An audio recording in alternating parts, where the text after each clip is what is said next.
YouTube. Are we live yet? I wasn't here. Yeah, can you see my my radar? I can see it. Cool. Let me go ahead and pull up mine. All right. Turn the microphone down just a little bit of sensitivity. How's the audio? Station at Jensen Beach recorded a wind gust of 60 miles an hour from the north already. All right. I got water. I've got food. I'll be right back. I need to use the bathroom. Go ahead.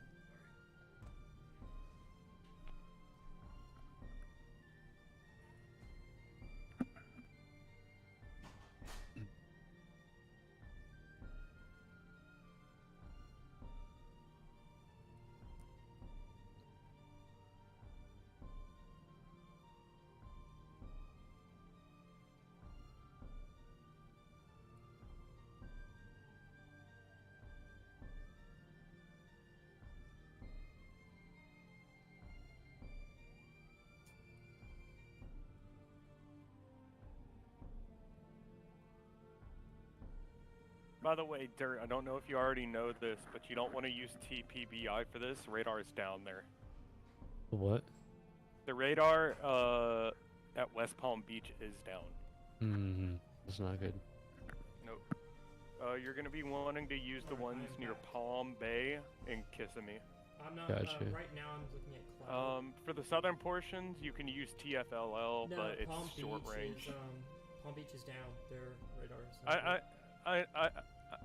No, Palm Beaches is, or Palm Bay is up. That's my bad. West Palm. Yeah, Palm Bay. Yeah, West Palm That's Beach the is one I'm down. tuned into right now. But currently, I'm looking at satellite imagery.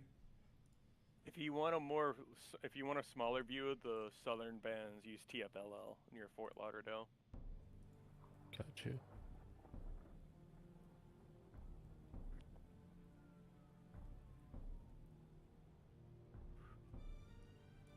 Let's see if this works.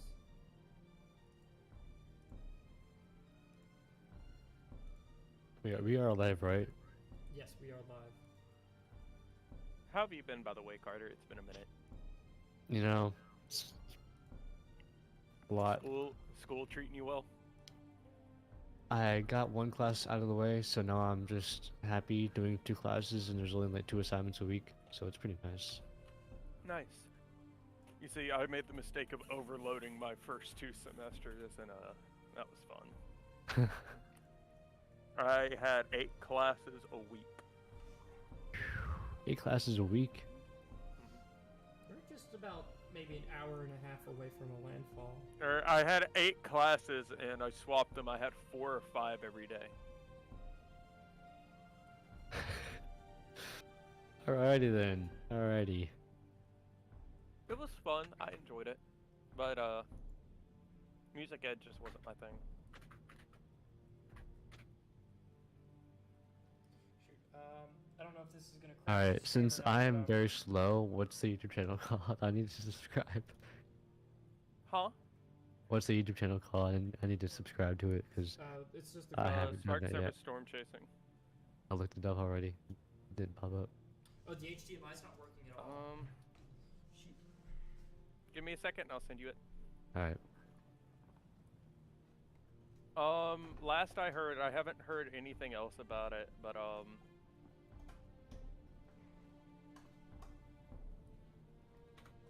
what is it?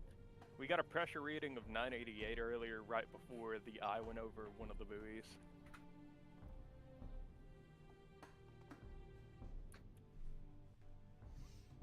Hopefully it doesn't freak out and crash. You gonna chase tomorrow? Am I Carter? gonna chase tomorrow? I cannot chase. I cannot. Alright, I live so- in Virginia. I live in Virginia. Oh yeah. I don't know why I thought you were North Carolina. My parents wish. I don't. I still like the state when it snows. Let's go. Yeah. Because it's so confusing. It's like rain, ice, snow, hail.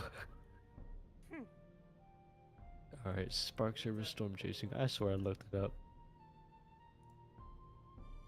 Yeah, that should be a good positioning for the. By the way, hey Justin, I see you in chat.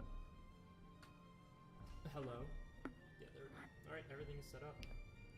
Should be good to roll with for now.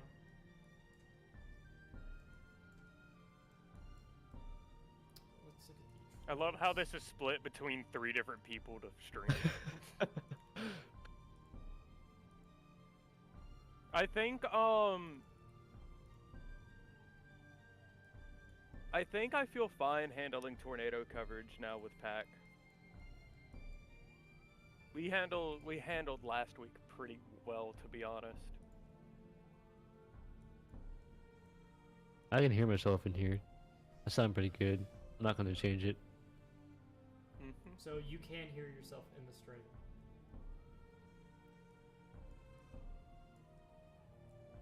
Alright, so this Some of is these what we're- offshore storms are starting to try and become supercells, but they're having trouble. Is Pack here? Or Okay, I'm gonna do you mute think you this so I don't think hear you it can bring, twice. Pack That's in? gonna Is mess Pack me up wet? a lot. Can you bring Pack is not in here. Can you pull him in here? I can try. I know he's got school and stuff, so he might not be able to join.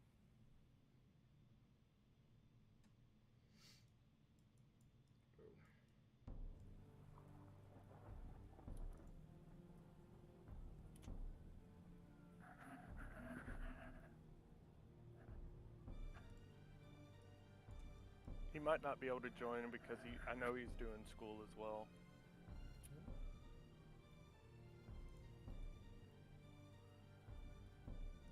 Ooh, this is the last 2.5 hours? Yes.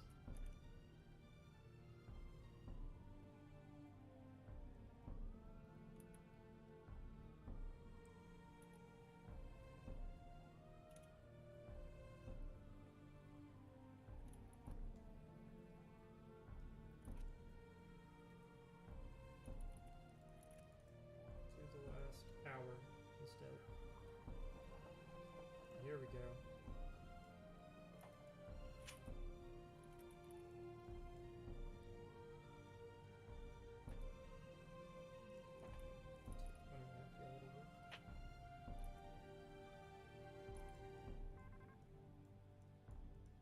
He said give him 30 minutes to an hour.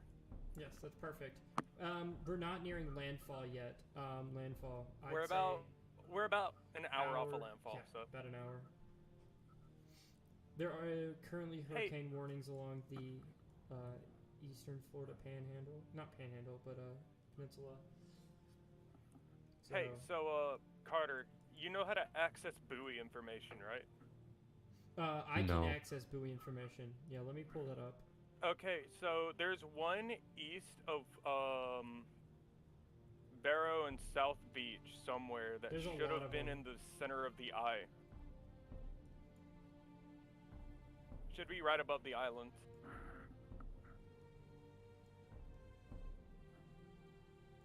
I know we got a pressure reading of 988 earlier, but that was at the very outer edge of the eye. Yeah, I have a buoy right here. Wind speeds Go ahead and 46 pull it up. miles an hour. Gusts 57. Ah, okay. Right here. Yeah, I You don't should be have able to that. see. You should be able to see pressure readings. No, it's not. Wait, actually, yes. Pressure. -2. Latest.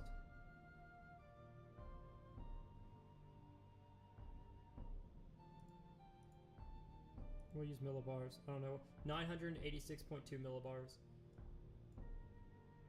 I'm looking for earlier info because Earlier, this is 9 o'clock. We can go to 6 o'clock. 1011, 1012 at. This is 12 p.m. on the 8th. So 9 at 3 o'clock was 1007. go between We are at our max or at our lowest pressure at the moment. at the moment. Yes. Over the past 4 hours, it went from 1003 to 986 millibars. All right, that's a weak count one. Yes, 100%.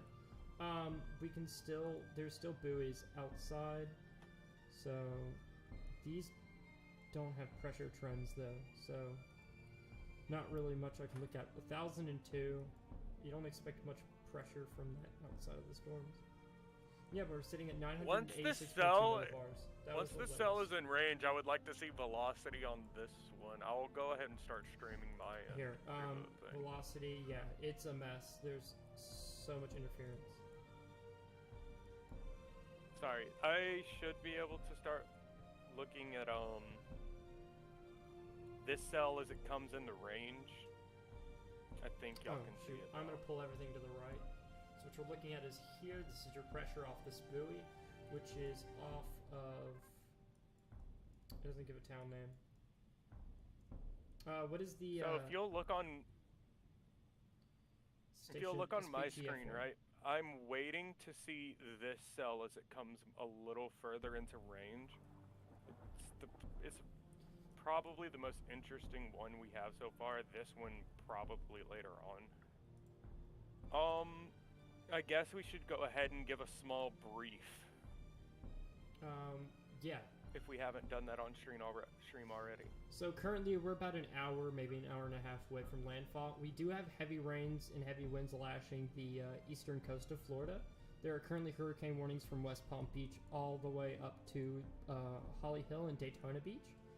There are watches issued for the rest of Florida.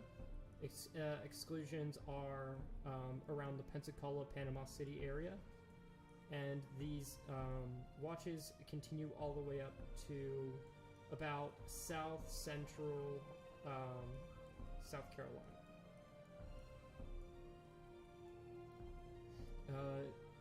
Hurricane Nicole is currently listed as a Cat 1, and based off of pressure readings, it's around 986.2 millibars. What is the current National Weather Service reading for pressure? I can't see that at the moment. Actually, I'm dumb. I can. 980 millibars. Oh, man. Solid 980 millibars. That was... At 6 o'clock was the last pressure reading, though.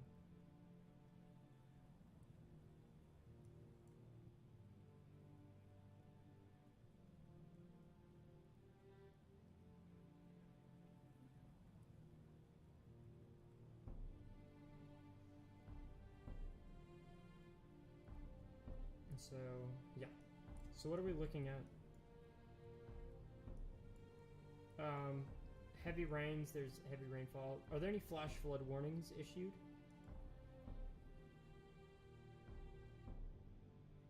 No, not at the moment. Not at the moment, no. So the big things we are expecting from this system, I guess starting with the reason I guess I'm here, there is a tornado probability for this over the next 2 days. It peaks at a 5%. Today's 5% includes Orlando, Melbourne, and Jacksonville, pretty much all along the eastern panhandle. And then into tomorrow that extends north from portions south of, or places south of Jacksonville all the way up to Wilmington, North Carolina. Other areas included in that are Savannah, Charleston, Columbia. Orlando is in a 2%, as well as a large portion of each of those states are in a 5%. Currently, the big things, hurricane effect-wise, we're waiting to see a surge. I don't know the exact height of storm surge we are expecting, if someone could pull that up for me.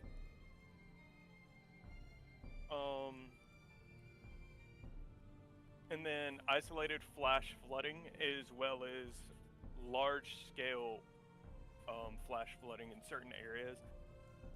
I know a lot of these areas have actually received impacts from Ian, so we are really watching out for those areas because they've already been hit hard. They don't really need this at all. However, the risk for those specifically include heavy rainfall and tropical storm force winds. So, yeah, It's actually up to hurricane force winds right now. for the Tampa area. For Tampa? No, I'm talking Tampa about would the probably Southwest Florida. be Southwest Florida. No, that's going to be tropical storm force Yeah. winds. But anywhere along the coast from Orlando down to Melbourne and up to Jacksonville may see hurricane force winds.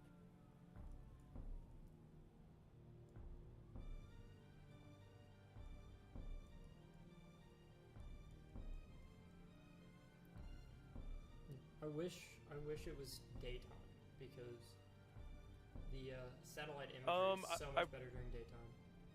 I would like to go ahead and say this. Down at Jensen Beach, we have recorded 60-mile-per-hour winds already, as well as up at Vero Beach, we've seen 54, 55-mile-per-hour winds already. Mind these are gusts. These are not sustained.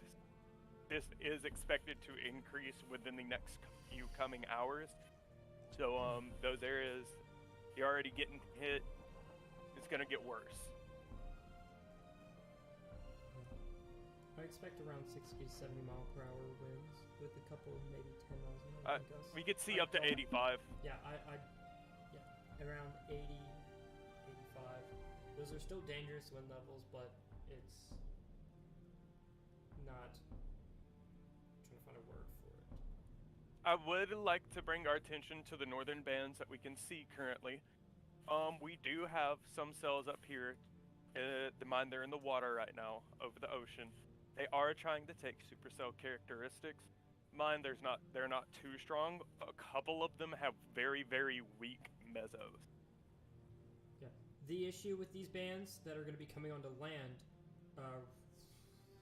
Ooh, that's a radar bug. Give it a second. It shall fix itself. One of the things we do also have to watch out for, like I said, are tornadoes. We might not have a lot of lead time on these warnings. These are going to be embedded supercells later on as the night progresses. So we might not have a lot of warning time, so it's going to be up to whether or not we can call it out soon enough. We have a large area to cover, so bear in mind that. These northern and easterly bands are going to push onto land, and these are going to be your most capable tornado-producing storms as they come on land. They will start off as waterspouts off land and gain their momentum onto land. So we don't expect any major tornadoes, but you can expect some small spin-ups. Still dangerous within themselves because as you should always run the risk of tornadoes are tornadoes. They're forces of nature, and we never know the outcome. We'll provide updates on those as Hurricane Nicole makes its way towards landfall. I would like to say this is a pretty late season storm. Past like mid-October, we don't really see them form in the areas that I guess this one really formed in. The Caribbean is usually quite quiet. But with this one, we kind of saw that. Also, something I would like to bring to notice is it's very large. This is due to it being a subtropical storm beforehand. Has a very large wind field, so even though you may not be taking direct eye impacts, you could be seeing tropical force winds all the way from Jacksonville down to Cape Coral and Miami. To get a reference towards this wind field, this box, this little blue and black bowl you see here, is the wind that radii is for an the error. storm. That is an error. It's definitely smaller. This is smaller? Yeah, me and Riley and everyone were talking about it earlier. That's definitely an error. It's not that wide. Oh, all right. Mind, it could extend up to maybe about 100 miles south of Savannah, Well, but it's not going to be impacting North Carolina tonight. No, this is just the wind radii from the storm. Some of these buoys are having 35 mile an hour winds. You can go back and you can see these gusts were really weak until Nicole made its way up, and you've got an increasing pattern of wind gusts, the highest being 38 so far. So the wind radii is legit, but the winds as it goes further out are going to be less and less because the buoy observations are showing that it is. But I think what you're thinking about is hurricane force winds associated. Yeah, with hurricane this. force and high-end is- tropical storm This is winds. just winds that are being pushed off the storm. You can see tropical storm force winds all the way up the coastline, yes. Just basic winds. That's what this ball right here is. So you can expect Okay. some wind gusts if you have. I guess I stuff got out- confused in the conversation earlier. If you get, it's like if you're on your porch, right, and you have one of those swings, you know, they're like on pillars, and then you can move it around. Well, those could get caught in these wind gusts and flip over. Those are the kinds of things that you need to be wary of in these winds. Actually, yeah, because you're getting 49-mile-an-hour wind gusts all the way up to Savannah, Georgia. So I'd say this area is a bit accurate, but objects that are not tied to the ground that have a risk of falling over, make sure before you go to sleep tonight. It is late in the night. It is 10 o'clock. Make sure that those objects are secured. Things like posts in the ground, swinging chairs, props in the yard. You know, it's around Thanksgiving time, so you're gonna have your Thanksgiving props out. Make sure that those are securely on the ground, ready to prep for this storm coming through.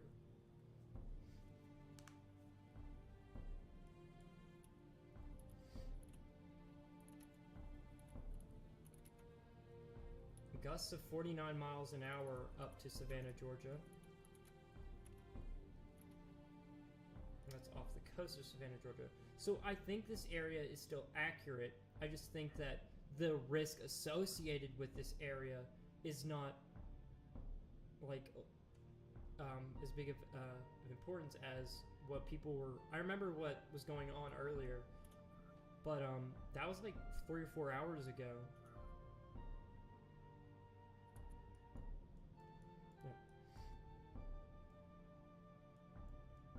But be wary. Just these wind gusts can knock over, you know, unposted objects, basic stuff. Just make sure that all your objects in your yards, on shelves outside, are secured so that they don't blow into other people's yards. This includes trash cans, swinging chairs, Thanksgiving decorations, tarps, all the basic stuff. So make sure you get those either moved inside or properly secured. So in terms of rainfall amounts, what is the amount we're looking at for places like Port St. I'd Lucie actually have to and Palm Bay? Look at that. Give me a second.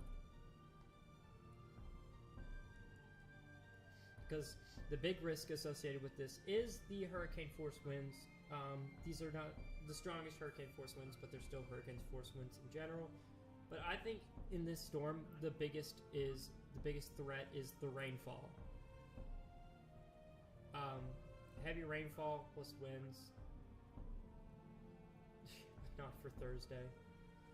You know what? I feel you, man. I feel you. Happens all the time. But yeah.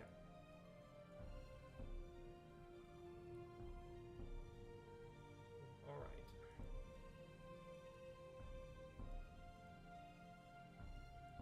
Let's see here. What else can we look at? Activity.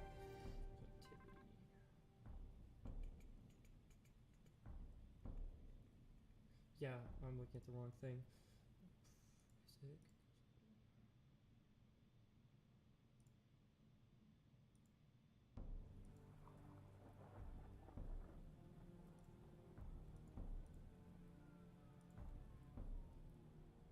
Alright, I gotta head out. Alright. Alright, you gotta head out. Yep. Alright. Good night, stream. Stay safe. I'll see you.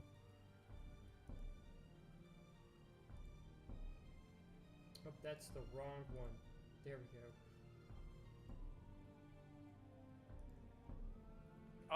I would like to say for people just now tuning in, Yeah, I can't do it. Welcome. It's not daytime. So we are currently doing live coverage on Hurricane Nicole, which I believe at this point is now confirmed to be a low-end Category 1.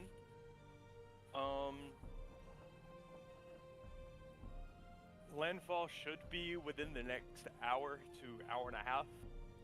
Yes. We currently do not also have our full team here. We will have the last person coming in soon. They're eating right now. Yeah, our special tropical analyst, his name is Pack. We've seen him in past streams. This is his job, and he will be providing us with top-class information. But in the meantime, I am Josh. Don't get me confused with I the am other Josh. here. You can call me JD. Yes, I am the leader and founder of Spark Service Storm Chasing. And today I am presenting your stream.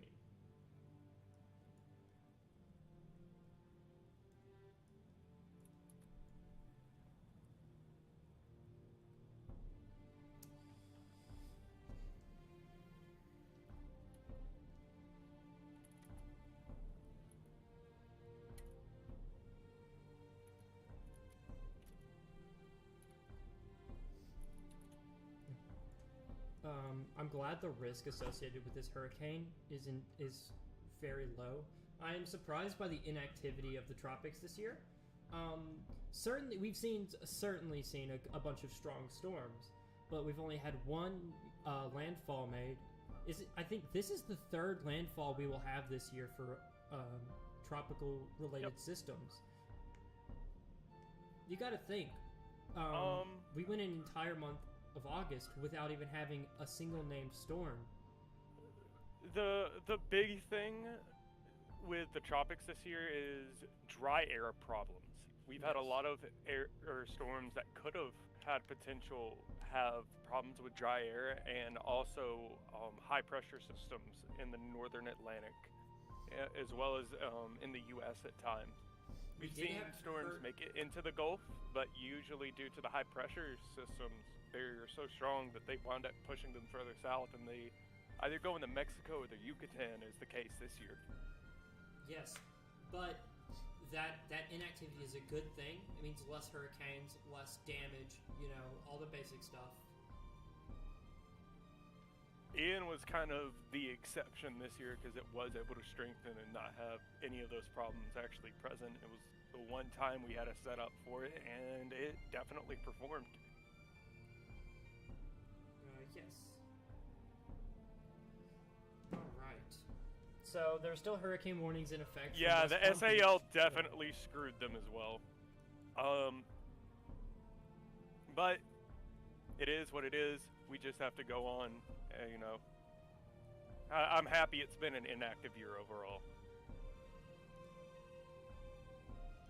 I'm going to turn off the logo.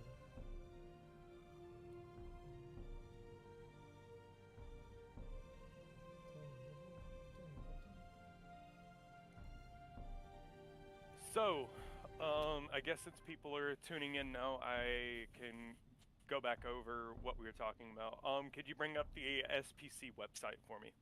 Me? Or would you like to would you like to do that, or would you rather me do it? I'd rather have you do it. I'm trying to... Okay, can you swap it over to my screen? Yes.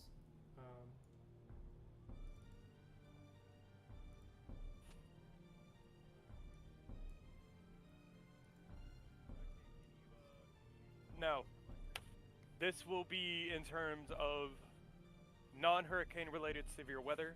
Mind it, it's all related with the hurricane, but these are more the severe weather aspects we're expecting. So, as for tonight, over the Eastern Peninsula, we do have a level 2 out of 5 risk that is actually tornado driven, of all things.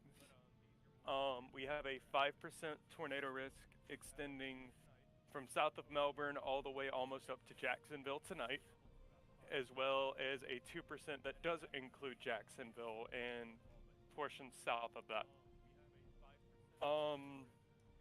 That will be related with the offshore supercells in the northeastern quadrant that later on tonight move on to land. Now, also, since this is going to be a multi-day thing, we move into tomorrow. Josh.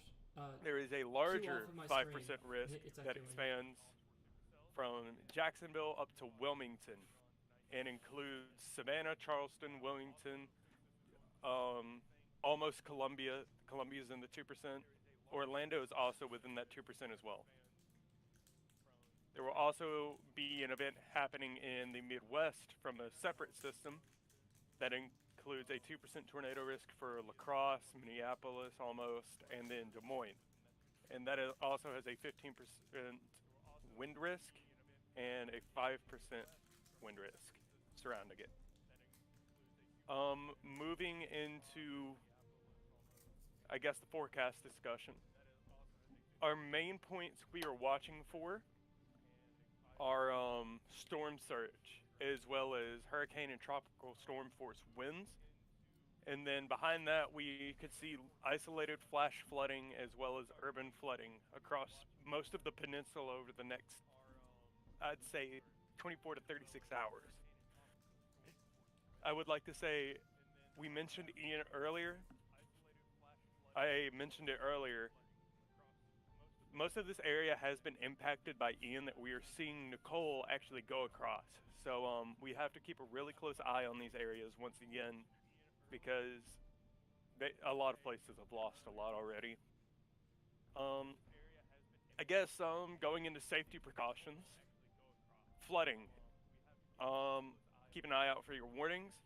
If you were in a low-lying area and you get under a flash flood warning or a flood warning, go to higher ground. Don't worry, your life is more important than your possessions. You can get your possessions back, you can't get your life back. If you're driving, don't drive into flooded roadways or low-lying flooded or flood-prone areas. Yes, anything water. We're all in the deep south. A lot of us have trucks. A lot of us have SUVs, Jeeps, stuff like that. It does not take much water to swipe those, much less bigger cars off of the road. 4 to 8 inches of water moving 5 miles per hour is enough to nearly swipe a semi off of the road and submerge it in the river below, per se. So turn around, don't drown.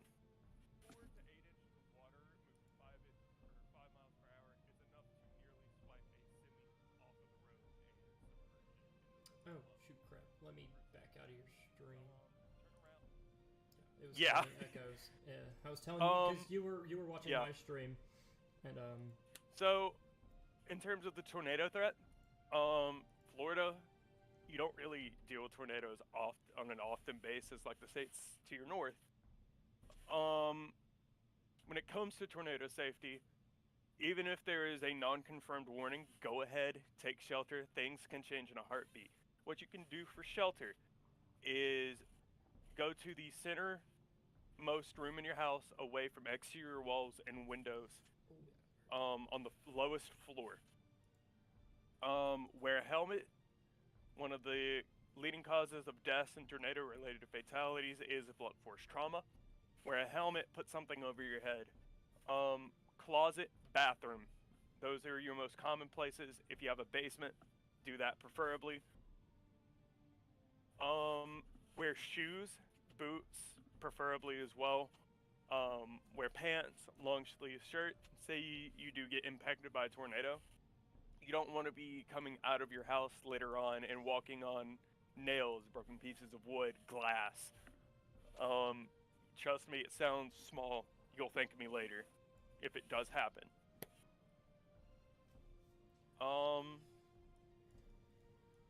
These are going to be short-term warnings most of the time. These are what we call spin-up situations due to the nature of hurricane-related tornadoes. You might not have a lot of lead time, but we're going to be here for you as much as possible. We'll try and call things out ahead of time if possible. If you get under a warning in general tonight, go ahead and take shelter. That's pretty much everything I have to say in regards of safety protocol.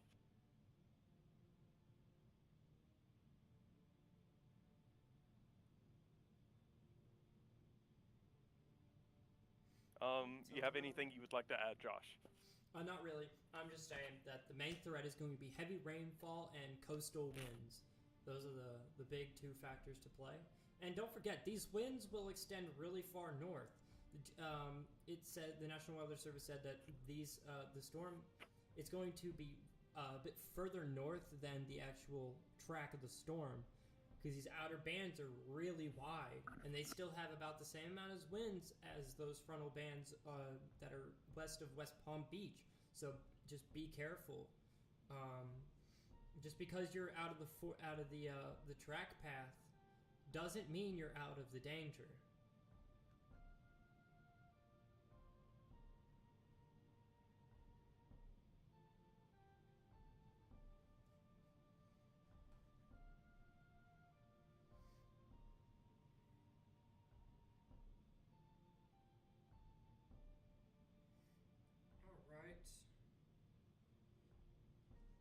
Give me a second.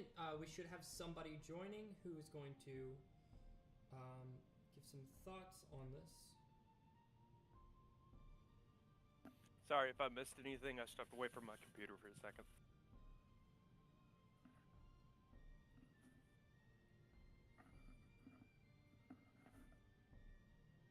You hear Josh? Yes, I am here. Can you hear me? Uh-oh, that's bad.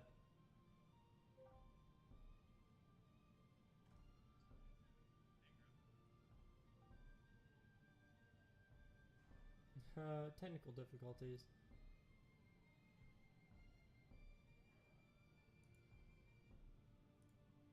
There we go. All right. So, Tim, introduce yourself. Gosh, you sound like a robot. Oh, really? Yeah, you do. Oof, that. Oh, that puts. I'm gonna go back. We have not gotten any tornadoes yet. Most of the storm has not truly moved onto land yet. Actual landfall still won't be for another 45 minutes to an hour. So, we have a little bit of time in that sense. So, it's just something we have to wait for. Hopefully, we don't have a single tornado over the next 24 to 48 hours, although the potential is there. In terms of strength, we do not expect any violent situations or significant tornadoes out of this. Most of them will be very weak, very brief spin-up tornadoes. Alright, before I gotta go trying to fix my microphone, Tim, introduce yourself. My name is Tim. I am the U.S. Director for Force 13. We actually just finished our live discussion over on our channel, and it is a privilege to be here on Spark Service Storm Chasing, providing some thoughts and opinions on Hurricane Nicole.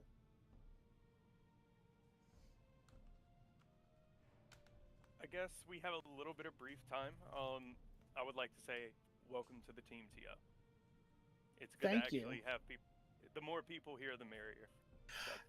Yeah, and it is definitely a privilege to be partnered with you guys. As for Nicole, right now, latest National Hurricane Center information does have it.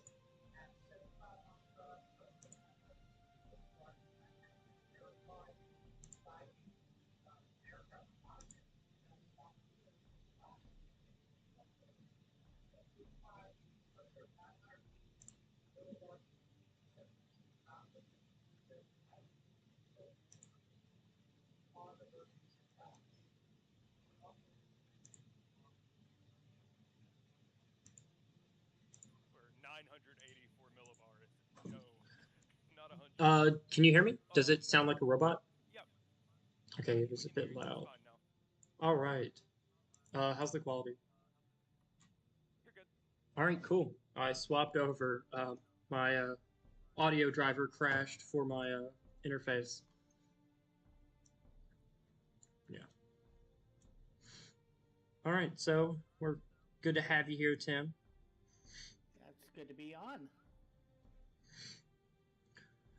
Whew. Okay, so I guess mostly right now it's going to be a little bit of a waiting game. While we do have reports coming in of 60 and 55 mile per hour gusts along the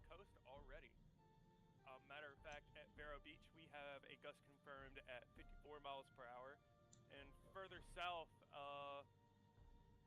I would say around Stort, we had, or no, it was, yeah, Stort, we had a gust hit 60 miles per hour. So even though we are not currently in landfall yet, we are still experiencing higher end wind gusts. I don't know about any sustained winds onshore at the moment. Yeah, and those wind gusts are continuing offshore. There is actually a NOAA buoy station 41010. It's 120 miles east of Cape Canaveral, and that has gotten a reading of 55 knots gusting. Is that the SPG F1? That would be. Let me see here. It's a 3-meter foam buoy pad scoop payload style. I think it's an LNR 845. At least that's what I'm seeing on the notation. Cape Canaveral. I'm a bit dumb, so trying to figure out where Cape Canaveral is. Oh, is that by West Palm Beach? Cape Canaveral is actually going to be to the north of West Palm Beach. You're talking. Is that north of Palm Bay, or is that by Merritt Island? You're talking northeast of Palm Bay. Yes. Okay, so I see that one right now. There's another one here. Oh, this one's not giving me any readings for wind speeds.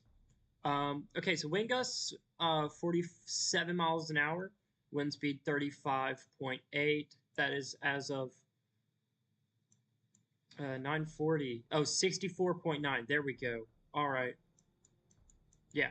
There is a buoy that is off the coast of West Palm Beach. And it is reading. We already have updates, by the way. We do have flooding happening currently in Hollywood Beach near Broadwalk and Michigan Street next to Margaritaville. Yeah, that has come through a lot of the social media channels, and something else that had occurred within about the last hour. This was something that we featured over on Force 13 when we were live. Is Storm Chaser, Reed Timmer, and Vince Welty are down on Melbourne Beach, and the pier down there has been swept away, including some of Vince Welty's instruments that he had on that pier to gain vital weather information on Nicole. So that pier has actually been taken out. Thank you for that.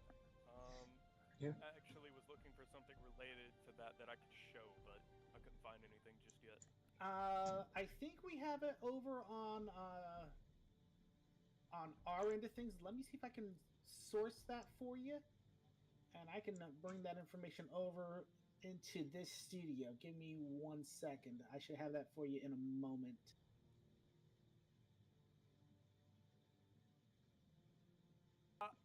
I found it. Deerfield Beach. I found one there. Give me a second and I'll show it. So this is around Deerfield, Florida. This is as the storm was coming in. This was the storm surge actually destroying part of a beach, or part of a pier. You can see in the left side of the screen actually part of the pier breaking. Let me hop onto that. Are you streaming it? Yeah. Can you leave my stream so it doesn't echo? Yeah. All right. So, explain to me what we are looking at here. So these are this is storm surge actually coming onto shore and hitting a pier. Part of the pier actually breaks. It's not a complete break, but it breaks it enough to send it flying upwards and land back down. I see that.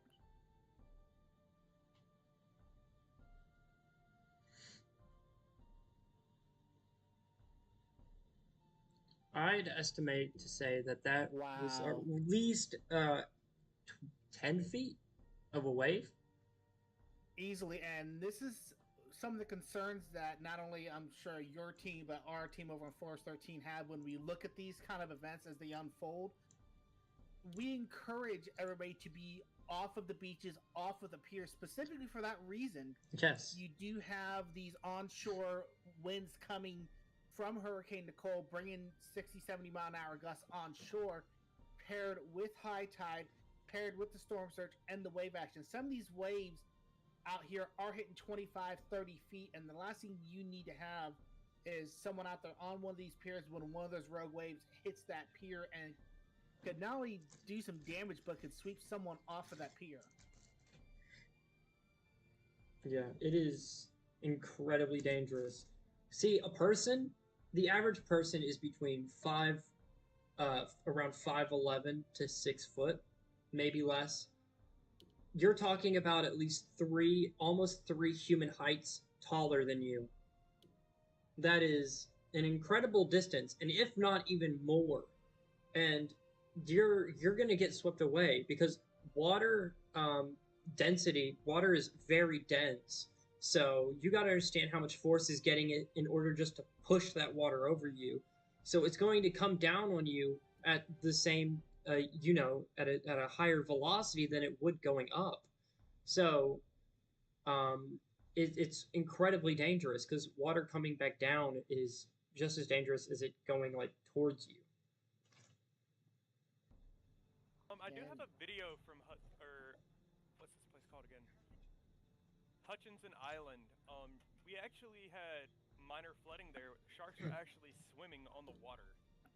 Yes, I saw an image. I think I saw an image of that. Yeah, Hutchinson Island being along the east part of Florida, that would be, trying to get my bearings here. I believe that's you can see sharks and Vero Beach.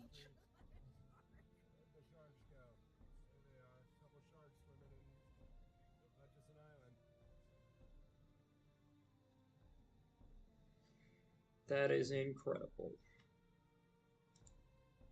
Yeah, and that's just going to be some of the signs that we're going to see during the overnight hours as we do see Nicole bringing heavier rains into these areas further inland, and that is definitely something that's going to be a big concern, is that flooding potential. I know right now some forecasts do indicate 4 to 6 inches, some spots 8 inches being possible along the eastern coast of Florida. So the threat here is mostly flooding. I'm glad it's coming on to land as a low-end cat. Is it still a Cat 1 or what? Last National Hurricane Center advisory did maintain it at 75 miles per hour, 980 millibars. There is still a slight chance we could see this intensify, maybe 80, 85 miles per hour. The last reconnaissance pass that did come in would suggest that surface level winds might be approaching 80, 85 north of Grand Bahama Island, but there is still not enough evidence beyond just a couple data points that would support the storm is intensifying, but it cannot be ruled out. All right. Whew. It's going to be a long night. A long night indeed. We do have it confirmed. At least 11,000 people are without power in Florida now. I think I can look at power outages if I'm right. Yeah, 11,300. It was 12,500 about 5 minutes ago, but some of those may have been brief outages, and those may have come back online. Looking at some of the impacts, seeing up from Duval County all the way down the east coast of Florida, we're seeing outages anywhere between a couple hundred up to about 12 to 1,500. Duval County's got about 1,200 right now. West Palm Beach has about 1,600. Miami-Dade's got about 1,600.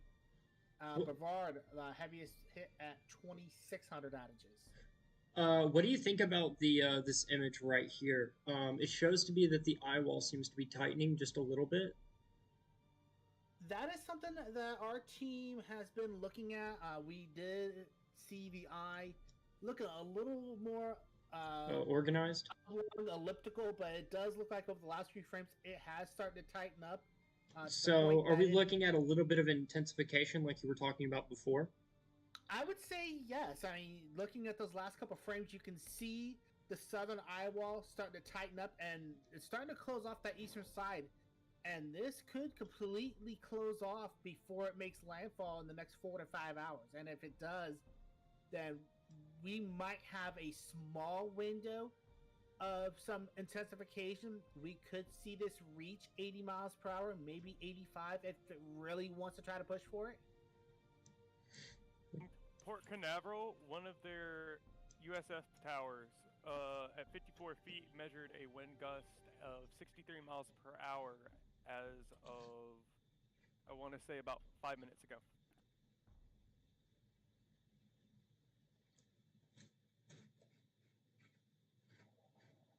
Yeah, that is something that has come off of the report.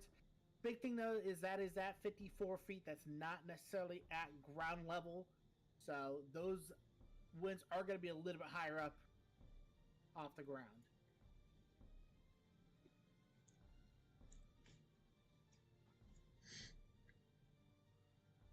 All right.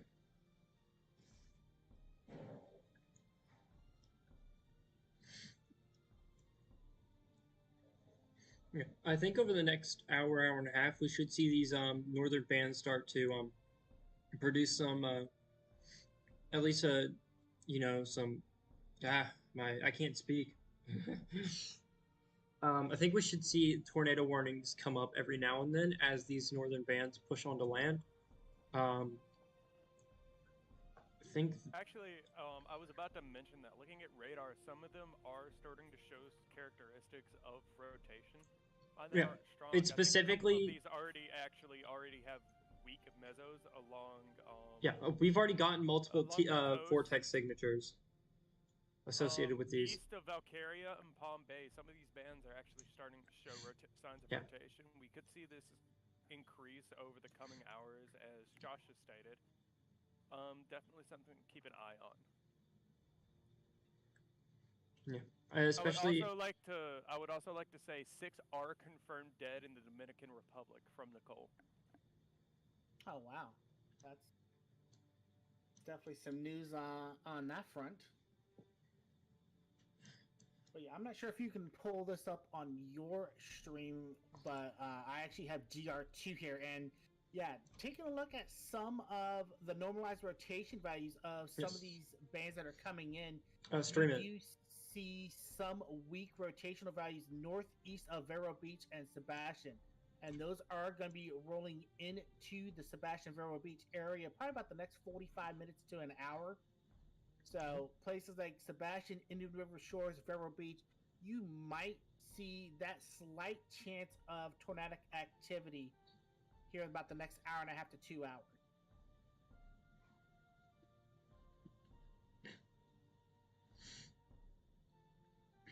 Hey Pac. So here is our tropics, or our other tropics analyst, Pac. Welcome. Hello. I'm gonna let Pac do his thing now. So, what are you saying, Pac? Oh, I haven't done much looking Yeah. yet. Oh, He might need a little bit. He did just get back. what'd you eat? It's been some good Oh, food. cheesesteak. Bro, lucky. I had sort of cold pizza and some yogurt. You know, keeping the diet not even fresh. I can't even Yeah. lie. That's a really bad diet. I mean, it's something. Something's Yeah. better than nothing.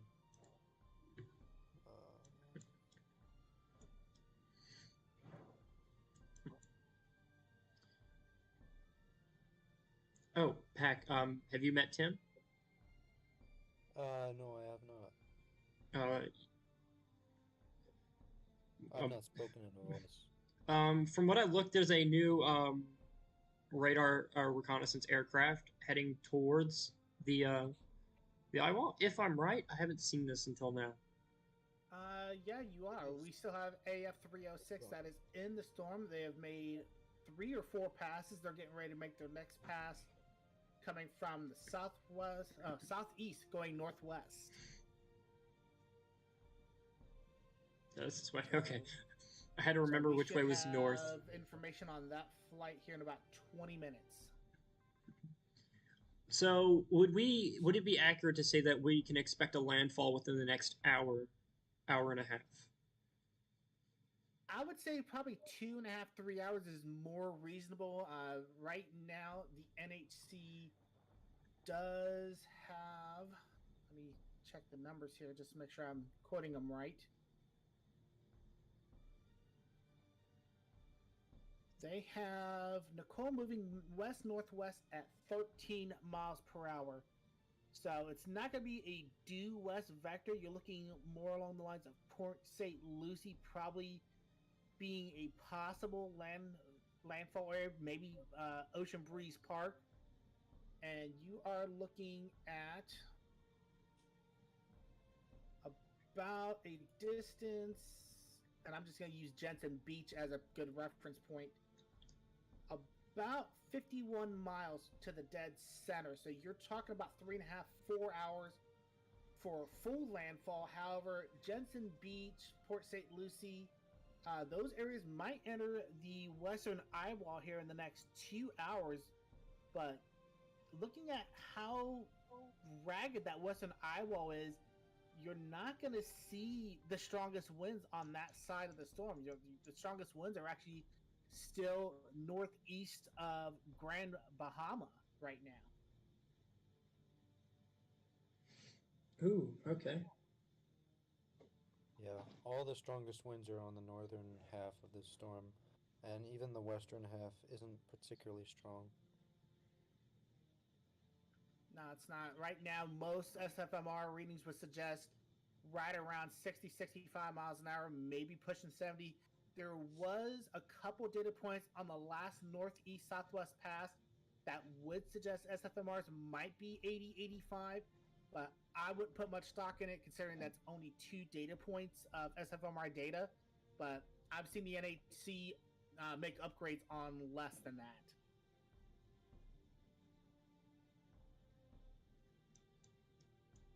For everyone just now joining us, we have Tim.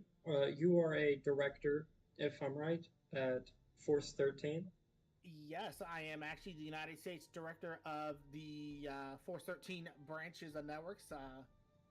A big thanks for Spark Service for having me on this evening to assist with their coverage.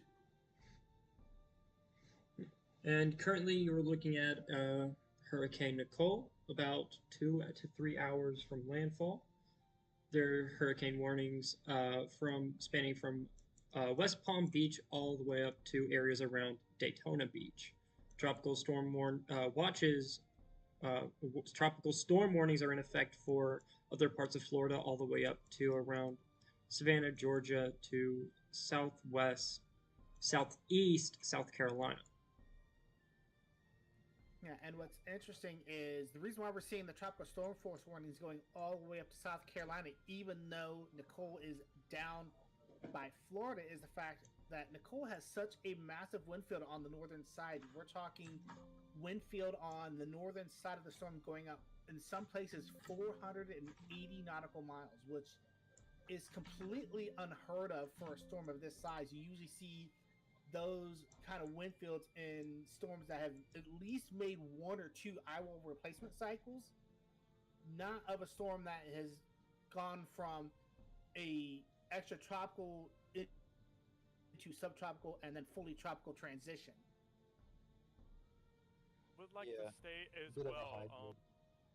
flooding is a concern that we have. We have level 2 risks for the next 2 days along a good portion of Florida, extending from the southern end or southeastern end of the peninsula all the way up through portions of South Carolina over the next 48 hours. So keep that in mind as well. Flooding will definitely be an issue we have to watch out for. Yeah, and that is a concern that's going to be extended not only from Florida but all the way up the entire East Coast. Severe weather threats actually going to be a prevalent threat for the next 3 days. Slight risk for tornadoes through eastern Florida going into Georgia and right up through the eastern Carolinas by the time we do get into Friday and Saturday. So we're looking at a 5% risk. Most likely for those areas, this is standard practice for the National Hurricane Center to do that in conjunction with the SPC. Usually, when a NHC says, "Hey, this is going to make landfall," SPC usually comes in right behind and says, "Okay, we're going to put a 5% risk just to be safe because we know these outer bands can spawn tornadoes as they come on shore." And many tropical systems also come with a tornado watch, if they're strong enough. Yeah, they usually do. I haven't seen the SPC issue one yet, but I'm actually going to take a look right quick at the SPC and see if they have. If I would give a timing believe for so. if I had to give a timing for any tornado watch, I would assume it would be around 1 a.m., 2 a.m. Eastern time. Yeah. We'll have to wait till the storm moves further, closer to shore, maybe on land, and that northeast quadrant can move over land. That's where the best tornado potential will be. And I'm wondering about the influence of dry air with this storm, if that could actually increase tornado potential and allow for some destabilization, especially into tomorrow, where we get daytime heating. Oops. Got a bit of a Some of bug. these outer band storms, even on the western side, are actually starting to take supercell characteristics. Viewers, give me a second. This software has crashed. You still have my radar up. Yeah, I'm pulling that down right now. Throw one up here until you can get yours back up and going. Yeah. That is the joys of having multiple radars in case you have to have a contingency there. Yes.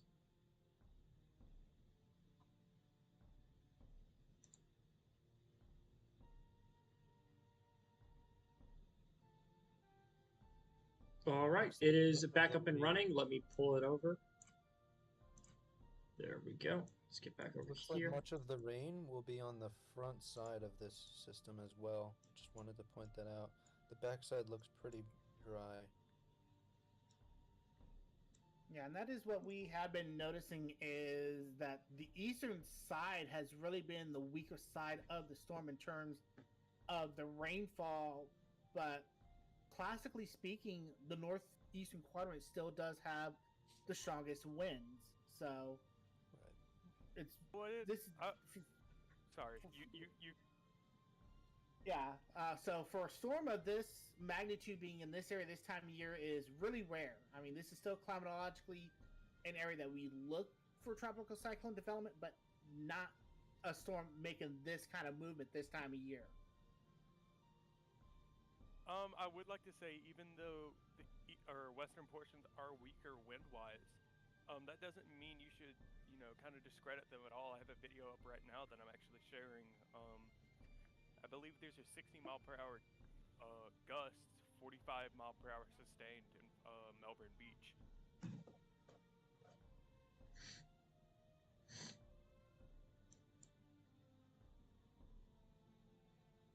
Yeah, we actually have, at least over on Force 13 side of things, we actually have an automated stream up on our US channel that actually has a live shot of Cocoa Beach, Florida. And the camera down there is getting shaken pretty well where the winds are hitting Cocoa Beach right now. 995 millibars. I'm looking at buoys right now. Not too many L's. What's the closest buoy we have to the eye of the storm? That is a good question. Let me take a look here. So, that reconnaissance aircraft is on its way to making another pass through here. So until then, we are going to rely on buoys. Station is fairly close. Which one? I believe that's Freeport in Bahamas. Yes, but that's in the back of it though. It's reading 990.4 millibars. The West Palm Beach is closer to the eye, and it's at 995.5 millibars. However, that is at 9:48 because these buoys submit data at very large intervals. Yeah, some are hourly, some of them are every 6 minutes, depending on the buoy and its location.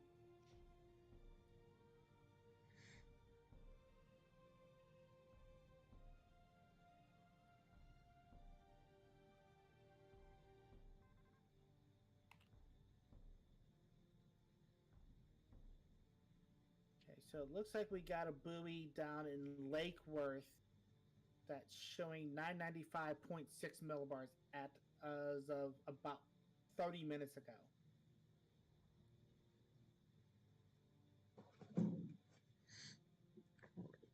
30 minutes ago. Oof. The last active reading was 980 millibars with 74 mile per hour sustained winds. So we'll wait for this another reconnaissance run, and we'll update you guys on the current situation. Would like to say for everyone tuning in, welcome to stream. We are glad to have you. Yes, welcome. Given the current satellite structure, I wouldn't expect too much of an improvement in or a lowering in pressure or a raising in the winds. It's been pretty much steady state for quite a long time, and I think it's going to remain that way up to landfall. Yeah, All right, the noted. latest reading out of Freeport would have been 985.4 millibars, and that was as of 9 p.m., and that is starting to rise in that area. I would like to say I'm seeing videos coming in from Orlando of the Halifax River is starting to pour over into Riverwalk Park.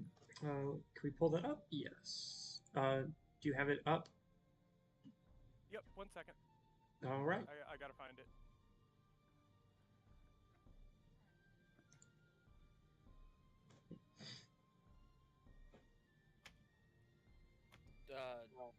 Josh, do you have access to the tweet deck? Tweet deck. Yes. I don't think so. Where's that at? I'm gonna get you. If not, I can just keep an eye on it for you. As well, JD, your mic is very quiet, and so is yours. I don't know your name. Is it? Have them talk. I'm talking about on the stream. That should have fixed it. Does that sound better? No, I turned up the volume for you guys.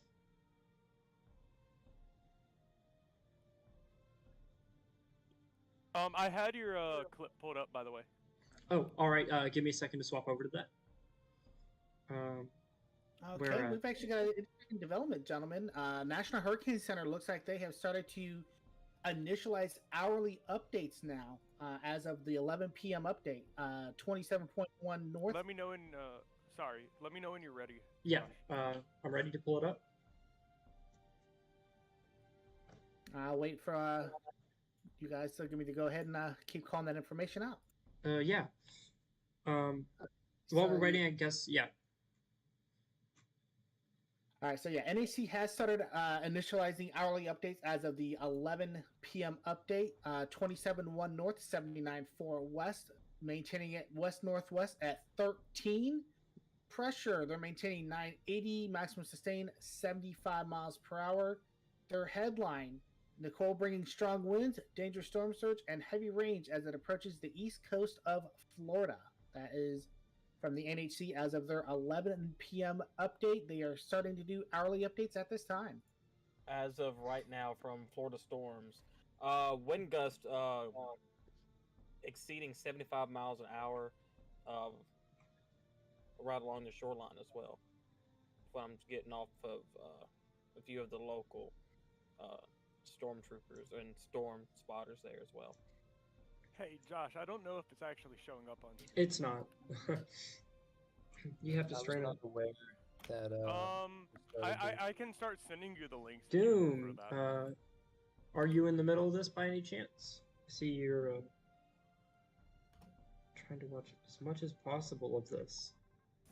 Well, taking it all. You know, there's a lot to take in, but got this. Would you rather me just go ahead and send you links to what I find? Can you stream it Can you share your screen? I was earlier. I just didn't know if it was actually showing up on stream. It was. It is. As of 33 seconds ago as well, the tornado potentials are going to pick up after midnight Yes. for the eastern side of Florida. Polk County getting. Oh, are you in Polk County?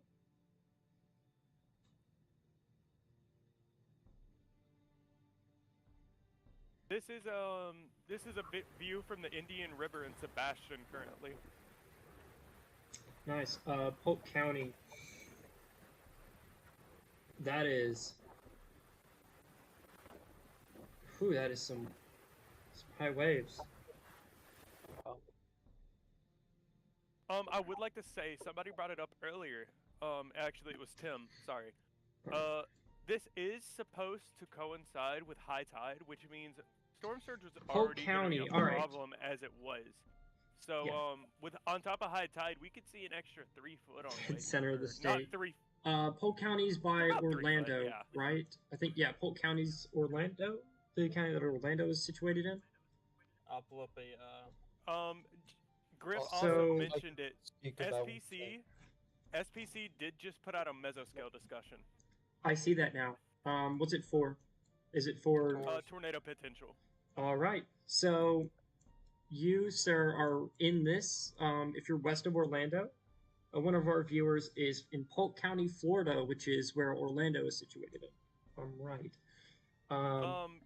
Probability of a watch is currently at 40%. All right. I sent a Florida county map in the chat. Florida County map chat. Well, in the Discord chat. Yeah. Yeah, concerning that mesocell discussion, SPC is looking at a 40% chance of issuing a tornado watch for the eastern part of Florida. This would be covering from Duval County all the way up in the northeastern part of Florida, all the way down into where we No, could that's see by a Lakeland. potential landfall. I would like to say. Yeah, where Lakeland is. Let me pull up the city thing for this. All right. One of our viewers is. Cities that would be included that include everywhere Okay. on the eastern peninsula from Jacksonville down to Melbourne. So one of our viewers is in Polk County. You are not within this, but you are still within, the track of the storm. So, yeah.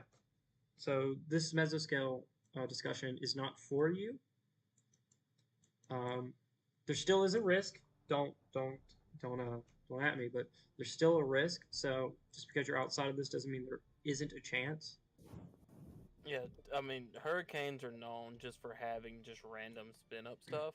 And believe it or not, one of the largest tornado outbreaks that's ever happened in one state was in the state of Texas back in, I believe, in the 60s. It was like 160 or to 120 tornadoes, somewhere in there, within 24 hours in the state of Texas. So, hurricanes are going to throw just random stuff at you. Also, we will be streaming over the next couple days the severe potential risk in the Midwest. So stay tuned for the upcoming days for that. We will provide coverage on that as well. I'd like to say there's screenshots coming in from NASA's space flight of Artemis 1 sitting out on a pad during Hurricane Nicole. It should act. I don't know exactly, but it may actually go through the eye wall with the rocket still on the pad. Having the world's most expensive rocket exposed to an approaching hurricane is not great. From, that is, it's incredible. Yeah, latest news from Spaceflight Now did note that they are going to be pushing the Artemis flight back to November 16th. Whether or not they can actually get that rocket back to the hangar in time, that's a whole nother story in of itself. Yeah. To our viewer, I've been through Hurricane Katrina, so I have my fair share of experiences as well. So you're not alone, my dude. I would like to say there's videos of flooding actually coming out from the Bahamas currently. Yeah, sadly, when it got over the Bahamas, it stalled for like, I want to say about an hour, and then decided to move on. It slowed down for a little while. It was wobbling a little bit. There You can was. clearly see those the band of stronger thunderstorms that are that the SPC is worried about for that mesoscale discussion, just off the coast of Palm Bay there. So watch for those to move on shore and encounter some different surface roughness and possibly spin up. All right, so it is within a good range, so we're going to take a look at velocities to see what we have. I can't see anything. There was just a few seconds ago a pressure reading of 994 a little north of the center of the eye wall. Tim brought it up earlier. An aircraft went through, what was it, about 30, 45 minutes ago now, Tim. They measured a pressure reading of 982. A drop zone had came through there. We should be getting some more data here shortly. It is Air Force aircraft flight number 306 that is just getting ready to go through the center of Nicole again. So we'll have some new information here in about 10 or 12 minutes. Actually, it should come in about 2 to 3 minutes.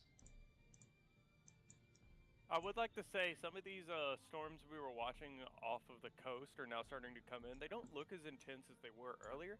And so I'm going to definitely something to watch as, kind of coastal breeze starts to interact with these storms. Sorry mentioned it earlier, dry air is something to watch for as well. You do bring up a good point, Dr. Doom. This storm looks nothing compared to Ian. Ian was one of them, I don't want to call it a once-in-a-lifetime storm, so those that we only see once a year, hopefully. And it's really what this aftermath of this storm is going to produce up in the northeast coast that may make it remembered. I'm going to pull up model data, so be prepared for a second. I'm going to do my best. Anyone want to pull up the flooding? Actually, I just pulled something. I just pulled something up from the local news services there. They're saying the flooding is. They're saying the flooding there is now starting to concern a lot of the owners of buildings and businesses of collapse. So the local news coverage is saying that more than likely buildings will start collapsing here soon. Yeah, the track this will be taking inland is not very good for the Appalachian region because you're going to get these onshore winds that are going to push moisture up into the mountains. The mountains are going to help lift that moisture and produce a lot of rainfall. Sorry to interrupt, but somebody in the chat who lives in Polk County said Ian messed us up pretty bad. The best thing about this storm is the 4-day weekend for schools. I know, right? And if you're like where we're from, we have had a cluster of rain. It's not like we're walking on snow due to it. You walk outside, all you hear is crunching. Per Christopher Heath on Twitter, there are trees down in Kissimmee currently.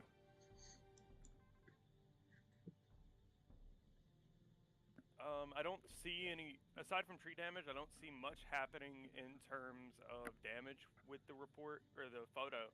But it is down and actually blocking the road currently. I don't know exactly where. Yeah, Kissimmee is about a good 80 and 90 miles northwest from where we're seeing Nicole make its approach for a landfall. So a lot of these damages that we're hearing is well away from the center of Nicole, where you would normally see the heavier impacts. Yep, this is a hybrid system. Impacts are going to extend well away from the center.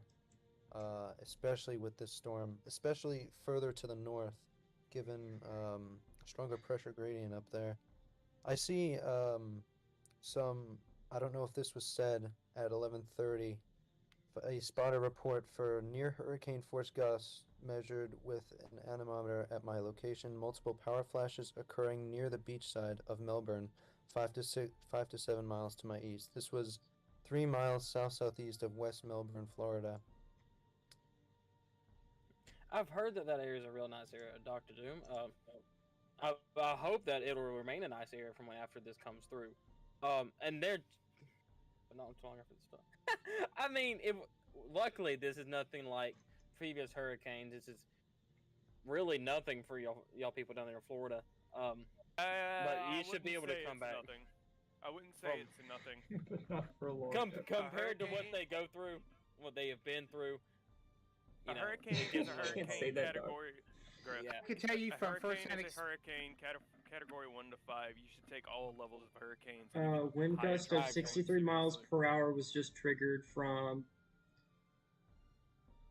That's. I don't know if that's now. From pad 39B clocked to 82 mile per hour wind gust. Yes, on the that's lightning tower. that's what I was about to say. You, Doom, you can't be making jokes like that.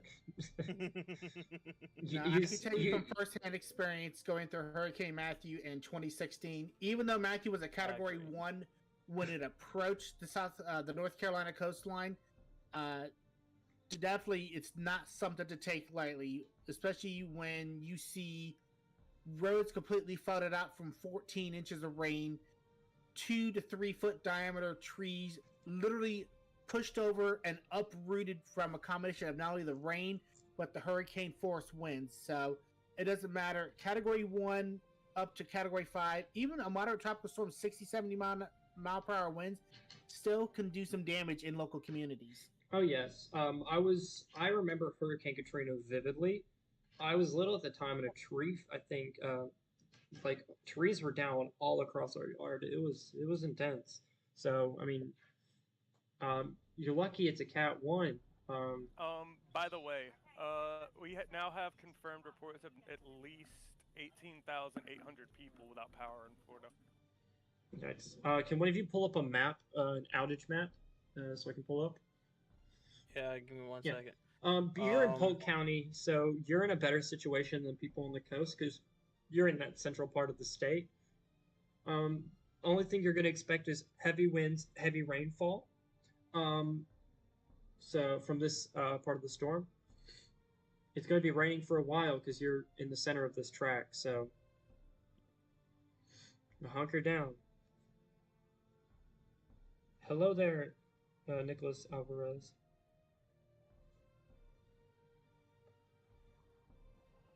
Here from Hey, Nicholas. Tiller's Discord. I advertised this a little bit. Oh, okay. All right. Well, it's good to have y'all here. Can we get a little recap of the situation? I guess I'll start with the severe storm potential. There is a tornado risk throughout the eastern the eastern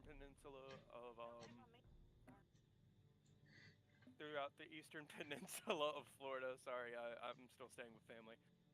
Throughout the eastern peninsula of Florida, there is a tornado risk. Matter of fact, we have a mesoscale discussion out currently, extending all the way from Jacksonville down to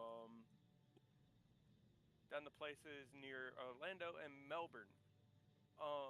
This will start to peak after midnight tonight.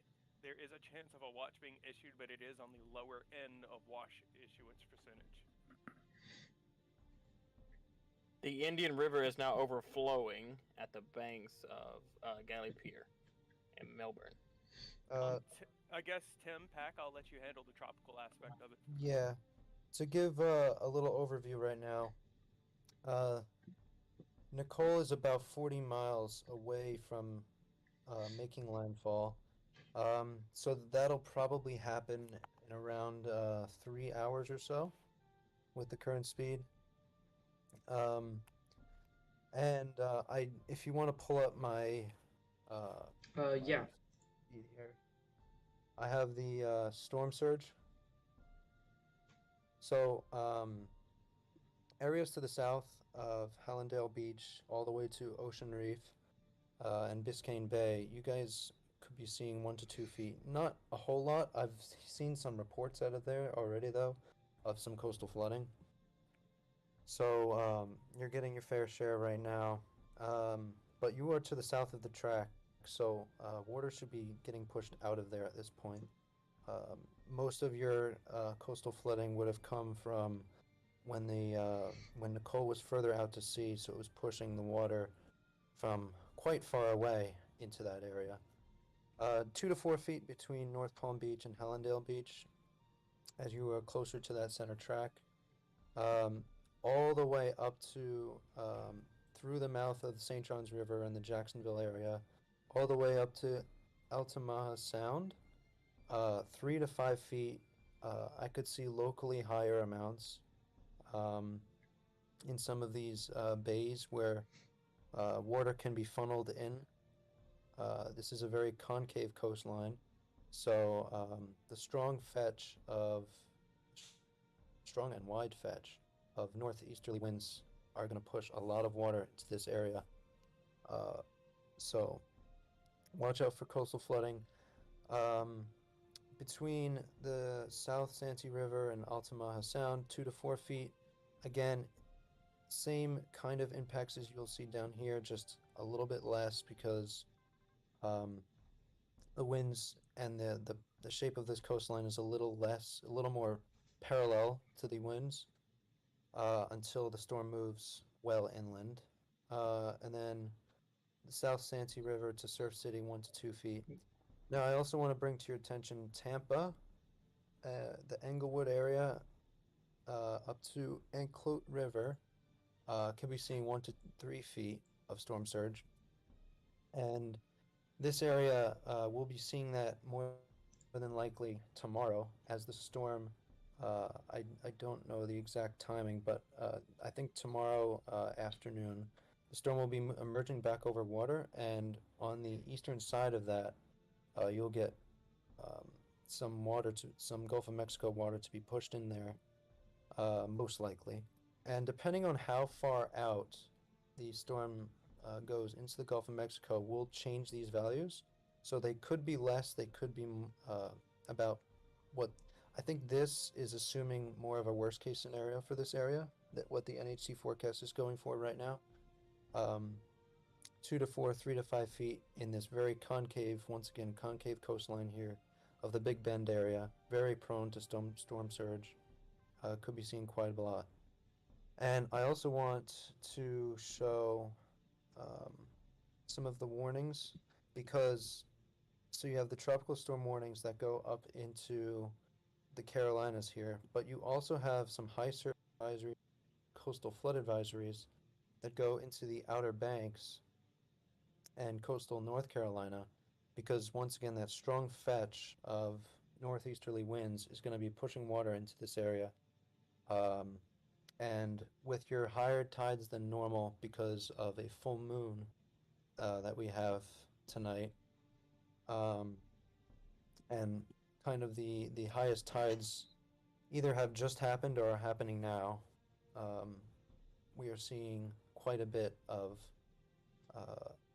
coastal flooding, and that is going to continue, and especially up in the Carolinas area, that is going to probably worsen from where they are now. But the impacts down here in the Florida region are going to be pretty high for right now, and they will remain that way for over the next day. Are going to be the worst impacts. Well said. Well said. The Hollywood Beach boardwalk on Michigan Street is flooded all the way up to the Margaritaville, they say, coming from local Twitter accounts. Can you pull that up, or can you pull up some images if there are any? I'm going to send you the link. Okay. We have actually already covered that. Oh, we already did? This one was just posted 30 seconds ago. Yeah, it was posted earlier, but Okay, my bad. So, can we confirm that this eye wall has tightened? Very, very, very slightly. It's starting to finally connect. Tim, are you still here? It's not very strong. I am. I'm just letting you guys run your stream. I'm here in the background.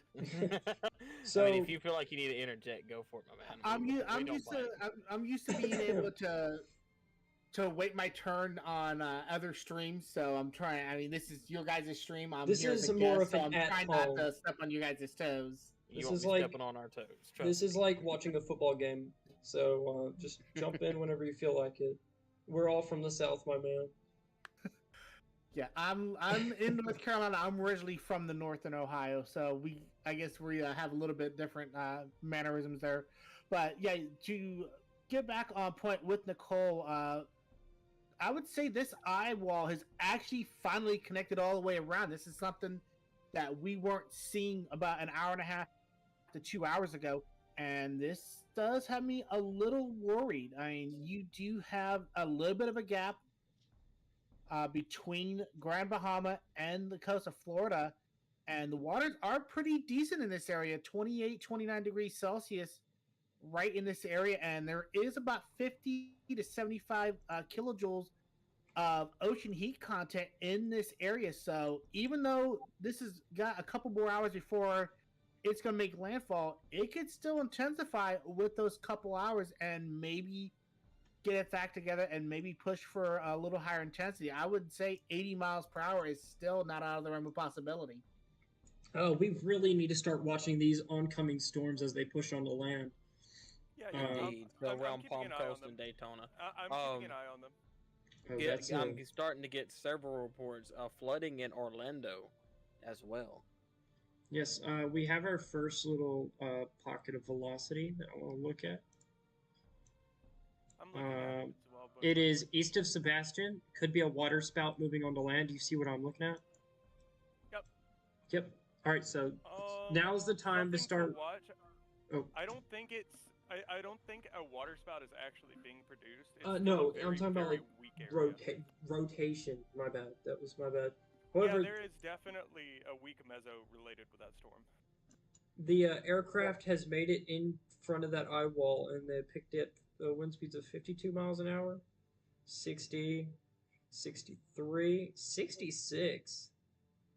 Being Pressure the- appears to be the same or have just slightly risen, extrapolated at least. I'm trying to figure out what the pressure they got off of it was, but I can't see that on here. Last extrapolated pass would suggest 979.4 millibars. However, that is extrapolated. Generally speaking, we're going to want to see the dropson data that comes in, because the extrapolated usually is a little bit lower than what the actual dropson data is. Dropson has come in, as far as I can see, and that is 982, so that would be the same, I believe. Drop Unless that's 8 old. and from their last pass, so we're waiting for drop 9 to come in. Yeah. They didn't do any dropsons in the southern quadrant, which is interesting. They wouldn't have been able to. Their southeast and northwest pass would have taken them over Grand Bahama, and usually you don't want to drop a dropson over a landmass when you're cruising at about 200 miles per hour. Yeah. Yes. Pressure from the buoy SPGF1. Yeah, station SPGF1 its pressure is 990.4. That was at 10 o'clock. These buoys are really bad at updating information.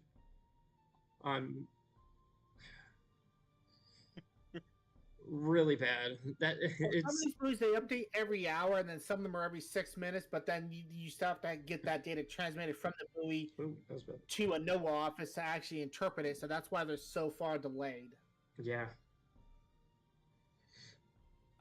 If you do slash hashtag Florida, if you get through all the political stuff, because I know today is voting day as well, but I'm getting multiple reports of people running up and down the streets. Let's not do that. It's not that the wind is blowing; it is what the wind is blowing. So Yeah. you can go inside. I don't Back care to a if it's couple other Category things. 1. If you are to the north of this storm, within that tropical storm watch area, or the tropical storm warning area, these 35-mile-an-hour wind gusts that you can expect to see up in parts of, Savannah, Georgia, Myrtle Beach, Charleston, Brunswick. If these winds might not seem dangerous, but rip currents are a bit of an issue with strong winds. Do not go into the waters. It's dangerous. Also, I know most people. It's November. Your Thanksgiving. You decorate your houses. Beware the stuff you put in your yards. Make sure you have it actually like put in the ground. Trying to find a word, but make sure your stuff is like tied down so it's not so these winds don't pick it up and blow it away. That Out of includes somebody, out of somebody who has been on the ground zero of an EF3 tornado, you know those little flowers that they stick in those styrofoam things with the little needles on the bottom? You yeah. know, like in the flower pots. I've seen those stick through cars and like stick into glass. So imagine those being thrown around as a projectile. The same works for if you have swinging chairs. Most of them are not like hanging, but they have like metal rods that stand them up. Those will like be blown over in just minuscule amounts of winds. It doesn't take much to blow them over. Same goes for tarps, anything that you're sticking in the ground, trash cans. Make sure you have secured your items to the ground or to something else like a building before you go to sleep tonight. I know it is around 12 o'clock in that area, but make sure that the stuff is fastened down so it doesn't cause harm to other people or other people's property. This is not one of the things that most people will tell you to think about, but it doesn't take much force to blow something over and cause damage. I do want to bring in the 12 a.m. position update for Nicole. Yes. A weather station at Sebastian Inlet, Florida, recently reported a sustained wind of 48 miles per hour, with a gust to 66 miles per hour. A weather stem station near Stewart Beach, Florida, recently reported a sustained wind of 47 miles per hour and a wind gust of 62. The location is about 27.1 degrees north and 79.6 degrees west, about 50 miles east-southeast of Fort Pierce, Florida, and sustained winds are the same, and the present movement is still at 13 miles per hour. For anyone watching, I'm turning off storm reports because I'm running live radar and it's hard to keep up with them as they're constantly flickering on and off. So I'll turn those off for now. The Deerfield Beach Pier is getting torn apart. Yes, do you have a video of that I could pull up? We showed that earlier. Yeah, I got a new video. A new video? That was the pier video I showed you earlier. Oh yeah, I see it now. Oh. It's just a retweet. I still want to bring it up to show the current viewers, so if you could pull that up, that'd be good. Pier at NSB. Ooh, that is some damage. That is wow.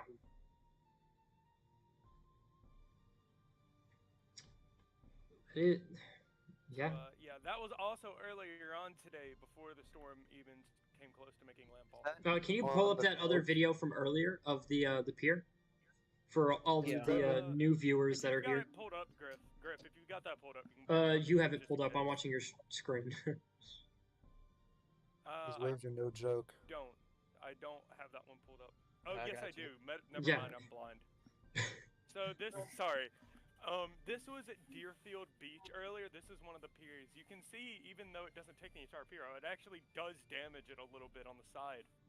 It hits it with enough force to actually shoot it upwards on one of the railings. One wave. Yep, that was one wave. Yeah, you got to think about how much the density of water and the density of flowing water, nonetheless, you will not withstand a wave that high head on. Most people can barely stand like feet level waves. This is at Jensen Beach, by the way. This is some of the storm surge. Just curious, how has St. Augustine fared? I haven't seen anything. Any reports. Yeah, over the past hour or so, I haven't seen anything come out of Augustine. And I haven't got anything out of the Bahamas yet. What was that bright light? I could not see what that was.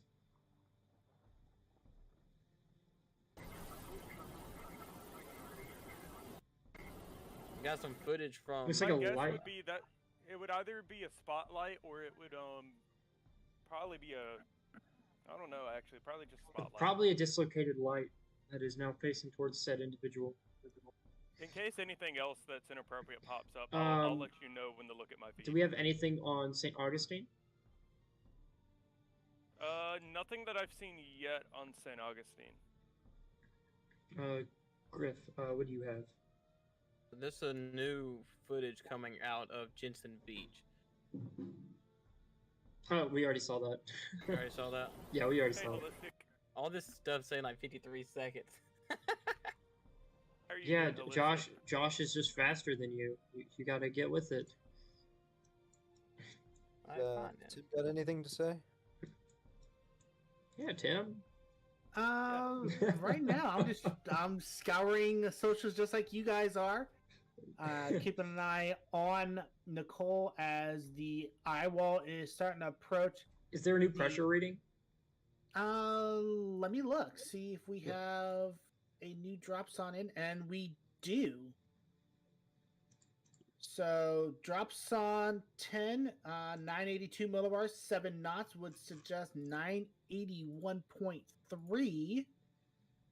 I'm gonna swap over to you. I'm going to update this real quick.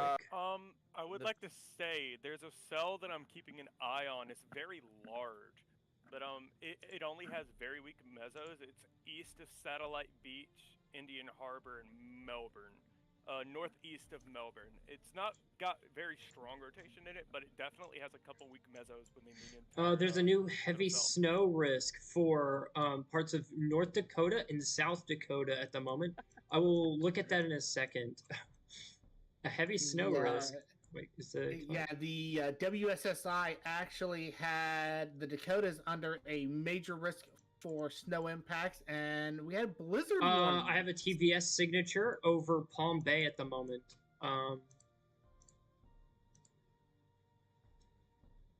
That is that little section we were talking about earlier has now made its way close to land. It is really close to the radar site, so I'm going to move to the Kissimmee radar. I'm about to share my radar. This is a pretty healthy embedded supercell within this. This is the worst radar I've seen in my life. All viewers, just please disregard that one. It is while you really look at that.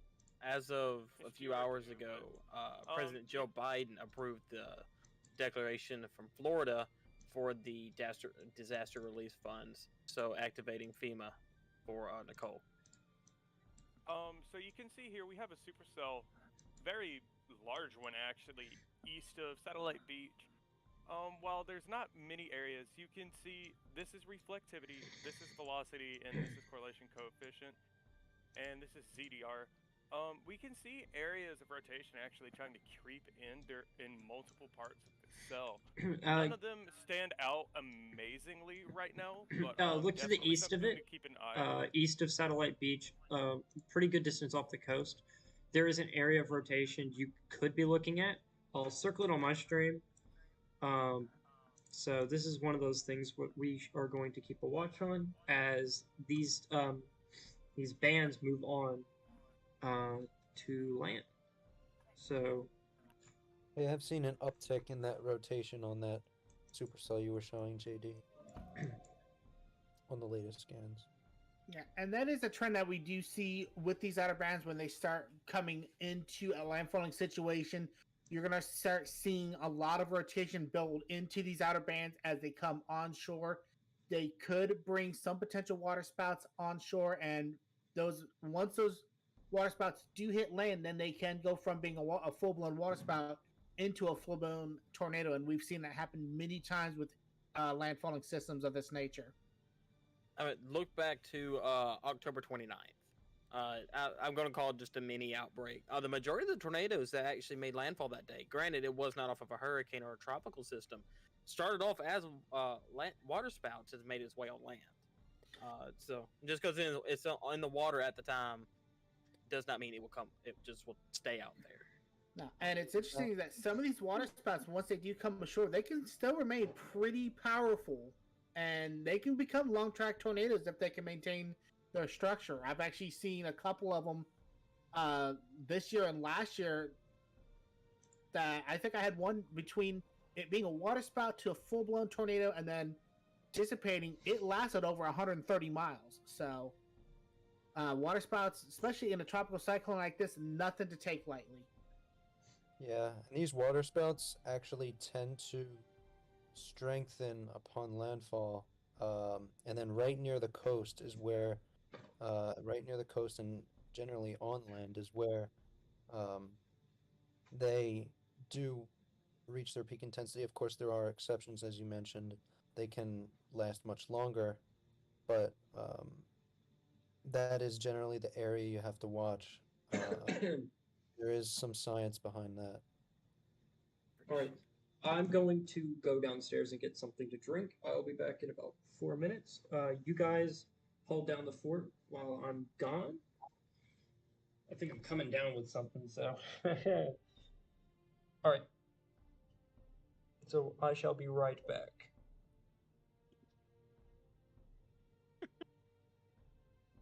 Okay, just something funny, just kind of lighten the mood for a little bit. Going back to the hashtag Florida thing I have pulled up on TweetDeck. Just in case you wanted to know, Light 99 is playing Sleigh Ride by Johnny Mathis. I just found that interesting. Sometimes, we gotta bring in a little bit of lightheartedness to situations like this. Oh yeah.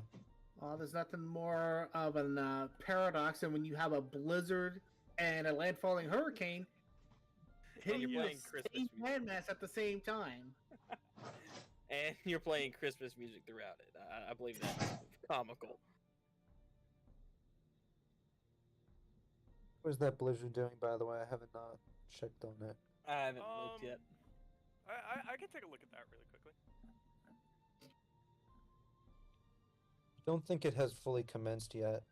No, but we could see a lot of snowfall from it. This would be up in the Midwest. It'll be a snowfall event on the back side of it, and then possible severe weather on the front side.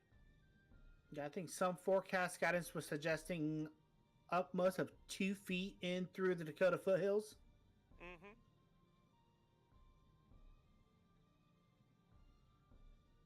Pretty intense little setup with it.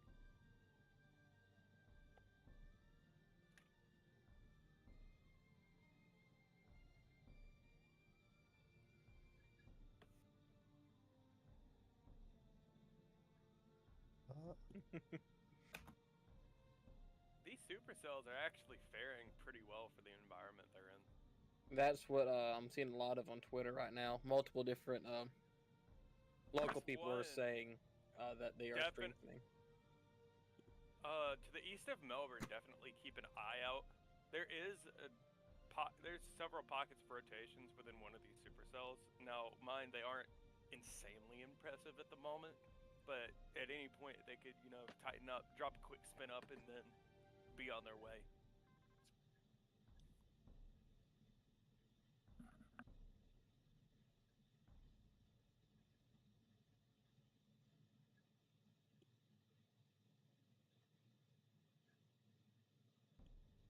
Once again, I would like to welcome everyone to the stream.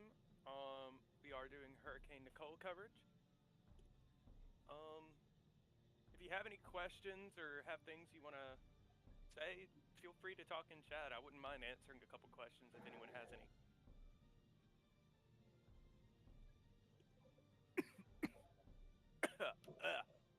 Don't mind me, I'm choking. I would like to, it would be nice if Josh were here so I could share my screen, but I do want to give a little bit of a synoptic overview of some of the inland rainfall we're going to be seeing. So, along the Florida coast, you could be seeing totals. Some of this has already fallen, but 3 to 5 inches more, and locally 6, could be seen across much of the Florida Peninsula, especially east of the Tallahassee area. Georgia could see anywhere from about 1.5 to 3 inches, depending on where you are. Generally, the further south you are, closer to where Nicole will be making landfall, you'll be seeing higher amounts. You will likely see higher amounts. Um, some of the Appalachians, especially in North Carolina, where there's mountains, can pick up that moisture and wring it out. Um, well, I could see localized amounts up to 10 inches in there, uh, anywhere from 3 to 7 inches in the mountains and valleys of the. I guess you have the Smoky Mountains, um, the Blue Ridge Mountains, and then in parts of western Kentucky and western Tennessee, uh, anywhere from about 1.5 to 3 inches as well. Um, could be seeing up to 4 inches in parts of Ohio, and also in Pennsylvania, uh, about again 2 to as much as 4 and 5 inches in Pennsylvania and upstate New York. That is. Along the coast in the I-95 corridor, amounts will probably be lower, as you will be on the eastern side of the storm, and the storm should be at that point more west weighted in terms of rain. However, coastal flooding from strong southerly winds is definitely a strong possibility in areas such as New Jersey, Long Island, Cape, and even into Maine. Uh, and that the Cape meaning Cape Cod. Cape Hatteras, of course, will see that as well. Um, Parts of upstate New York in the Adirondacks can also capture some of that moisture, wring out locally higher amounts up to about 7 inches in there, and even in Vermont and New Hampshire and Maine, amounts anywhere from an inch to 3 inches are definitely possible. So widespread heavy rain across much of the eastern seaboard over the next 3 days.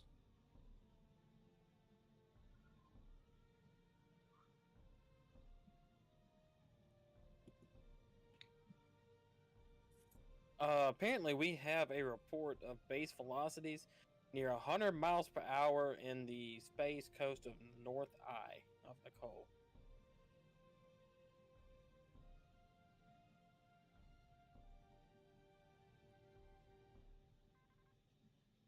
I don't know about 100 miles per hour. That would be really surprising for the strength of this system. It says the base velocity is near 100 miles per hour. Yeah, but how far up in the atmosphere are those winds being detected, though? That's the big question. It's not being said. See, and that can be a little bit misguiding, especially if these winds are being found above 10,000 feet, which is where reconnaissance normally flies at their highest flight plans. If it's above 10,000, then the reconnaissance isn't going to catch those when they go through. We do also have reports coming in of Daytona Beach actually being flooded. I got scared for a minute. My ID card stopped working on my door. My key card stopped working. All right, everybody, I am back. Jeez, you had to spam the Discord, didn't you? I did. That's only 4. Well, the same link. 1, 4 2, times. 3, 4. Okay. Hey Josh, I know you just got back, but I do have a video I would like to show. Yes. Okay. What are we looking at? This is a video captured from the Daytona Beach. This is surge and flood water is actually rising up into the boardwalk. What is that item? Did it just move like a log? There was a tube, or there was a plank of wood there that it moved. It was just sitting on the side of the road. If it can move that, it can move a small child. So, be Move safe. more than a child. I am noticing on radar the western eye wall seems to be improving in coverage, and that is with some fairly shallow convection. But there is some deeper convection on the northeastern. I said the western eye wall before. I meant the eastern eye wall. The northeastern eye wall, especially, does have some deeper convection, some more intense precipitation. So Yeah. definitely looks better than it did a little bit earlier. Peach Minute Maid or Watermelon Punch Minute Maid?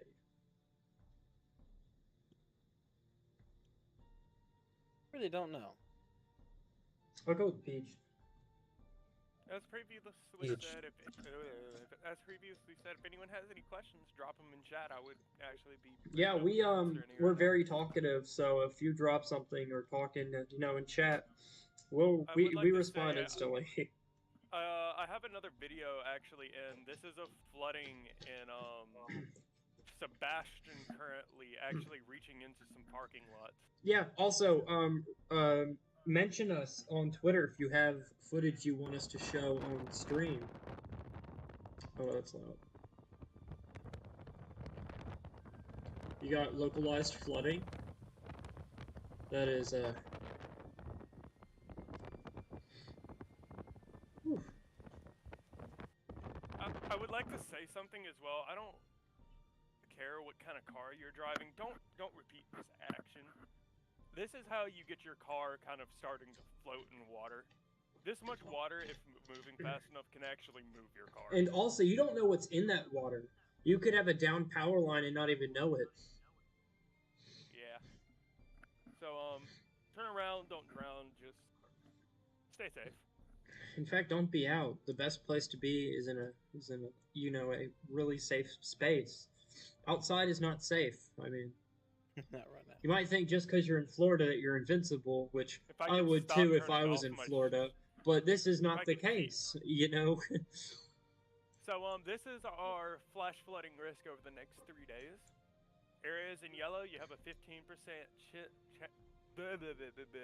a 15% chance of flash flooding, mainly within localized areas. Slow A down. 5% chance within the green areas over the next 3 days. Sorry, You talk like you spell your twos. I Just, hate you. I wanna say one thing. I don't hate you. think. Oh, well, Josh, I don't think you were showing what JD was sharing about the flash flooding risk Yeah, I was. on stream. Yeah. I swapped off of it because his stream ended. Apparently, there's a missing child report from It's in Ohio, if I'm Florida. In No, Florida? this one that says Florida. It actually didn't pop up from on Tampa. stream. You might want to look again.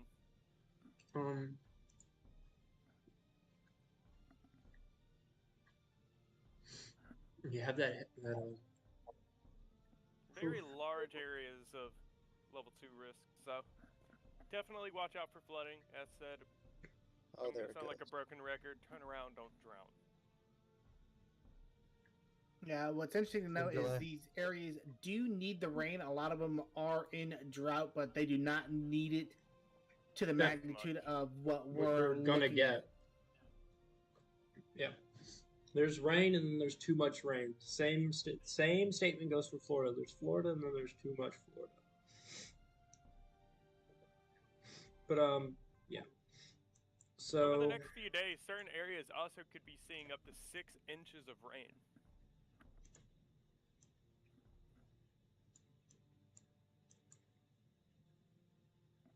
Yeah, ideally you would like to see that 6-7 inches of rain over like a 2-3 week span, not all at once.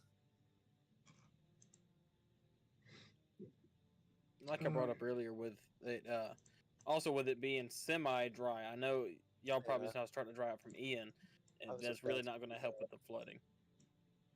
I was about to pull up that drought monitor. I mean, you can still go ahead and pull it so- up. In Yeah. Boynton Beach, Florida, we have power lines down that are actually on fire currently. do you have a video? Yeah. I'm pulling it up now.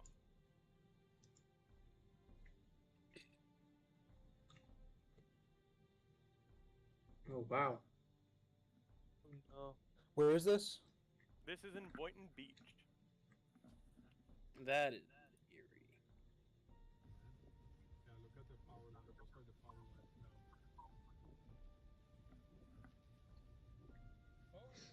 Electricity set the grass on fire.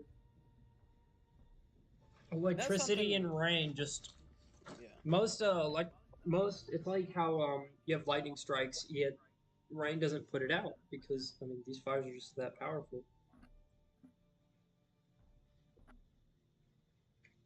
If you look at our Twitter, I just retweeted a video of the winds blowing through a dock full of sailboats, and the whistling sound it made was absolutely eerie. Can you pull it up for me? Sure thing. It should be up now. Oh wow.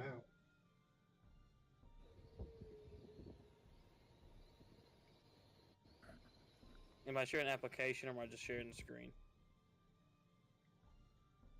The dude said, "Is it plays the strings of the sailboats?" That should be like a poem. Yeah.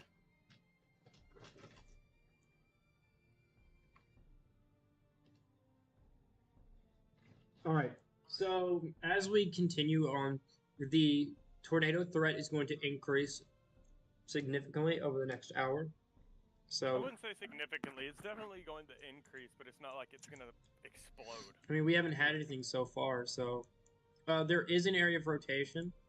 A little couplet, nothing too much. Just where was it? Satellite Beach. Yeah.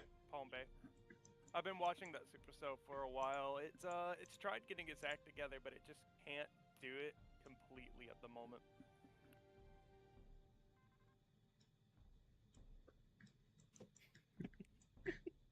This Light 99 station just keep tweeting hashtag Florida and hashtag hurricane. Now they're playing the Christmas Shoes by New Song. What?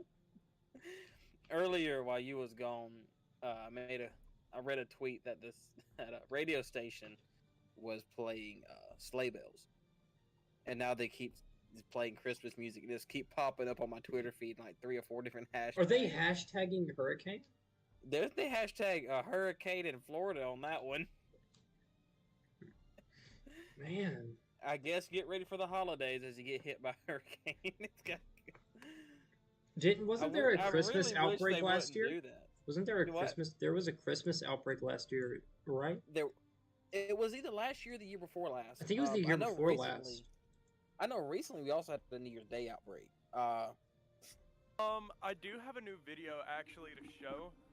I got confirmation on where this was a second ago. But this is from Hollywood, Florida. Please don't do this. Please don't do this. Hold on, let me look this up.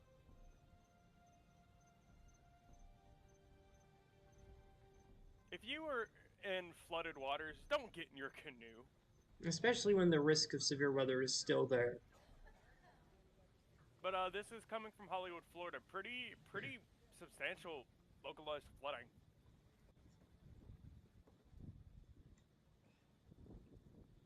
Where's the hurricane at right now? It should be making landfall here pretty soon, if not within the next 30 minutes or so, around Port St. Lucie and Fort Pierce. Right now, we're watching it get ready to make landfall and just covering all the flooding and everything that we have seen. It's getting pretty close to making landfall now. I'd say, give it an hour or so? Hour and a half. And West Palm Beach right now, I'm getting several videos come in from that and reports of the wind picking up subnaturally. You want to know what I just did, Dayton? What'd you do? I opened the peach drink, turned around, and instinctively grabbed the other one, thinking it was the peach, and then I opened it. Let me pull up my map again. I'm not real great with the counties, but yes, in Palm Beach, Florida County, or Palm Beach County, Florida, is where around this should be making landfall. So Palm Beach, Martin, St. Lucie, roundabout is going to be the target zone for. You're actually right outside the eye wall, if I'm right. Yeah. So you got about an hour or so. It has strengthened just a little bit within the last hour and a half, but so far we haven't got any new confirmations of it strengthening anymore. Also, down towards West Palm Beach, you will be in the weaker side of the eye wall. The northern part is the area we really are watching in terms of winds and convection. So while you are still in the hurricane, it shouldn't be too bad the further south you are. Just Josh, you're gonna also want have me to heavy pull up my rains. screen really quick on stream. Yes, give me a second. I'm resetting something. There we go. All right. Yeah, impacts in So- Palm Beach County are going to be a lot less compared to what you would see in Martin County and St. Lucie County, where we're going to see Nicole make a landfall.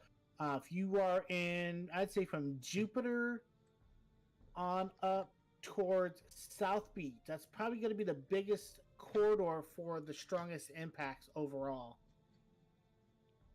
Right. So explain what Um, we're looking at, Pack. So the man. this is a hydrograph. I'm not too well versed in these, but this is a hydrograph. The St. John's River at Astor, and for reference, Astor is right here. So this is kind of the St. John's River, which flows through Jacksonville.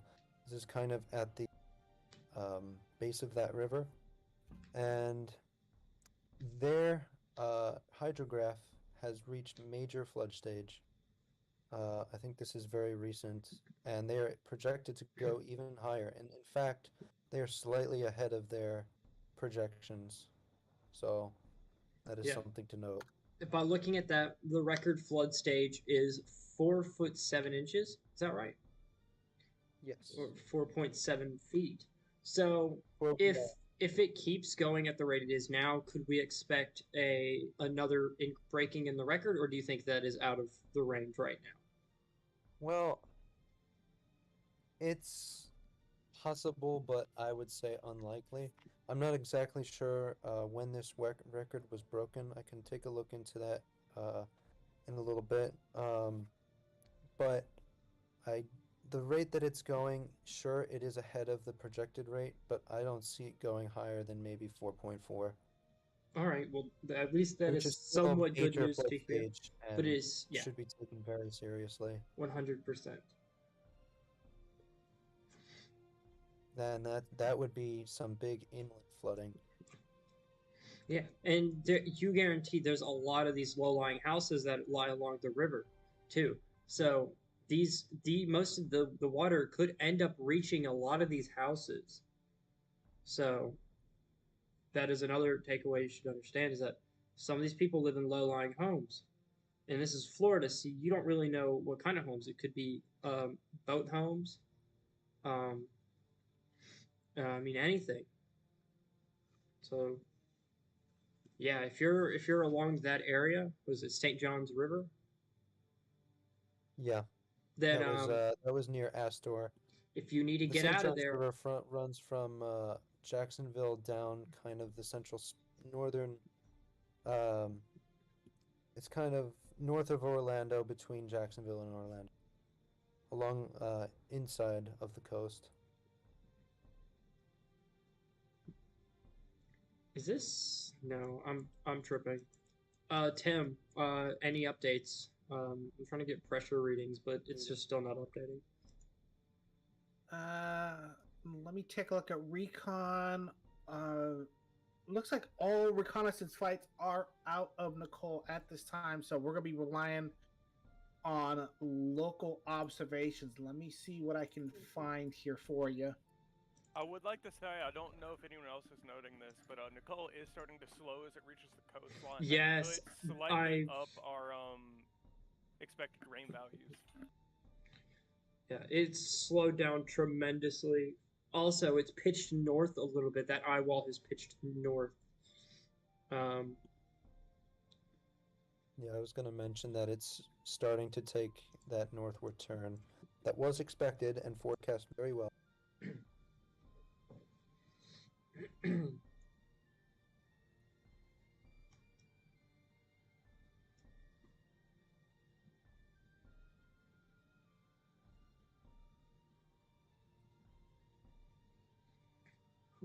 All right.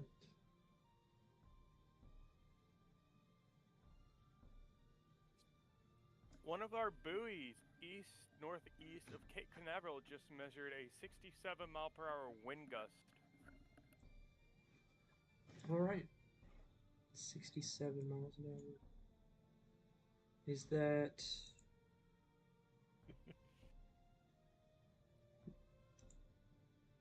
find that one.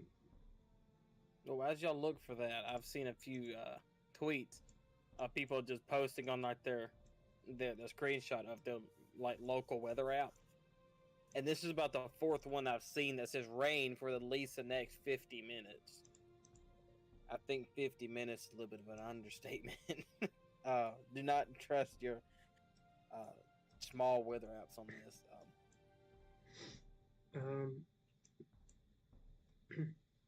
I would like to say we are about an hour away from landfall. Yeah. So we will be up for landfall, and then If y'all don't want to continue after landfall, you can hand it over to me. no, I'll be up for a while. I'll be up for a while. I'm full committing this landfall Oh, All right. I'll because also, if Ryan Hall is not streaming it, then we're gonna stream it. You know, yeah, by the way, somebody's I will- because some people are gonna need. Hour. Yeah, and Force 13's already done their 4-hour call in. The only thing we have on our end right now is an automated stream on our US channel. So, yeah, if Spark Service is going to be covering right up through landfall, definitely give these guys a like and subscribe so you can keep up with their content. appreciate that, my man. And go subscribe to Force 13. They're on YouTube, and go check out their store. I mean, they got some really sick merch in that store. I bet I might be picking up some too. Send the links Really and I'll good put it coffee and I'll mugs. put it in stream chat in the description. I mean, if you Alright. have you seen their coffee mugs? Like, Something oh my else I would gosh. like to say is I don't know if anyone else here is down to do it the next few days. I will if no one else will. I will be doing coverage for the next 2 to 3 days on the storm as it progresses throughout the U.S. I also Yes. may do snowstorm coverage for areas in the Midwest as well as storm coverage there for the northern or eastern side. This there's an area of rotation a little far off the coast, but it's rapidly approaching. You might want to pull that up on stream, Josh. Is that It's Palm Bay? rather intense. Where's it at? It's not too Where are you intense, looking? but it's off the coast of Palm Bay. Palm Bay. That's the one I've been watching for a little bit. Is it how far out? Give me give me an estimate. Miles. Currently about 25-ish, a little over 25 miles away from the coastline. All Okay, right. yeah, there are a couple areas of rotation. I actually have up on my GR2 radar. I can actually highlight where a couple of these are. Yeah, I'll hop in on that. Yeah, and this is what we normally see when you have a hurricane making landfall. You do get these occasional rotations that do spin up, and they do come in clockwise across the axis of the hurricane, since at least in the northern hemisphere, you do see hurricanes spin counterclockwise. Southern hemisphere, they spin clockwise. So you'll see these rotations start spinning up and come in towards the coastline.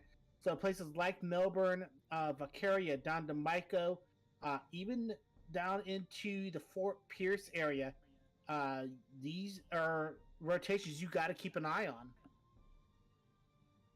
I will say it did look better on a previous scan. I wouldn't be too surprised to see it weaken a little bit before making landfall as far as the tornadic rotation goes, because it is moving into the northeast quadrant of the hurricane. So We have Dave, better view we there. do have a new report coming in. Peak wind gusts at 70 miles per hour in Brevard, Florida. Sustained was at 52.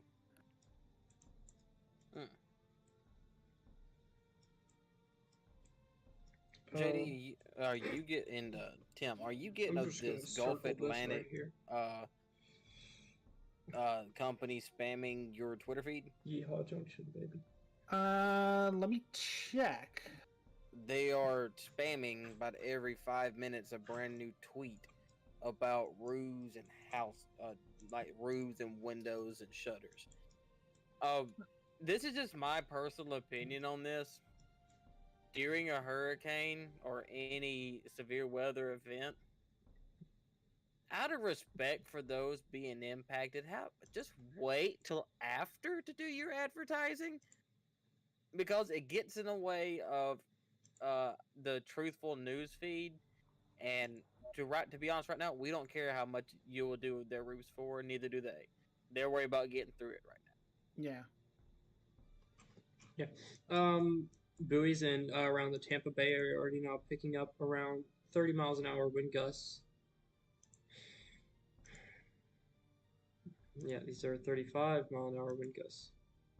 38 all the way off the coast. So they're already seeing these tropical storm force winds. That mesoscale discussion is now gone. It looks like the western eye wall is breaking up. But man, look at these bands coming off of this. Tim Pack, I'm gonna hand just for about 5 to 10 minutes to you guys my job. I'm sorry. I'm gonna go use the bathroom and eat a little bit. Take all the time you need. We're in no hurry. I'm used to having that over on the Force 13 side of things. I'm used to having to be in the presenter and producer role, so you're good. All right, I'll be back at max like 15 minutes, but most likely Take all the not time 10 you minutes. need. You've You've got 4 of us. There we We go. got plenty of cooks in the kitchen. That rotation has continued to weaken, actually. But things can spin up very quickly, so it's still worth keeping an eye on. I'm going to plug your YouTube channel into the stream. Check out Force 13 here. This is their YouTube channel. Go check them out. You probably, if you're into weather, you've probably seen their channel every now and then, like the say I do. So they have multiple channels. Go check them out. Yeah, if you actually pull a Force 13 US, that should actually show our automated stream as well. That's actually what we have up going right now. Yeah, and go give the Force 13 US a subscribe specifically. I'm going to do that right now. And here's their live stream. Are you putting it in the description? Or the chat? Yeah. Yeah, here's their live stream, your automated live stream. Go check it out if you just need to be able to watch it every now and then. Yeah, what we have on that one right now is we have a quad panel setup. We got the GR2 radar showing, obviously, Hurricane Nicole is just making a run for landfall using the Melbourne radar. We have the College of DuPage Go 16 full panel scan there, updating every 10 minutes. We did have rapid scan earlier, but for some reason, I guess NASA decided to take Go 16 off of Nicole and move it over the central Midwest, probably because of the blizzard and severe weather threat. We've got the watches and warnings courtesy of Pivotal Weather and a live camera down at Cocoa Beach, Florida. So we have Nicole covered on all angles, at least on Force 13 US's side of the production. Yeah, what you're looking at now on my stream is the satellite imagery of the storm. You can see it here. Your eye wall is located here in the center. It's pretty obvious. So, yeah, it is nighttime, so I can't really see dense clouds, but we do get a good insight as to how big just this storm is. For Category 1, it's really large. And you can see those bands up here, those where you can see how fast those winds are against this. These are what's going to be impacting all the northern states, Georgia, South Carolina, maybe up into North Carolina. But yeah, you can see your eye wall located here. So, and if you want a perspective on how big Nicole is, its cloud influence actually reaches from Bermuda all the way down to Florida, up to Louisiana. So this is, in terms of its cloud cover, this is a very significant storm. Yes, you can see it. It is huge. So that's just that is it's just massive. You see, it's very interesting.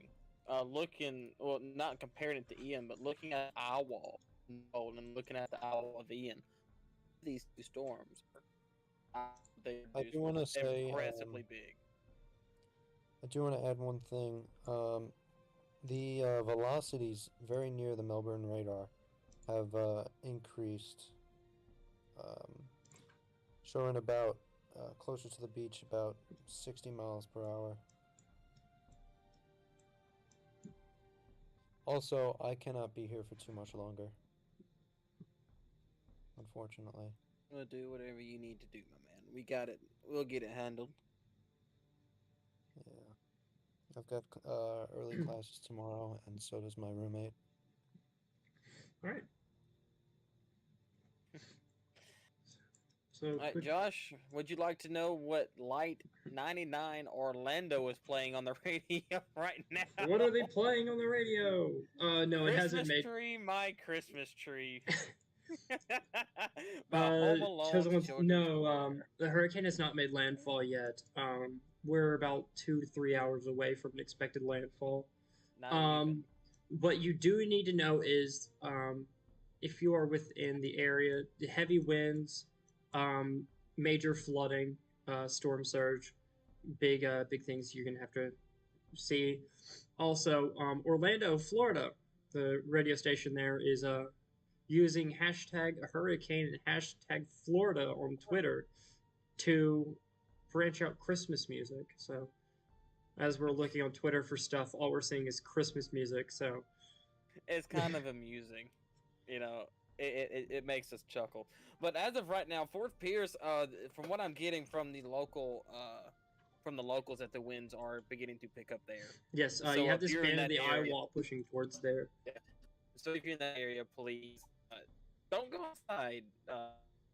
If you were, I wouldn't do it again due to it getting Awesome, very man. close. It's about 40. I would say about 45 to 50 miles away from landfall. So here in the next hour and a half. I will say, high tide, from what I'm seeing, has already occurred. It was around 9 p.m. So luckily, tides are. The low tide is at 3 a.m. Well, that's good. That should That'll help mitigate the storm surge by about Yes. 2 feet, give or take. yes, really important Yeah. stuff. Let me continue this.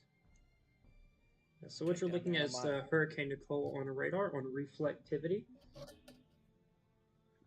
check on Miami real quick, make sure nothing's happening. and down underneath it is a layer of satellite cover, so you can just get an estimate as to how big the wind the storm's field is. I don't know if anyone's answered him in chat, but Chosen Ones, it hasn't quite made landfall yet. Yeah, already, but we are I got very, him. Very, We got him. okay, we are very close to it. We're about another two hours away, if I'm right. About 2.5, 3 hours. Last center fix that I've got, and I'm getting ready to check it again. I would say right now the eye wall is starting to impact the Port St. Lucie area. So Port Salerno, Ocean Breeze Park, Jensen Beach now in the eye wall of Hurricane Nicole, and just going from Jensen Beach, Yeah. we're And if about 35, 36 miles away from the center. all right, if you're new here, we have a special guest. His name is Tim, and he is one of the directors of Force 13's U.S. branch. It's definitely been an honor and privilege to be on your guys' stream this evening. We have wrapped up coverage on the Force 13 side of things, so a big thanks for Spark Service for bringing me on this evening to help continue cover Hurricane Nicole. Yeah, no problem. It's an honor to have you here as well. It really is. just to kind of throw this out, Vince Welty is right there at Vero Beach, and he's getting measurement pressures of 994. 994 millibars. All right. Mm-hmm. So we've seen an increase in pressure, which is what we want, if I'm right. By the way, Yeah. I am here. I'm just chiming in every now and then. I am eating. You're fine, bro. You're fine. good. I hope that eating will fix your spelling. Then. I will end you. There's a running joke. He spells T-O-T-O-O, and he spells T-O-O-T-O. So he spells 2-2 and 2-2. Yeah, it's hilarious. Who cares about how 2 and 2 is spelled? There is no reason the English language should have that. It's literally just fancy talk. You ever seen that episode of Family Guy where it's Brian and Stewie underwater, and Stewie's not using proper grammar, and if you guys, he said, "Quit being a grammar shark," but he forgot to add a comma. So he said, "Quit being a grammar shark." Brian looks at him, and then he gets attacked by a shark. That's kind of what it feels like listening to these two talk. Well, we do have some interesting observations that are starting to come in. This particular observation is from the Osh's houses at South Point in Fort Pierce. As of 4 minutes ago, winds were sustained 38 miles per hour, gusting to 57, with a pressure of, and I've got to make sure I got my conversion chart right, 987.5 millibars. Wow. That is so a little bit more than lower than I expected it actually.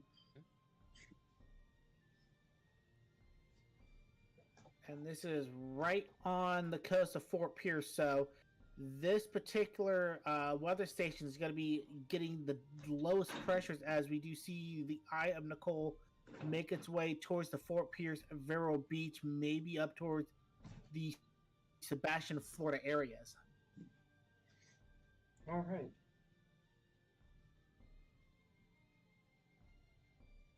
So nothing has really changed in terms of pressure wise. From a specific standpoint, I take it that's really good. Has that been an increase? Because the last time we got a reading on the pressure, central pressure, it was 980 millibars. Yeah, that was from reconnaissance. Obviously, the centralized pressure is going to be more closer to the eye of Nicole. You're going to see pressure start to fall in the Fort Pierce, Vero Beach, Sebastian, Port St. Lucie areas as we do see the eye of Nicole get closer to shore.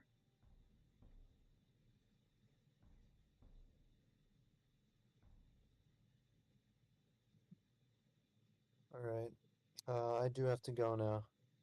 All right, Pac, well, you take care, my man. Thank you for what you've done today. Good luck. Everyone stay safe. Yeah, you too, Pac. Thanks. LC 39B just recorded a 71 knot of Nicole still over 100 miles away. Yeah. I am running two radars. Obviously, the GR2 is what I've been shown earlier. Radarscope was hinting that we could be seeing 80, 90 mile per hour winds on the north side of the storm. However, those readings are at 4,000 feet up in the atmosphere. So not really in that sweet spot where we'd like to see recon be flying at, nor would they catch it at the surface level. So yeah. You're talking right in that 4,000 foot altitude area. It looks like the eye wall is concaving in on itself. Okay. Just to give a quick reset on everything, to get off the hurricane just for a split second, the National Weather Service has put out a slight risk from, looks like Jacksonville all the way up to, looks like Willingham for the thunderstorm outlook. Oh, what day is it? Day 3? Yeah, today Yeah, there's a day, Day 3. one. Day one. Day 1. Yeah, I see that. Day 2, the same area has a slight risk as well. Day 3, if I can click on it, Day 3 has a slight risk to a little bit north from North Carolina to South Carolina. Day 4 has nothing, so it doesn't get to that. Back to this. Yeah, but it looks to be as if the eye wall is losing a lot of its structure.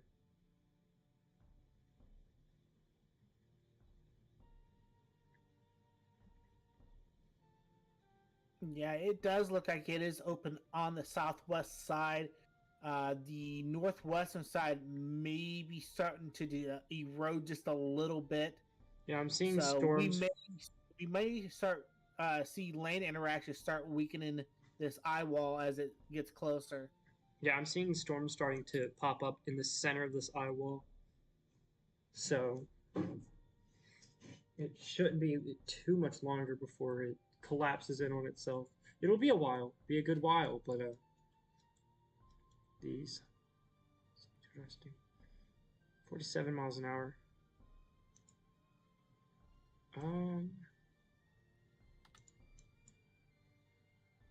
Yeah.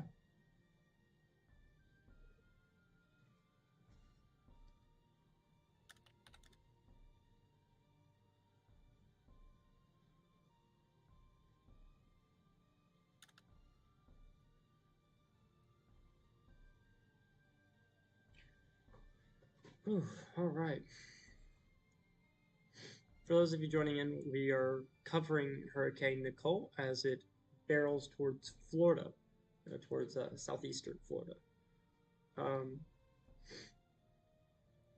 So yes, is that a? Let me give me a minute. I have to do some research real quick.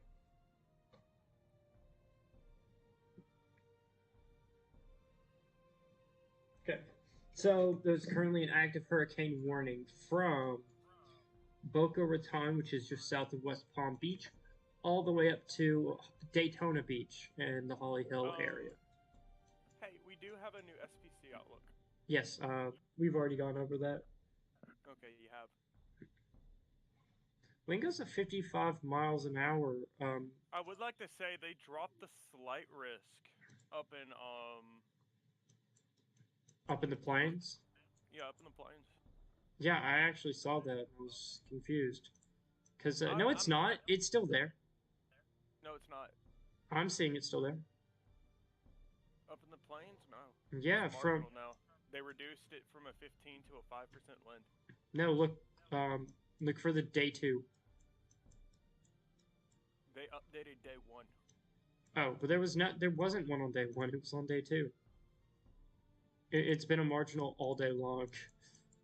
No, on the old day 2 when it was a slight risk, it was 15%. Oh well, the day 2 is still it's still at the 15. Yeah, that hasn't updated yet. What? That'll update in an hour. No, it already updated. My thing's already updated. Day 2 is not updated. I'm looking directly at the site.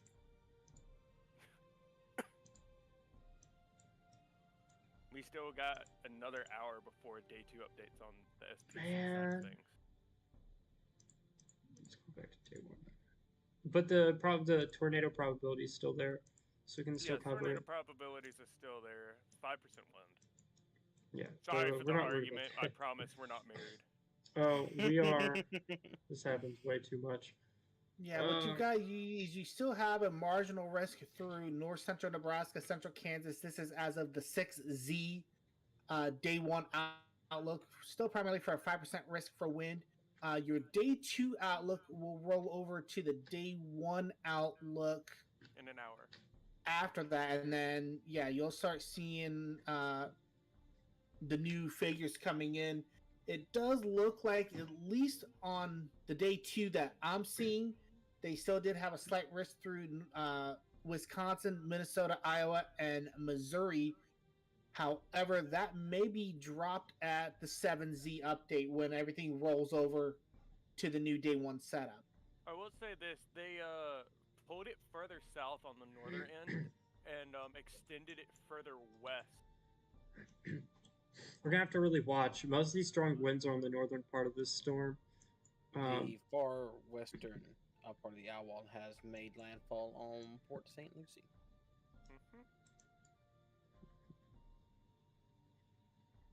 So yeah, Port St. Lucie now getting the western eyewall. So places, towns like Gomez, Port Salerno, Port Seawall, up towards Stewart, Port St. Lucie itself, and River Park now getting the worst of the western eyewall. This is where you could be seeing 50, 60, 70 mile per hour winds. Yes, the eye wall is this area right here. Sorry, I didn't see your comment. I was busy looking at other stuff. My bad.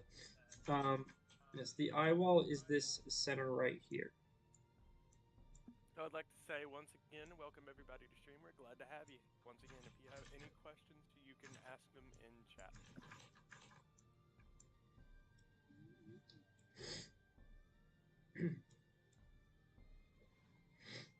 A new discussion has been posted. Is it a mesoscale discussion? I can't tell. About Nicole and the fonton is so small. Oh.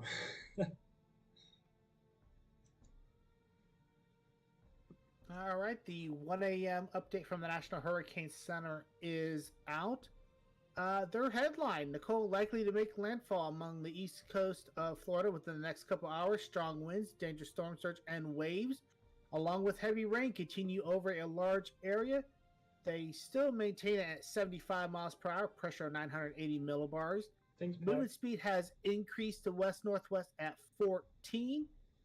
If you're plotting 27.2 north, 79.9 degrees west, puts it approximately, I believe, 40 miles from Fort Pierce. Let me make sure I have the actual, 30 miles or 45 kilometers east-southeast of Fort Pierce, Florida. No changes on any of the warnings, so the hurricane warning still remains in effect for the Abacos, Berry Islands, Grand Bahama Island, and northwestern Bahamas, and then Boca Raton to the Flagler, Volusia County line in Florida. A tropical storm warning still remains in effect for Bimini in northwestern Bahamas, Hallandale Beach, Florida to Boca Raton, Florida, down to the Flagler, Volusia County line in Florida, up to the South Sanitee River in South Carolina. From there, north of Bonita Beach to Indian Pass, Florida, and Lake Okeechobee. Nice. I could probably say that all day. Lake Okeechobee.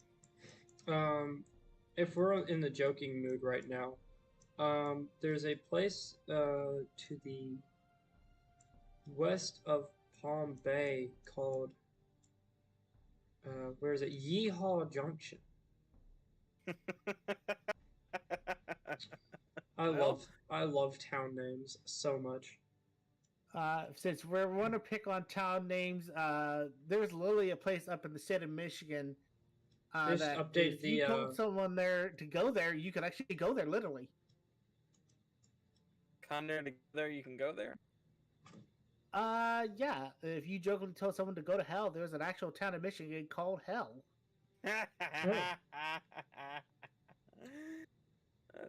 That's pretty good. Your laugh was just the dot dot dot dot dot dot dot. That was your laugh just now. Yeah, I probably agree. But I've seen now a lot of the reports from the pressure has dropped down to 9. That gummit, Josh.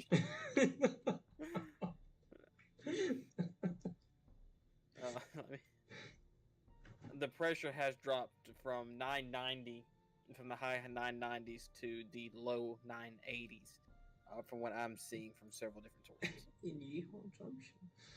Yes, and Yeehaw.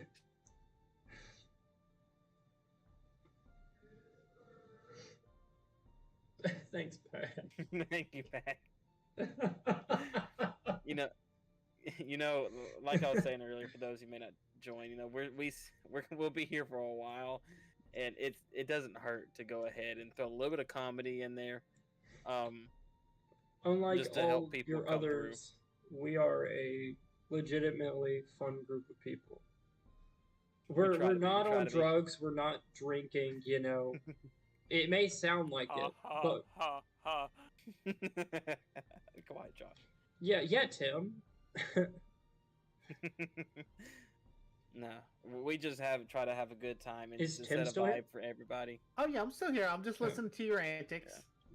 It you know, because y'all are gonna be in your places for a while, and you know, if you don't have TV or internet, you're probably just going off of what little cell service you have now, and might as well make it a little bit better. And to give you an update on what Light 99 Orlando is playing, they are playing The Gift by Jim Brickman. The gift. The Gift. Tim, this is the definition of insanity. Oh, you should see Force 13 when we do our Sunday streams. That compelling comparison to what you consider insanity. Is it like insanity? There's so much information, or insanity like you're having fun? Insanity that we're having so much fun that sometimes we don't even know what we're doing on air some days. So it's like a podcast, but with the weather. Yeah. Me and Griff actually been talking about making one, but Yeah, we have. there's something in the process. Yeah, we're a family. We sure do act like it.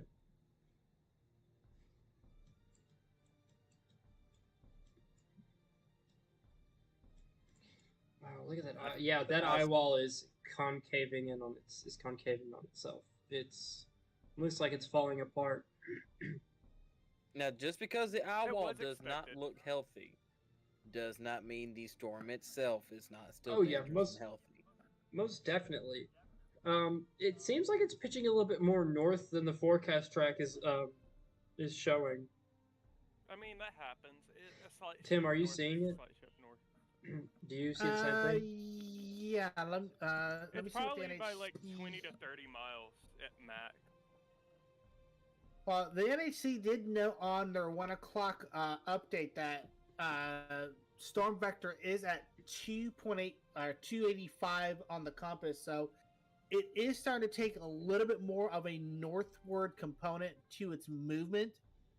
So places like Fort Pierce, St. Lucie, South Beach, up towards Indian River shores, that's where we're going to start seeing the worst of this when it starts coming on shore in about the next 2 hours. And Palm Bay is about to start seeing some heavy winds as this northern part of the eye wall moves up closer to that section of the peninsula, because most of these heavy winds are on the north and northeastern side of the storm. So you guys are going to get lashed by winds. There's going to be 60 to 70 mile per hour wind gusts, so be really aware. In Port St. Lucie, you may be getting an eye wall, but these winds off the back are not as strong as what you're seeing on that northern side.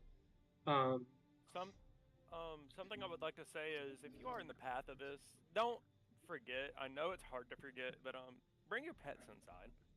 Oh, absolutely. I've had pets outside in storms like this. My pets were outside when Sandy hit at the beginning. We wound up bringing them inside. I mean, my entire backyard flooded. We had about 6 inches in the backyard. So bring them inside. Even if it's not raining, wind can still be a problem. Things can fall, in the yard, possibly hit them. Be safe about it. Also, don't go out in this. Griff has said this multiple times. While nothing may be down or flooding right now, that can change within a matter of minutes. Power lines can fall. Things can start flooding. Things like that. And please, this happened in Ian. Don't go out to the beach. No, don't be the individuals, because we actually had this on Force 13 Live when we were covering Ian. We actually saw some individuals that decided to go out and play in the storm surge at Fort Myers Beach. Don't do that.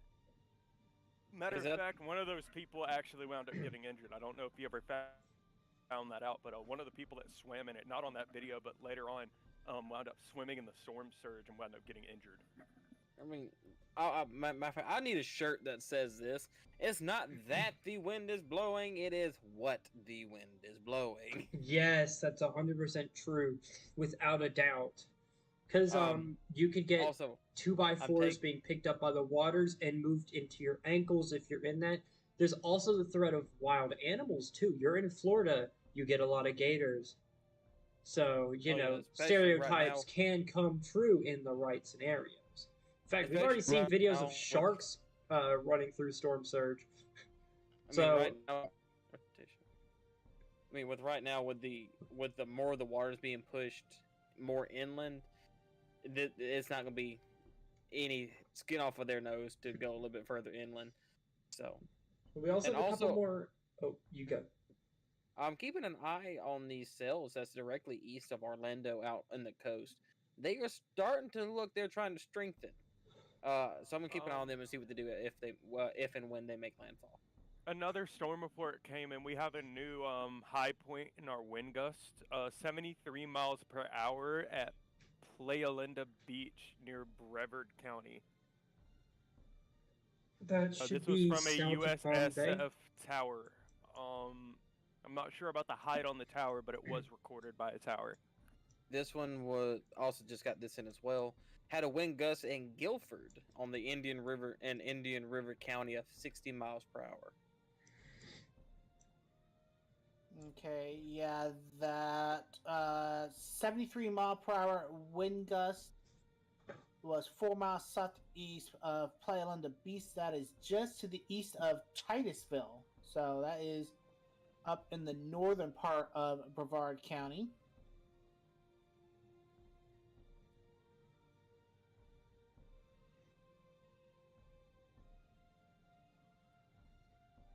Something else I would like to say is I know some people in our coverage area are probably watching this as well.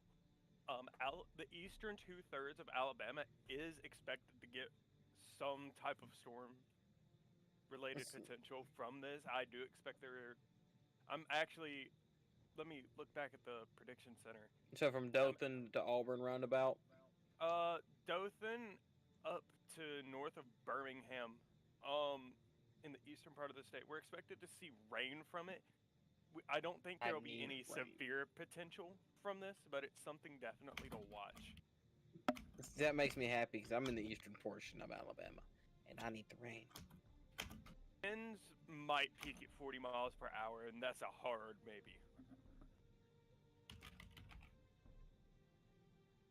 In terms of Georgia, you'll definitely be seeing a lot of rain from this. Definitely watch out for flash flooding in the southeastern portions of Georgia. You'll actually be seeing severe potential from this. It's really just a tornado threat, not counting the tropical storm force winds that might be there as it crosses the peninsula. Well, it is predicted to be a tropical depression, if you will, And we will. on top of Macon. Oh no, that's a habit. So if you're in Georgia around Albany, Tifton, Waycross, Valdosta, all the way to Eufaula, and that's right there on the Alabama-Georgia line, you are in a tropical storm warning. By the way, 45 different counties in Florida are under a state of emergency as well. Also, can somebody bring up power outage maps? I'm pretty sure our number of power outages is probably Let me increased. scroll up and get to that link. Yeah, 37,700 now. 37,000. What's the population of Florida? 11 A million. lot. Yeah, so about 40,000 people at max, maybe there's some of that uncounted for, are out of power currently. So definitely one thing I would like to say is have a emergency supply kit on hand, and if you have one, make sure your backup generator is kind of charged, I guess you could say. Have a backup generator if you do have one. Have a flashlight, food, water, medical supplies.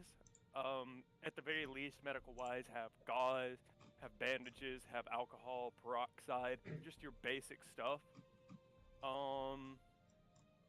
Something I've been telling people to start carrying with Clothes. them. Yes, it's clothes as well. Is start carrying a whistle with you.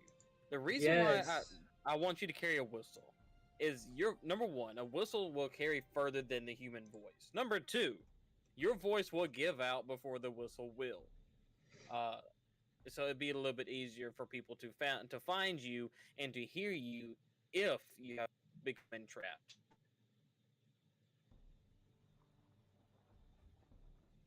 Yes, in St. Lucie, 7,610 people have power outages.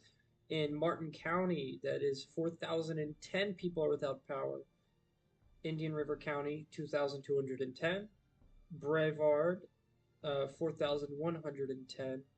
And Putnam is at 1,094. So a lot of power outages. 8,000 in Palm Beach, 3,000 in Broward, 2,920 in Miami-Dade. So, Well, as I'm scrolling through the social media, 1,670 in Charlotte. So, 37,000 total. as I'm scrolling through the social media, at Melly Hatchet says, "Well, Hurricane Nicole is blowing around my home at the moment. I'm sitting alone in the dark, watching it rain sideways. Hoping my last fruit tree makes it through this storm. Hurricane Ian took out 3 of mine, and my basement is starting to flood again. Hashtag Florida Life, hashtag Florida." And that's going to be the story for the majority of the East Coast of Florida tonight. I just saw an image, and that was the funniest thing. It makes me sad because those fruit trees, man. Ooh, They take a lot of work. I have pecan they trees. do. They really do.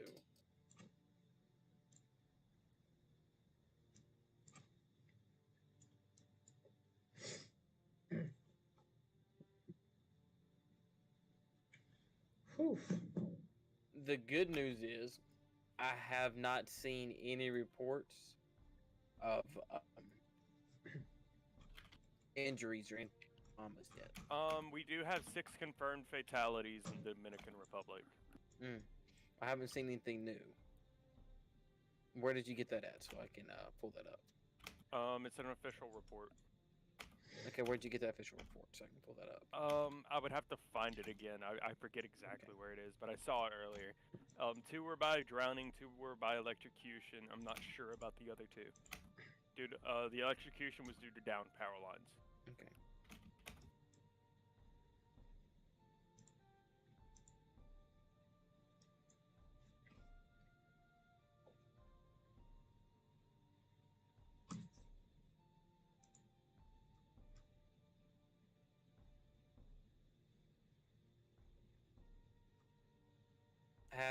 I want some more footage on that Deerfield pier just to see what it's like now. It's pretty unlikely we'll actually get any.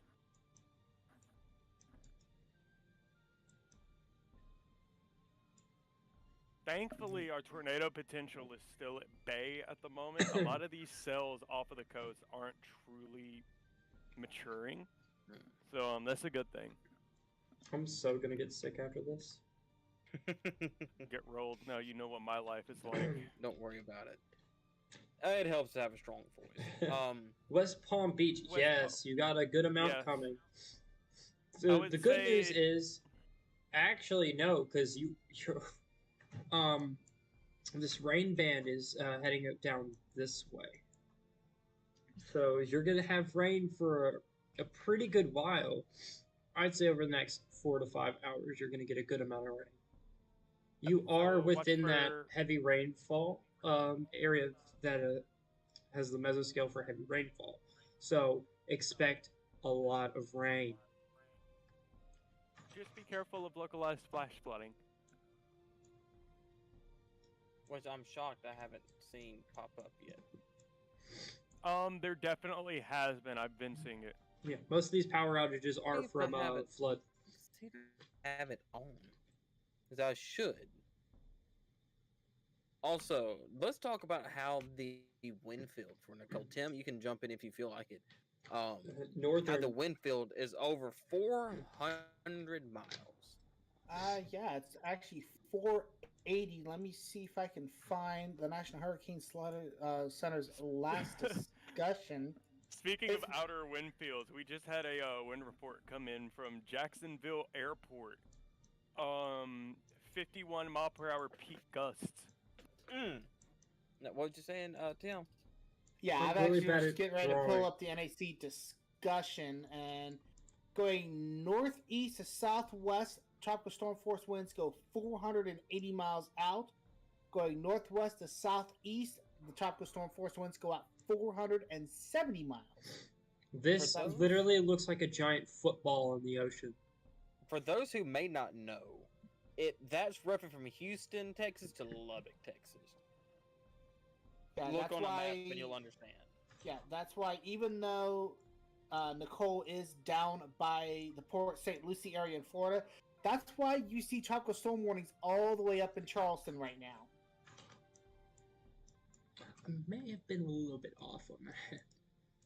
The storm is a giant football being punted towards the coast.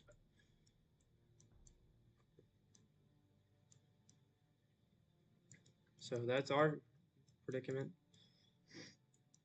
And just for some context, this was something that we discussed over on the Force 13 live stream. The rarity for a storm to be impacting Florida this time of the year, last time we had a storm like this, 1935. Oh, Nearly 100 years ago. Was it 80? I Seven? swear I know which storm you're talking about, but I can't remember it. 7. Wasn't it? What, Yeah, it's seven? 87. Yeah, 87 years ago. No. The storm name was 7, wasn't it? I'm not sure. I know it's from 1935. There have been there's been, counting Nicole, there's been 4 total storms that have impacted Florida in November. One was a tropical storm that started by the east coast of Cuba and hit Florida, and the other one was Gordon of 1994, which by the time it got up to Florida, it was a tropical depression, but it was a pretty monstrous tropical depression. Okay, it was the Yankee Hurricane of 1935. It was the Cat 2, and it affected pretty close to the same area. Okay. There has been a new link posted for a storm shelter. As soon as I get that link, I want to put it in chat for you guys for the Palm Beach County. It has ones that are open and closed. So everything is at level 1, full activation.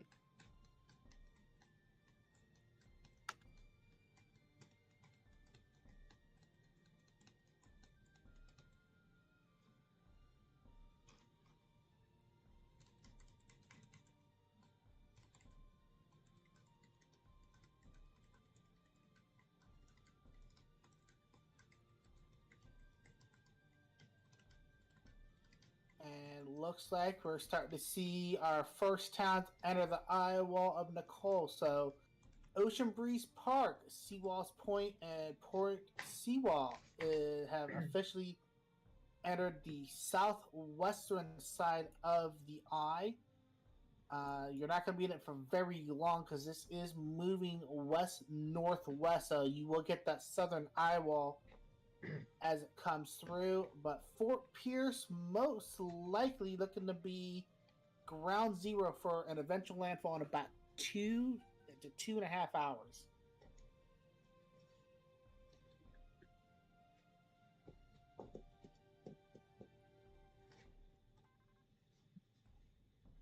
Apparently, somebody tweeted with Hurricane Nicole as a hashtag, and Chicago PD is a hashtag.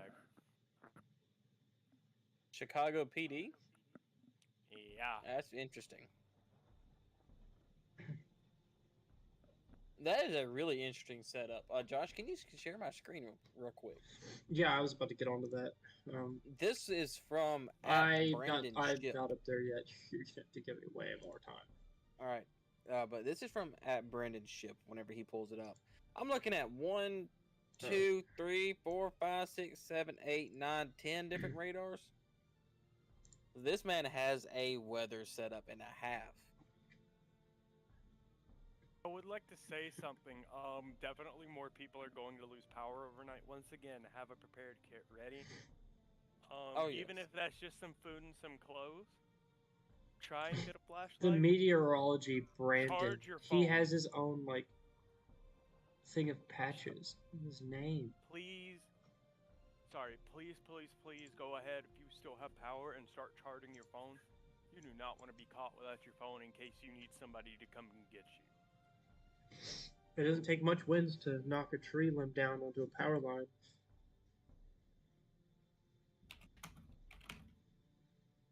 Right now, there's 30. Just go and call it 39,000 people without power as of 10 minutes ago. Also, that does not mean further up north like Jacksonville, Palm Coast, St. Augustine, and Daytona Beach. This is soon coming your way. In Tallahassee, you're not out of it either. Gainesville and Live Oak. You'll be getting this later on, probably sometime this afternoon. And so you're probably going to be soon running out of power as well. So go ahead and start taking your precautions for that.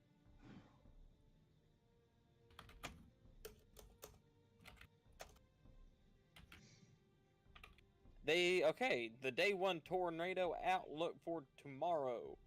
You're looking at the far southeastern part of Georgia and the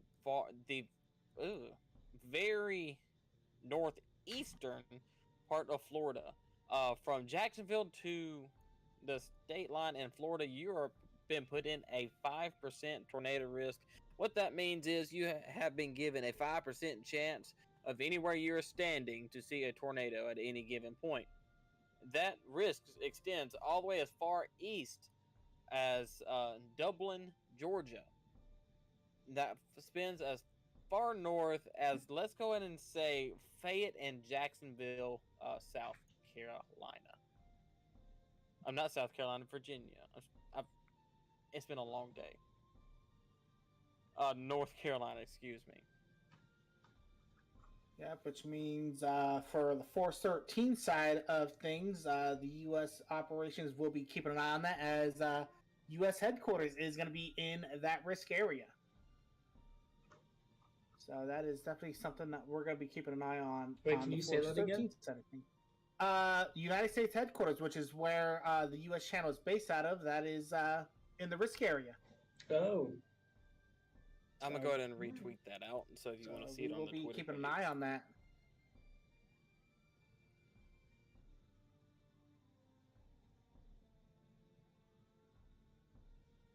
The highest wind gust that has been found so far in Nicole has been 83 miles an hour. Pressure is continuing to fall. We have a weather station on the northeastern side of Port St. Lucie, now down to 985.4 millibars. Say again? 985.4. 985.4.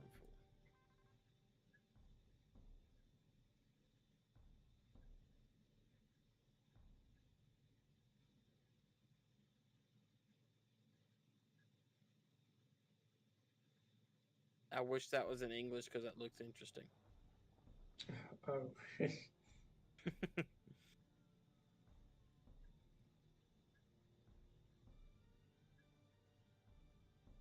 Do we want a new music update from Light 99 Orlando? Yes, please. They are playing Holly Jolly Christmas by Group 1 Crew.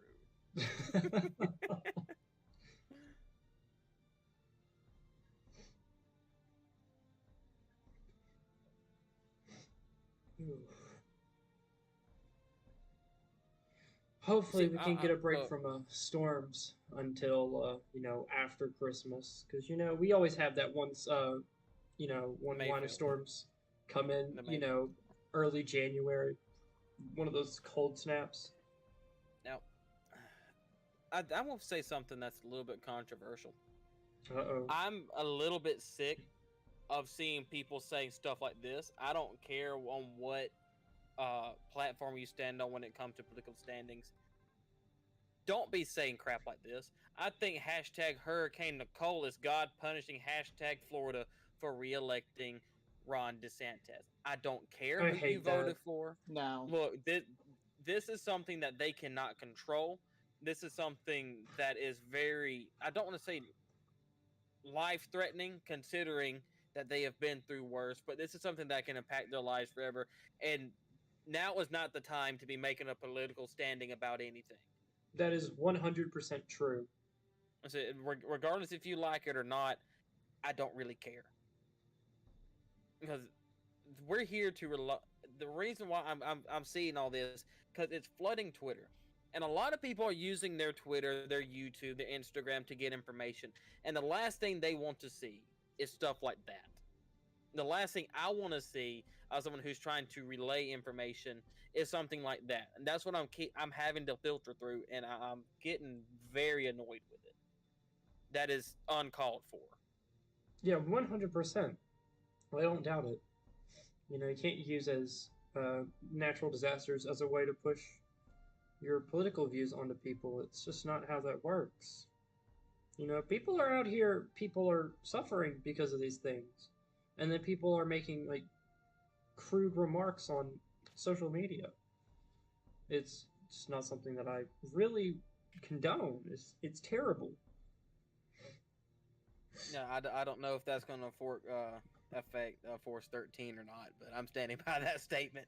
No, we as Force 13, we try to keep a very objective scientific approach to what we do. Obviously, we don't let politics or social trends or anything like that influence how we operate.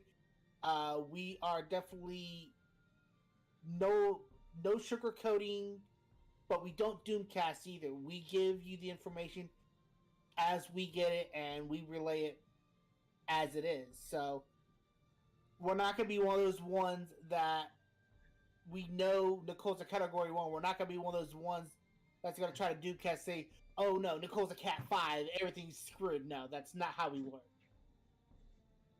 And I'm pretty sure Spark Service wouldn't operate like that either. Unless it gives us perfect evidence for us to say something along the lines of, yes, it is a Cat 5. Or yes, it is a Cat 4, our mouth will be shut. Well, hurricanes are easier to document and categorize as a category because there's certain requirements they have to meet to reach those. Wind speeds, pressure, it's really easy to understand that. It's a bit difficult with tornadoes as it's a damage-related assessment. Yeah, which is something that they got away from in 2007 when they went to the enhanced Fujita scale. A lot of it was more on the total destruction of what a tornado was doing. Now that's been micromanaged down to the peak damage and a lot of other parameters that go into it. Now going back to kind of bounce off what Josh said, it's so much harder. I'm going to bring up a tornado that what was it? A little bit southeast of Little Rock.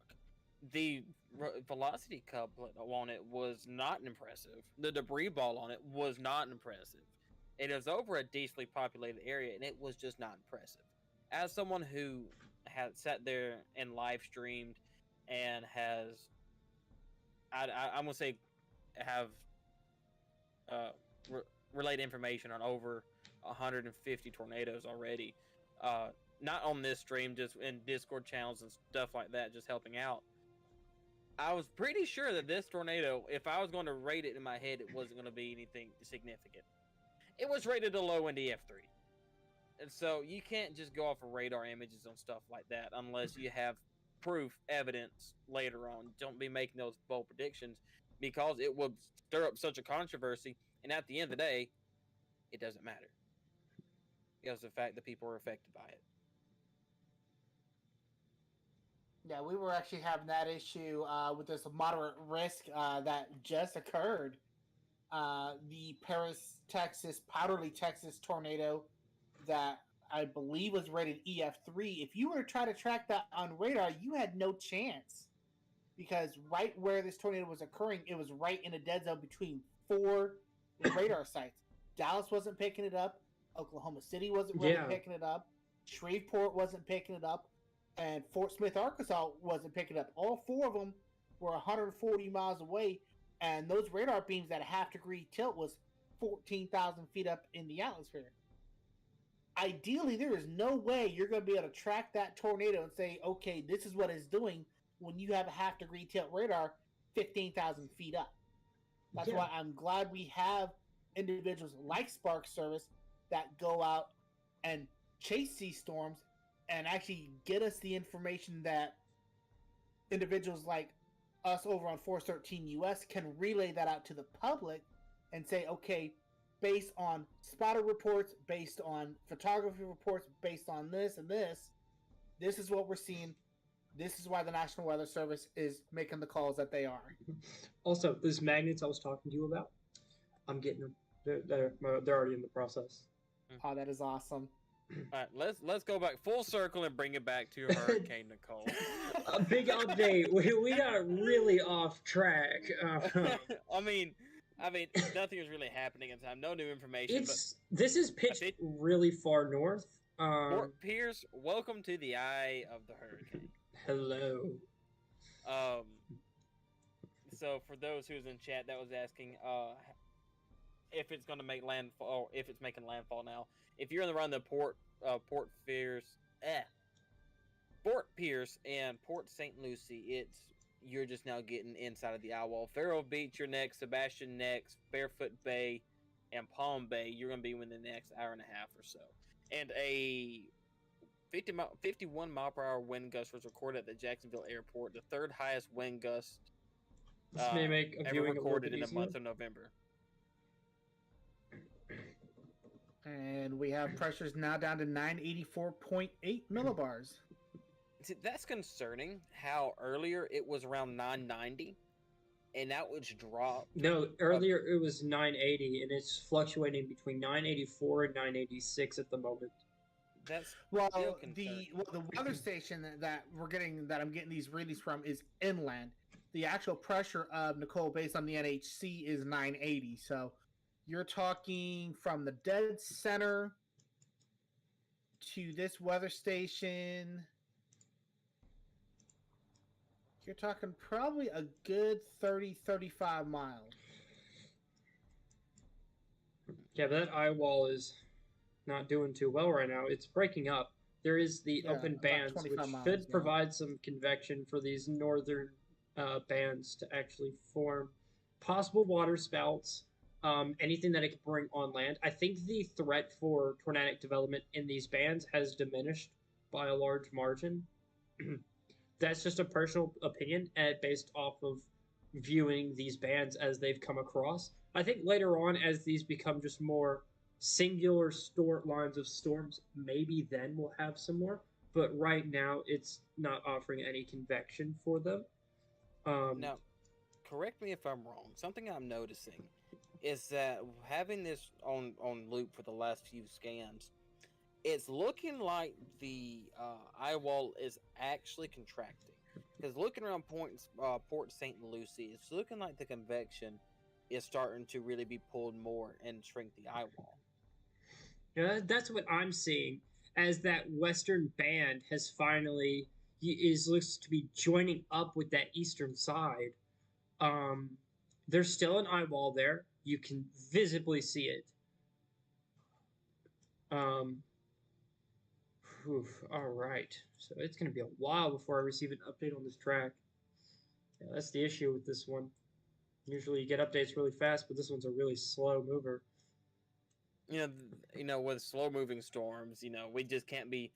If you go back and watch some of our other live streams, whenever Josh and Pac did the moderate risk a few days ago, and then when I did the on October 29th, they did 11 hours and I did 2 hours on November 3rd, 4th, what was it? I think so. Whenever Texas got hit and Arkansas and Louisiana got hit. Yes. You think know, was that the was third. 10 hours of just boom, boom, boom, boom, boom, boom, just one after another, after another, after another. And October 29th with just one after another, after another, after another for 8 hours and 12 hours. This here, we've been sitting here. I know I've been sitting here for about 3 hours. I've been sitting here around, I think, 4. I started this stream at like 6:30. And when it's slow moving like this, I mean, information's going to be rolling in slow. And all we can do is just sit here and really just tell you what's going on and what to expect. And, Been here you know, for that's 5 why hours. we're here. Yeah, that's why we're here. So if you hear us cutting up, it's because we've been here for a while. And Yeah, we've been here streaming this thing for a while. You know, I don't want to lose my mind or anything looking at the same thing over and over again with not much. The storm hasn't really had much build up. We've been looking on Twitter, looking at damage, all the other things. But there's not much coming in right now. In fact, there's not much updates from the National Weather Service or some of these surveillance aircraft. There's just not a lot of information to like build up some big breakthroughs in this storm. So all it is basic information. If you want, you can communicate with us in the text chat. We are very talkative. If you've got questions that you want answered, we can attempt to answer them in the best way possible. But anchored sailboats in Martin County are dislodging and crashing into neighboring docks and houses that are partially underwater. And you never know, Let me you zoom out, might be make this getting some easy to extra viewership because we may be having a few viewers from the Force 13 US stream come over because, yeah, as a courtesy, I plugged your guys' stream on our network. So anybody that's over on the Force 13 US that's joined in, welcome to Spark Server Storm Chasing to their live coverage. Most of you might know my voice. I am Tim. I am the director of the US channel as a special guest here on Spark Services stream. Now, see what's funny is I've communicated very, very little with him. We did it, over, Dayton. We did it. I'm about to send you a screenshot. Did what? But we did it. We did it. We did it. Woohoo! 114 subs. No. It's in the group. Oh, No, I see it. Yeah, we're at 115 now. Actually, nice. I'm in love with this. Well, we want to just go ahead and thank you for the last few months. The channel growth has been absolutely insane. Amazing we went from what was it, 12 subscribers to now what we're sitting on 114, 115. I think that's 118. I think. 114 is what I'm looking at right now. 116. I posted a documentary on April 27th, 2011 on Y'all the state of absolutely viewed the crap out of that. It just broke 6,000 views. And now for some, you know, you don't think 6,000 views is a lot. But, yes, we have been infiltrated. One of our normal viewers from the US channel on your guys' stream. Good morning to you, Jose. Good morning. Good morning. Thank you for joining. It is morning. I just realized Good morning. It is 1 a.m. and I've got to work a 12-hour shift tomorrow. I really don't care. I work at a restaurant so I can pump myself full of as much caffeine as I need and go about my day. Yeah, but currently there's still active hurricane warnings from West Palm Beach up to Daytona Beach and Hollyville. If I'm right, that is Hollyville. I think that's what it's called. Maybe wrong. But don't get me wrong if I say your town's name wrong. I am not, a linguistic genius. But there are still tropical storm warnings for north of Miami and the western side of the Florida Peninsula. If I'm right, there's a recon aircraft making its way back towards the hurricane. Let me take a look, because I think the last couple were out of there. It's by Panama City.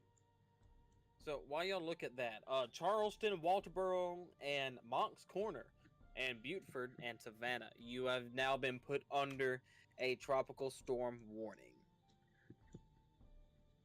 So going up the East Coast, they're going ahead and getting you ready, and it's starting to get you ahead for these warnings. Overnight hours are just checking in on the latest storm. Really, not a lot's happening except a lot of flooding, heavy winds, and hopefully, no one really being abnormally outgoing tonight.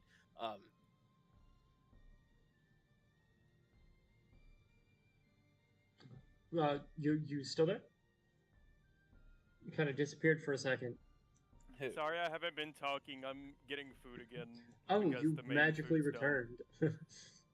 But yes, overnight hours. It's. It depends on really what this thing decides to do. Sorry, If man. it- Spaghetti's good. I had cold pizza. Y'all had supper. I got off of work, did some laundry, came downstairs, where my setup is, cleaned up a little bit. I got pinged on a server that I'm a moderator on, did some work in that, and now I'm here. So what's supper? Or dinner, sorry. I'm from the south. I'm from Homestead and just breezy outside. Now, where exactly is Homestead? Like, which state? If I were to... Homestead is in Florida, specifically. What? For any viewers, the current eye wall is right here. Well, I'm terrible at drawing, so just bear with me. Yeah, Homestead is a southern suburb of Miami. Okay. Miami. Let's go ahead and find you. Yeah, you're way down there, and you should just be getting wind. Hello, Michael Mendez. It's good to see you here Hello, Michael. from Centerville, Alabama. I know exactly where Centerville is. I do some deer hunting around there. Welcome. You got a bunch of rednecks running a live stream for You've got a redneck. a I would redneck. consider myself I'm not a redneck, but I am from Mississippi, so I mean it's close enough. Whoever's from Centerville, hi, I'm from Clinton. Yeah, I'm the oddball out. I am coming to you guys from Fayetteville, North Carolina. So I'm the oddball out of this bunch. I'll probably come from the most redneck town in Talladega, in Alabama. I am from Talladega. At Shake least and I bake, know where baby. the Rednecks cough, live, cough. son. Shake and bake, baby. Shake and bake. Bake, baby. At least you're not from Mississippi. Cough, cough. Oh wow. That could be from Ohio, as all the memes have been. Oh getting yeah, no, that's recently. just a new look. Now I got to take offense to that because I lived in Ohio for 22 years before I moved to North Carolina. So you Okay, didn't fine. exist for 22 years. No, that's people from Wyoming. It's all No, you're Ohio. wrong, that's Idaho. You guys don't realize we're in Ohio right now. I mean, it's all Oh, yeah, Ohio. everywhere is Ohio. Someone's making a good point. Is by the time that Nicole gets to the Cape, gets Oh, to welcome, the Jeremy. Cape, it'll be It's nice to have you here. from Conway, South Carolina. Welcome. Welcome, broski. All right, hey, I'll be right back. I have to use the restroom. I'll be back in about a minute. Okay. And we do have an update on pressures in Fort Pierce. They are down to 983.8 millibars now, so pressure is starting to fall very quickly in Fort Pierce. That's actually a little bit higher than it was earlier at our max reading. It's still concerning though. For any flood advisories and warnings, actually yes. It's gonna be one of them just duh moments. Yeah, it's around Port St. Lucie, Palms Bay, Orlando, Lakeland, and a few others. Let me go ahead and pull up my county list. See, I'm not from here, so I'm gonna go ahead and just pull up a few counties and just really tell you where the main flooding is going to be. But the good news is, around 9 o'clock So was mostly the be out of peak your area. storm surge. So probably before sunrise, all the storm surge should be reduced. Any But, flood advisories and warnings? Have you already answered them? I'm answering that right now. Yeah. So it's going to be Palm Beach County, Martin County, St. Lucie County, Indian River County, and Highlands County is going to be right now where the majority of the flooding is. I've had some flooding reports come in from Orange County, which is where Miami is. but that's really about it. I mean, if we can, Josh, can we start pulling up some more flooding footage from earlier? Yes, just let me know when you want me to swap over. Okay, we got another observation. This being from South Point Ocean Villages is on the beachfront of Fort Pierce. That is now down to 981.7 millibars. All right, so what do we have for Twitter? Go ahead. I've got one of them. Yeah. You got it? Yeah, I got you up and ready. So what you're witnessing now is in Jensen Beach. This is storm surge, and I think a light falls down, and that's what this bright light you'll see in a second is. This was posted about an hour ago. You see that power flash up there? That doesn't look like a power flash. Or, that may be a light lighthouse. or something. It may be a lighthouse. I think that's what it is a lighthouse. Here's a video from Deerfield Beach of the pier. This is the storm surge that's been running in from there. Please get off the beach. I get that you want to see the waves and get videos of the waves. Please get off the beach. That's not a place to be right now. I thank you for submitting storm footage, but get away from the beach. I regret eating spaghetti. Nah, that pier is actually very reminiscent of the one that was at Fort Myers Beach before Ian hit it. And if you've seen before and after pictures of what that pier looked like, there was absolutely nothing left. So, I know this is off topic. I chopped off a piece of my mouth earlier eating an almond chocolate bar. How did you manage to do such a thing? Everyone in chat laugh at JD. I bit down on it, and my lip was kind of curled in when I did it. And when I bit down, it took a chunk out of the back part of my lip. The worst part is, I just ate fucking spaghetti. Can you not talk about your inability to eat, please? No. Yeah. I'm trying to find that one video of literally it getting hit by a surge and it falling apart, just about. Yeah, we should have been. I think is that one down there. Go back down. Sorry about the language. There. Okay, that was it. That was it. That was it. That was it. Yeah, just watch this left side of the pier. It's absolutely just. Is this the one that you were talking about? The Deerfield? Yeah, that's it. Watch the left side of the pier. Bam. Yeah, that left side of the pier just gets completely lit up, and then even after initial impact, you can still see the wave action come up into the camera. That is just the fury of not only the wave action, but the storm surge and everything all coming together. That's a cool freeze frame right there. You can see if you look at the left half. I mean, just the power of that wave. 66 mile per hour winds reported at Sebastian.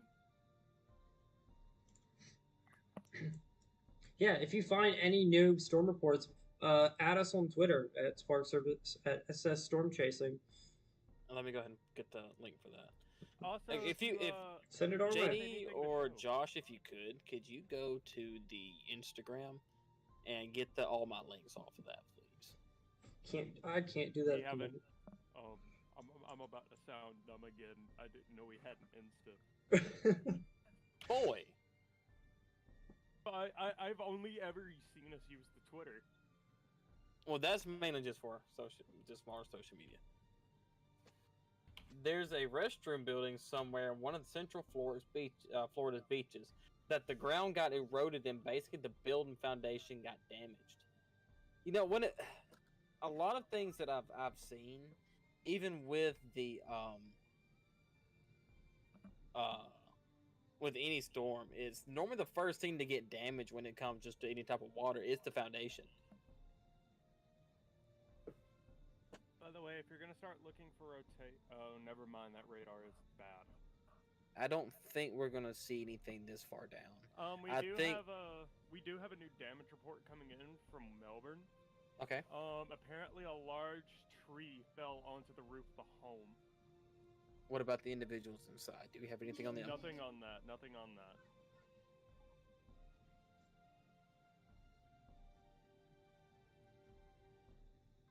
I don't know anything about that. As soon as anything comes from it, I'll let you know. Alrighty, I appreciate it. It was just a little thing on the GR2 stuff. Now, as of right now, the website is down. But here's the. Heck, I mean, that's not what I meant to copy.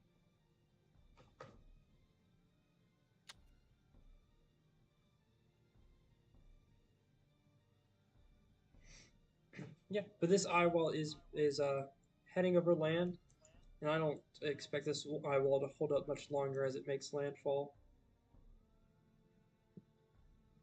It is wrapped up again, so it is a bit centralized again. That eye wall is starting to be a little bit more defined than what it was earlier. Now, the power outages right now is actually has gone down. So it was right at 39,000. Now it's been knocked down to 38,394.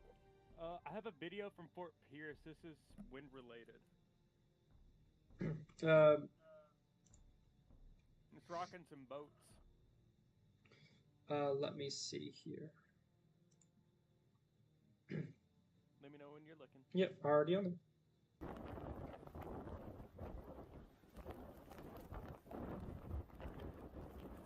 So even out ahead of the storm, this thing is picking up some good gusts.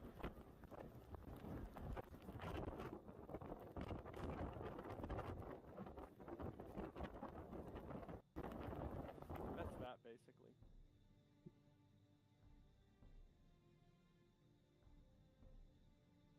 I have to be very careful showing Twitter because I'll put it in the group chat. Yeah, and that just kind of gives a bit of a scope of just how strong some of these winds are. When these are sailboats that are moored at harbor and they're rocking like that, you can just imagine how rough Big the open update. seas Hold up. are. Tim, big update.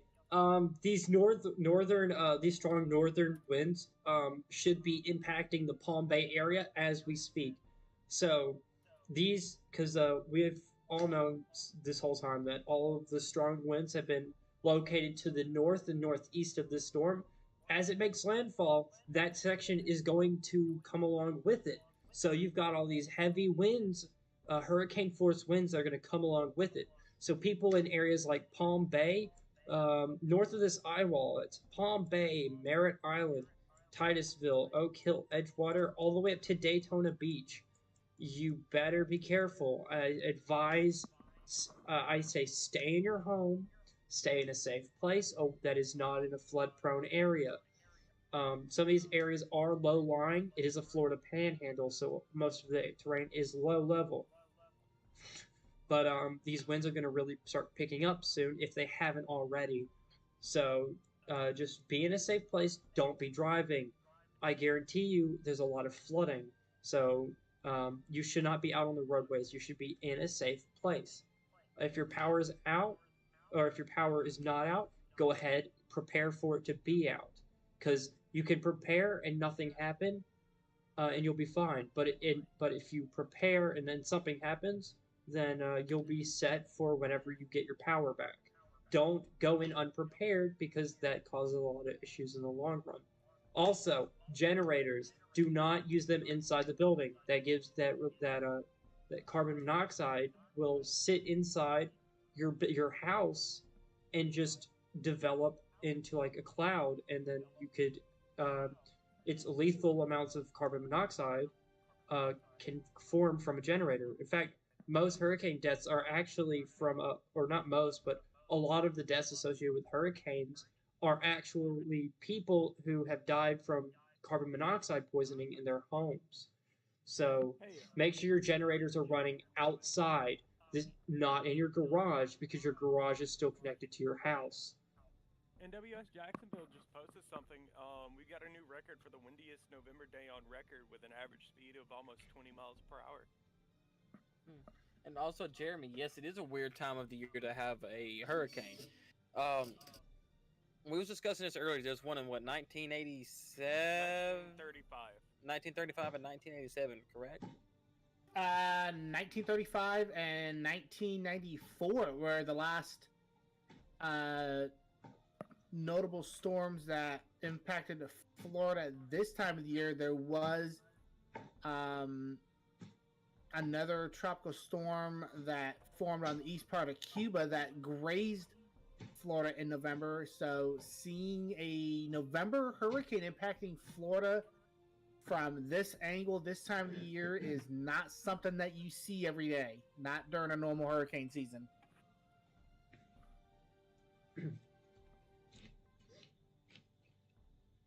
You know, and there's a lot of meteorologists out there saying, you know, this year's hurricane season is going to be weird. It's going to be active. And they weren't wrong when it comes to the active part, but they for sure did not understand what they meant by weird. I have a new picture of damage. Let me figure out where this is. This is South Patrick Shores. It blew a sign completely over. What kind of sign? Ooh.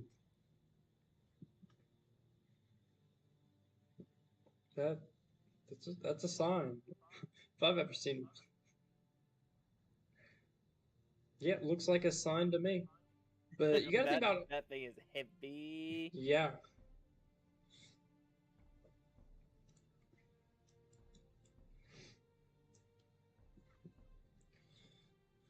Ooh, all these buoys are now in the line of this. So, wind gusts of 69.3 miles an hour from one of these buoys.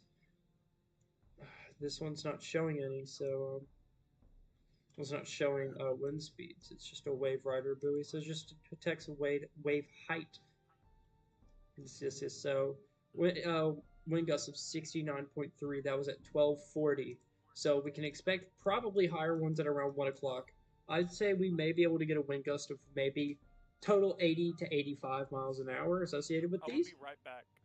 In fact, most of your derechos, which are in the northern parts of the country most commonly, those are severe thunderstorms that have 80 miles per hour or more. And you've already seen what damages those can do in like the areas like Chicago and other major towns. They tear up everything. So if you have 80 miles an hour wind gusts, you can expect trees down. I just got an update. Pressure 980 millibars still. 980. I've got a video from inside the eye wall. Okay, yeah, that 980 is still verified as of the 2 a.m. update from the National Hurricane Center. Their headline for 2 a.m. Strong winds, dangerous storm surge, and waves and heavy rains continue as Nicole nears east coast of Florida. Noah Buoy 41009, located 25 miles east of Cape Canaveral, Florida, recently reported a sustained wind of 49 miles per hour and a wind gust of 65. And a weather station at Patrick Air Force Base recently reported a sustained wind of 53 miles per hour with a wind gust of 61.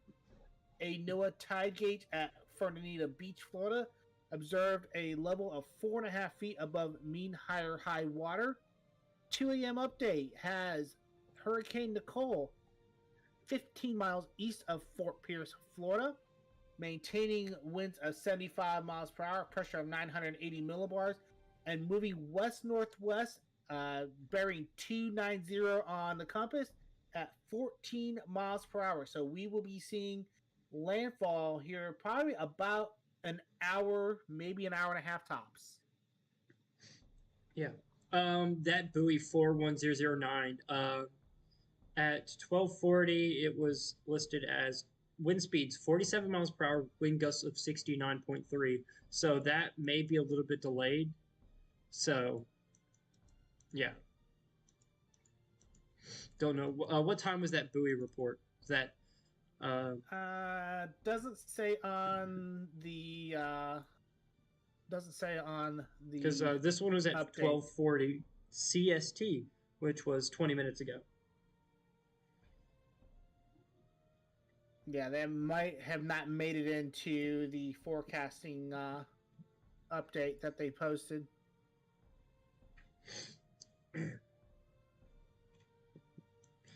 Yeah, if you're just now viewing us, just now joining us, we are providing coverage of Hurricane Nicole. I keep saying Ian because it was like it felt like just yesterday Not even it 2 months hit. ago.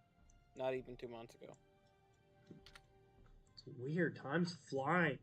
It felt like just the other day. I mean, you got to think about it. We went from Ian to something on in the Midwest. Then we went from that to South Mississippi and to South Alabama, straight to back out west, and now we're here. So Yeah. for the last month, we've been busy at least paying attention to weather. Because for the last 3-4 months, we've been absolutely starved for something to watch. So, I guess My instincts just want me to go and drive. See, I'm willing to go to Oklahoma at this point. I mean, you're I'm- not I- going out. You're not wanna- going out there without me. We're Yeah. getting in the Tahoe at that point in time. No, you gotta have my car because my car is the lead vehicle. Remember? Yeah, but here's the thing: your car can't Mine's pack better. enough for both Yeah, of but us. mine can carry both of us. What about all our crap? Yeah, I can put the seats down in the back. Oh my I mean, gosh, this yes, one's it's gonna be about winter. South Carolina, it would be. I know, and for some people, that's a good thing.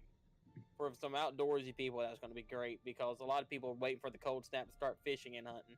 So, it's not always going to be a bad thing. But also, we've been waiting for the cold snap all year long, and that's what's going to actually start the tornado season for. I'm going to call it around Dixie Alley. It's going to be when that Alright, I'm cold back. snap. Welcome back. It's Josh. When season that number cold snap 2. kicked in. Season number 2. I was relaying some reports over to Andrew.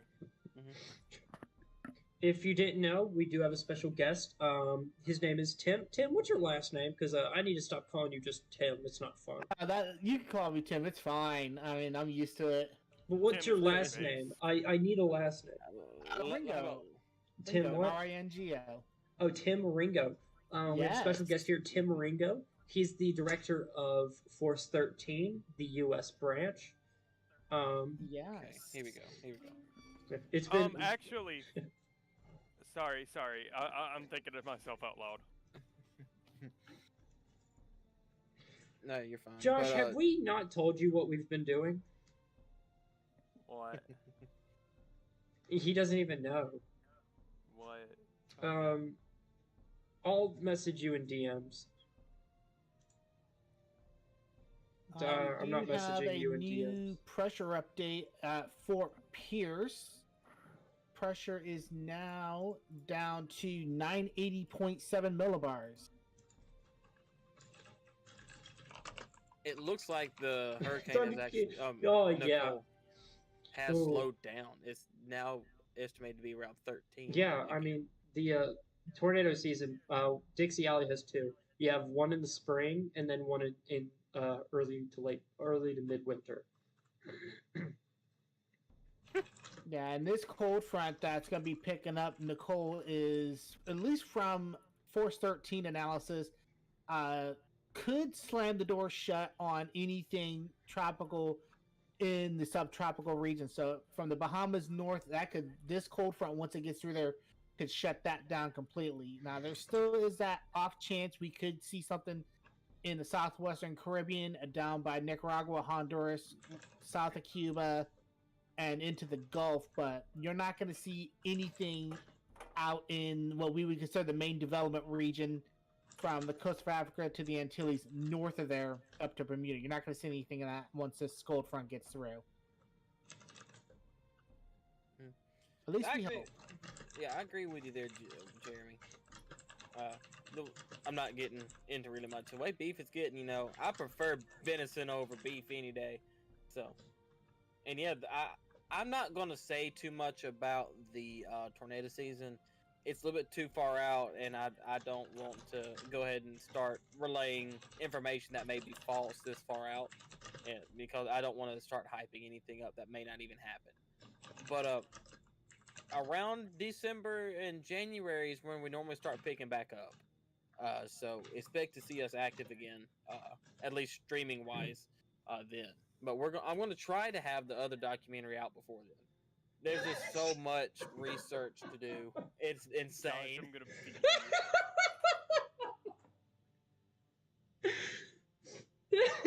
We were DMs and he spelled 2 TOO.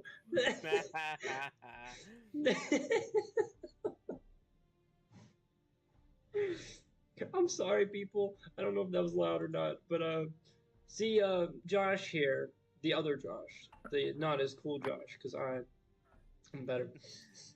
He likes to spell two, like going to somewhere. He spells that TOO, There and he is spells no TOO. reason. There's no reason that should be in the English language. And That's in the neither should Discord numbers server, be in- I always neither should correct letters be him. in math, but it's there. And Math it's is just actually hilarious. I mean, usable. The difference between TOO and TO is pointless. I use math for my meteorology. I don't use that distinction. Right for now, anything. oh boy, we have 25,000 people in the last 20 minutes have lost power. in the last, yes, I Yeah. told you, it's these heavy winds coming across north of Yes. Fort Pierce. So now it's 55,114 people roundabout is what it's saying. Let me actually open that up real quick. So I just ran across a tweet that says Disneyland will be closing early today.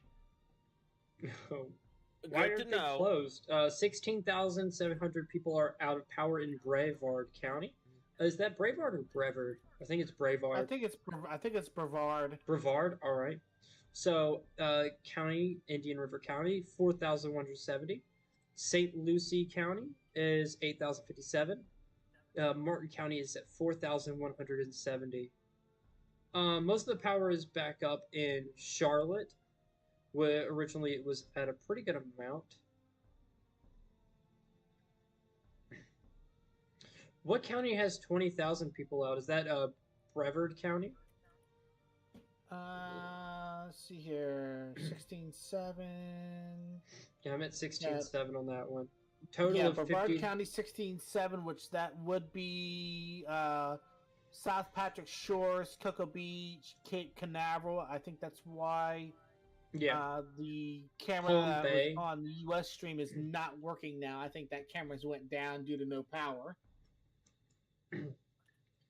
Getting really close to landfall, guys. Oh yeah. See, Jerry, the difference is between your winter and our winter down here. You may not think 6 or 7 hours is that much of a difference. We still run our heater. I mean, not our heater, our air conditioner on Christmas. I did that last year. I'll tell you. Look, I went deer hunting last year. It was the day before Thanksgiving. I hunted in shorts and Crocs. Not lying to you. So I'm glad that you get your 50 to 30 degrees winter. Hopefully, we don't get that here. If you will swap over to my screen, I've actually got a 4-way traffic camera that was showing Daytona Beach, Jensen Beach, and two different and Daytona Beach and Jensen Beach in 3 different locations. Yeah, let me open that up real quick. Hey, we may have someone that's actually going to be able to get us live footage. Who? There's a buddy of mine. He's from Alberta, but he was down there for the game yesterday, and now he's chasing.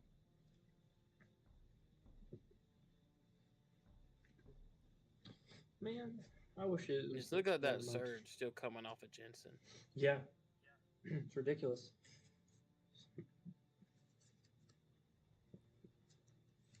The last live stream we did only had 300 viewers. 300 views. We are at 1,174.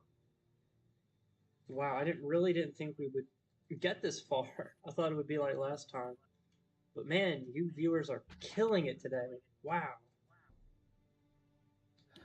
Well, when nobody else is really covering this at this time of the night, this is the best time to do it. Oh yeah. Let's go ahead and, if you don't mind, let's go ahead and talk about long term for this. What if Tim? Correct me if I'm wrong. Can't believe there's no tornado warnings popping up. Let's find someone to knock on it, because as of right now, there's not been a tornado warning for 5 days. There was one in California. What do you mean? It didn't pop up on any of my Twitter feed. There was Yeah, National Weather Service actually found an EF0 tornado out of there in California. Oh man, Seriously? Yeah. But either way, man, in California, that's an odd place to even have an EF0. California is getting more action than me. Not that I want it, but I mean, Griff, me and you chased for what, 4 hours the other day? Yeah, but and it was then again, nothing. like I told you, it was just a. It was not as good as my time. chase, though. It was not as good Yeah, as you my got chase. to chase with Reed. I got to chase with Reed Timmer. That was the greatest. It's just the pinnacle of my career. But we'll probably meet up with him again. But around 7 p.m. today, the Big Bend in Florida, so Tallahassee, Perry, Cross City, and Horseshoe Beach, you'll be starting to get the effects from this, meaning the storm will be on top of you. I'm gonna say between 5 p.m. and 8 p.m. So I'm gonna really lay in around that 6:30, 7 o'clock mark. Georgia, it'll be really an overnight event for you. Hey, really quickly, Fernandina Beach in Florida observed a water level of 4.5 feet above stage. Yikes. Actually, we were looking at that earlier, weren't we, Tim? No, that was a different place. That was St. John, if I'm right. St. John River? Mm-hmm. Man. Yeah, flooding is like I said from the start, flooding is the biggest threat in this scenario. Flooding, down trees, flooding, and power outages. Well, NATO cast said, screw it, we're going all in. I think they put a 10 or 15% out on the coast. 30? Yeah, no. Once these northern storms start to spread out a bit, that's when we'll see all of our offshore storms start to form. Yeah, Jeremy, you can't really knock on wood on this one. We're gonna get some. No warnings come up out of this, man, because I gotta at least leave my house at 10 o'clock. I'll be up all night. I don't have classes tomorrow, except at 3, but I probably won't show up because I feel like I'm dying. Alright, we have a new mesoscale. For cool. where?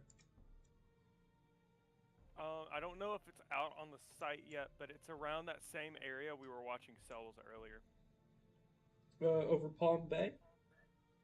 Mm-hmm. 1,200 real-time views. You guys are absolutely smashing the views. Thank you for tuning in.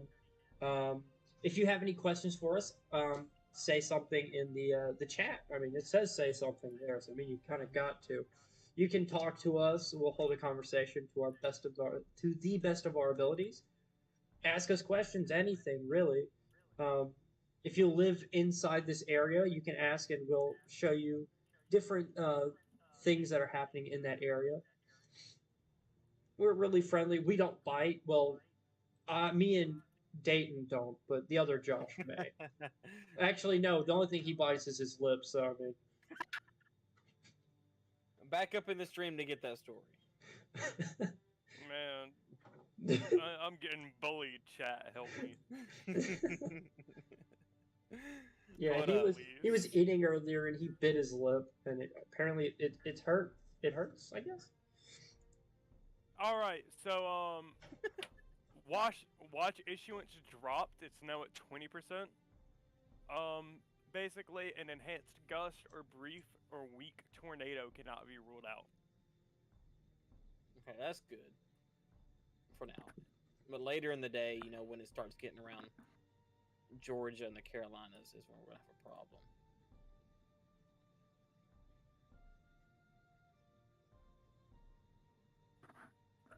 watch gets issued, I'll probably be the first to know.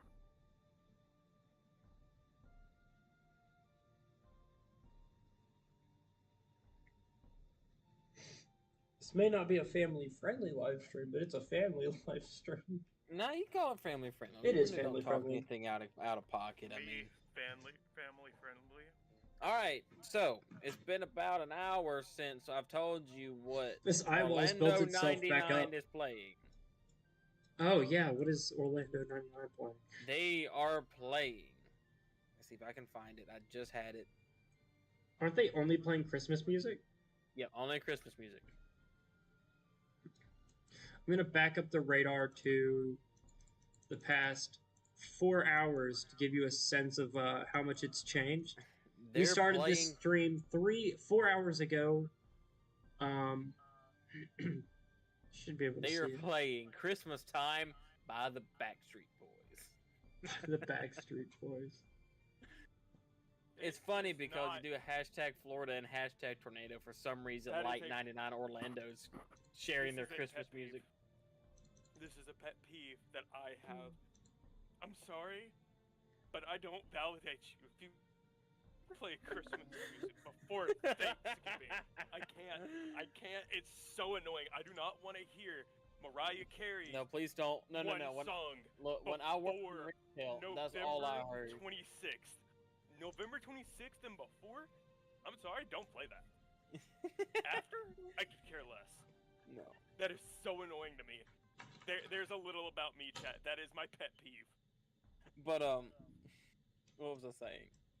I was about to say Get something. back to my actually job useful. now. For anybody watching, I'm just changing the speed in which the radar runs. Palm Bay, you in the next 15 to 20 minutes, it is like you will be inside of the eye wall, and so are you. New the Melbourne, you should be as mesoscale well. for that area. Yes, possible formation of butter spouts. Yeah. For any So I'm viewers, looking at what it's pulling in behind, and that's very possible. Yeah, that's what I was talking about earlier.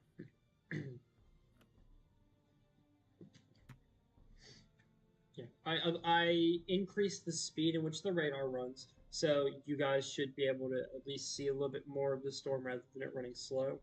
If you guys want me to slow it down, I can do that. So just let me know.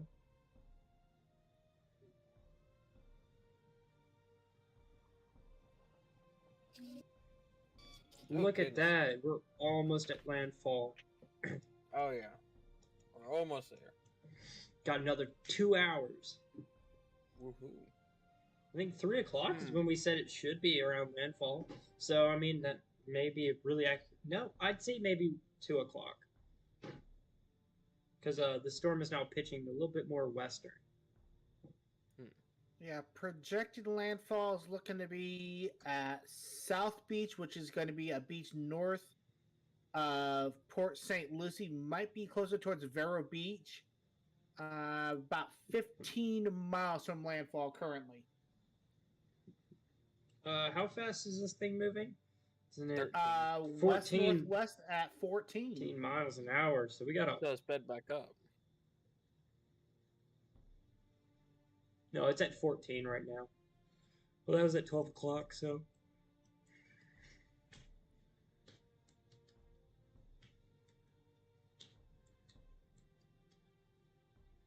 Oh no. Night 99 Orlando's playing This Christmas by Ariana Grande. I mean, that ain't... I ain't gonna lie, that's not a bad song. All I want is the All I Want for hey. Christmas Is You. New wind gust reported in Melbourne at the airport. 67 mile per hour gust. What do we have any new clips on Twitter? I'm looking right now. I've got a few like Ring cell cameras, but they're nothing special. Now play. I can see it. I've got one. This is at the Indian River, as of 1 minute ago. Let me pull over to you. It's currently overflowing. Still. No Christmas music till December. I agree with you there, Jeremy. He said I that a believe, while honestly. ago. I just looked over the chat. I've been scrolling through Twitter, but I agree. As someone who's worked in retail, I am so That tired. is some heavy flooding.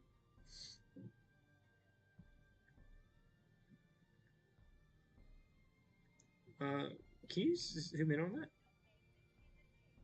I can't hear it. I Can you turn up the volume?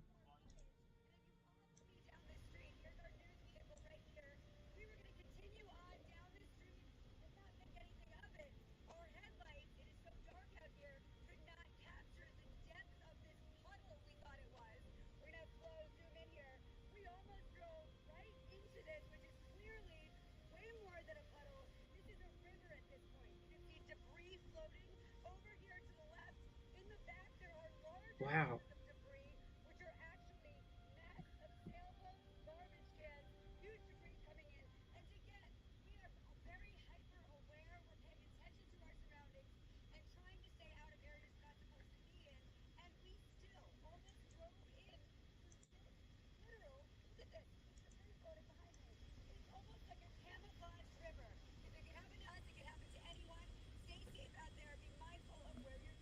Yeah, another case of don't be driving in this, turn around, don't drown.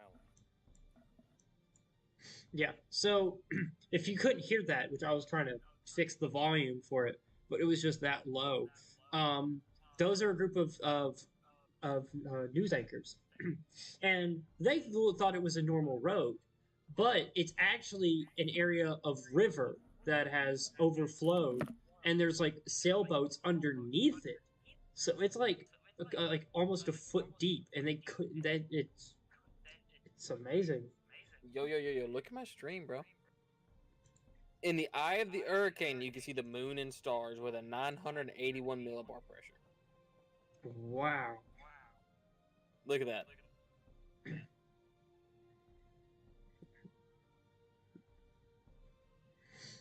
That is Man. a beautiful sight. Imagine just the timing that the moon has to be right above the eye wall. Mm-hmm. That is amazing. It is. That's a very picturesque sight, but it's also very eerie that you can see clear nighttime skies in Port St. Lucie right now at 2:30 in the morning. The good thing is outside though, pressure is 980 millibar. But if you look to your left, it's pouring down rain and it's pitch black dark. Right. The good thing is if the eye wall's already passed, you should be safe from heavy winds. If you are in the Port St. Lucie area, you're still going to get some rain associated with this, but the wind speeds are going to be like extremely lower compared to the front of the storm.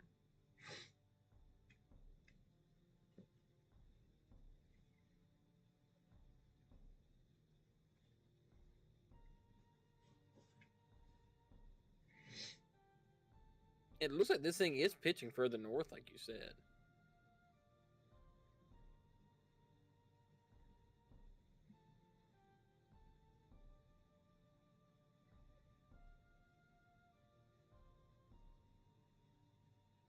Yeah, it may be doing a little bit of an oscillation to the north, but it does look like it's still maintaining a westward jog. So, still looking like probably right around South Beach, St. Lucie proper, maybe Vero Beach. We could be looking at a possible landfall.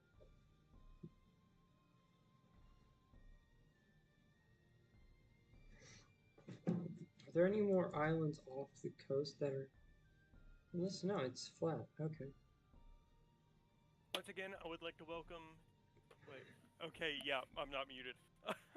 There's a button that barely pushes out that mutes my headset. But I would like to welcome everyone to stream. Currently we are covering, for those who don't know, Hurricane Nicole. Kind of quiet right now, actually, compared to you know, what could have been. We are recording 65 to 70 mile per hour wind gusts, and we are seeing a decent amount of localized flash flooding. Matter of fact, we just pulled up a video on Twitter. Wind gust of showing some of the flooding. 73.8 miles an hour. Hold on, there was a video I found earlier. Hold on, let me pull it up. 73.8 mile an hour wind gust associated. This buoy, I got information received 20 minutes ago. Yeah, wind speeds of 49.2, wind gusts of 73.8. That is not at at this eye wall yet. That's a pretty good distance away from it. But go ahead, I guess, drop a like, subscribe, and share the video. Let people know we're doing coverage, especially if you know somebody in Florida actually that's in the path of this. Let them know that, hey, they have an option out if, you know, power's out and they don't have TV, but they have their phone. They can turn us on and then, you know what's going on.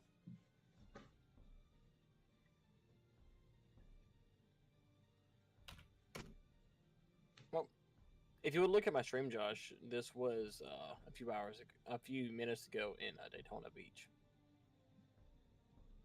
Okay, this just got interesting.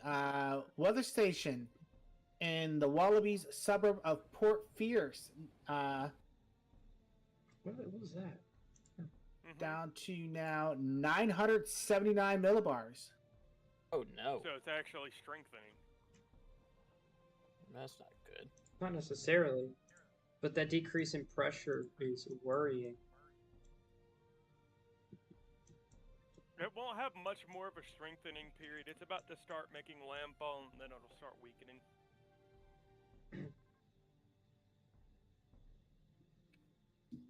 But yeah, I guess once again, welcome to stream. Have a good one. Yeah, welcome everybody. Oof, it's a long one. We've been at it for 4 hours, 6 minutes.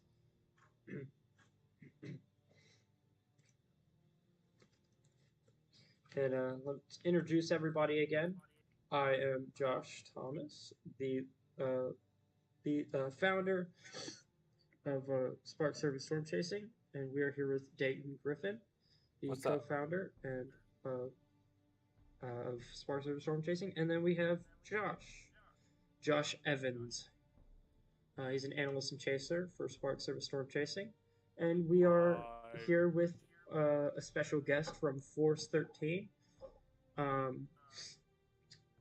It's Tim Ringo. Is it? Yes. I got it right. Yes, you did. Yeah, for those that are on the Spark Service channel, those that don't know me, I am the U.S. director for Force 13. So I run the Force 13 U.S. channel, and it is an honor and a privilege to be on stream with this great team. Yeah, and it's been It's an honor to amazing have you having on. you.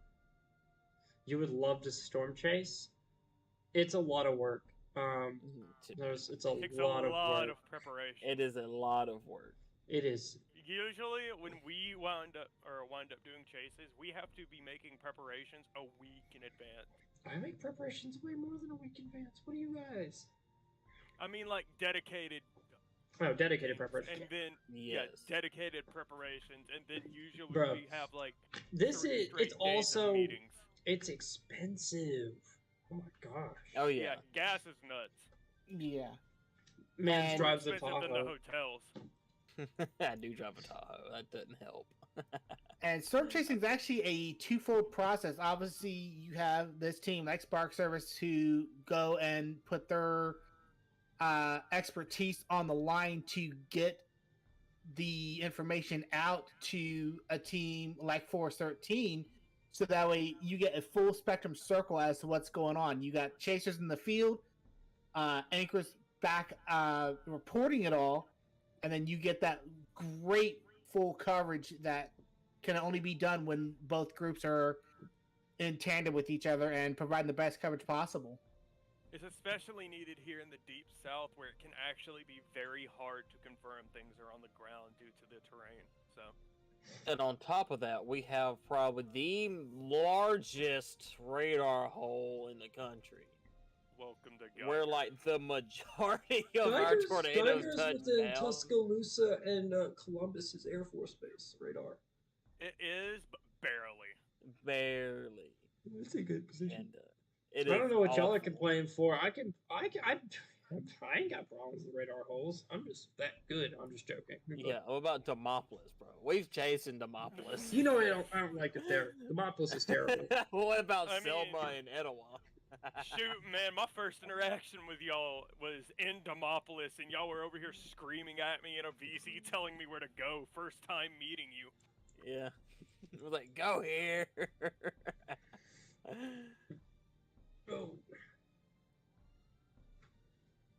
Oh. Yeah, there's a lot. I'm not- And Thankfully, most of these cells are not actually getting rooted.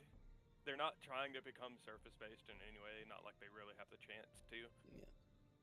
And also But, going back to the storm chasing stuff, you're constantly in a high pressure situation because you take one wrong road and you can be hit.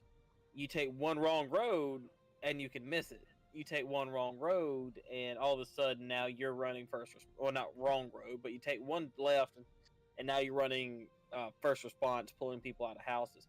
Cough, And- cough, Brookwood. Cough, cough. Yes, That was We West won't- Blockton. What do you mean? we was in West Blockton when Brookwood West touched down. Blockton, Brookwood. Oh yeah. Yeah, but yeah, that one didn't get warned. Yeah. I mean, Well, you don't want them, buddy. I promise you. you don't want them. You You don't don't want want them. I will tell you this, Jeremy. From a broadcaster side, it is a pain to watch a tornado unfold on radar Oh, and my have lord. to try to present it. Okay. I can't imagine what it is for these guys to actually see it on the ground. Yeah, coming from someone who actually just recently covered that outbreak in Texas, Oklahoma, and Arkansas, me and Pac. I was we there did too. coverage for Don't that. count me Yeah, out. but like you weren't there for the Tories. I was there for one of them. You were there for one of them, but not for long because you had to go. Me and Pac had to cover that constantly, and on top of that, we have 4 or 5 other tornadoes on the ground at the same time that are obviously doing Yeah, damage. that was a pain for the RUS team when you have 6 PDS tornadoes and 2 tornado emergencies in about a 2.5 hour time span, and you're trying to get a brand new team up to par. Yeah, it's That's a challenge.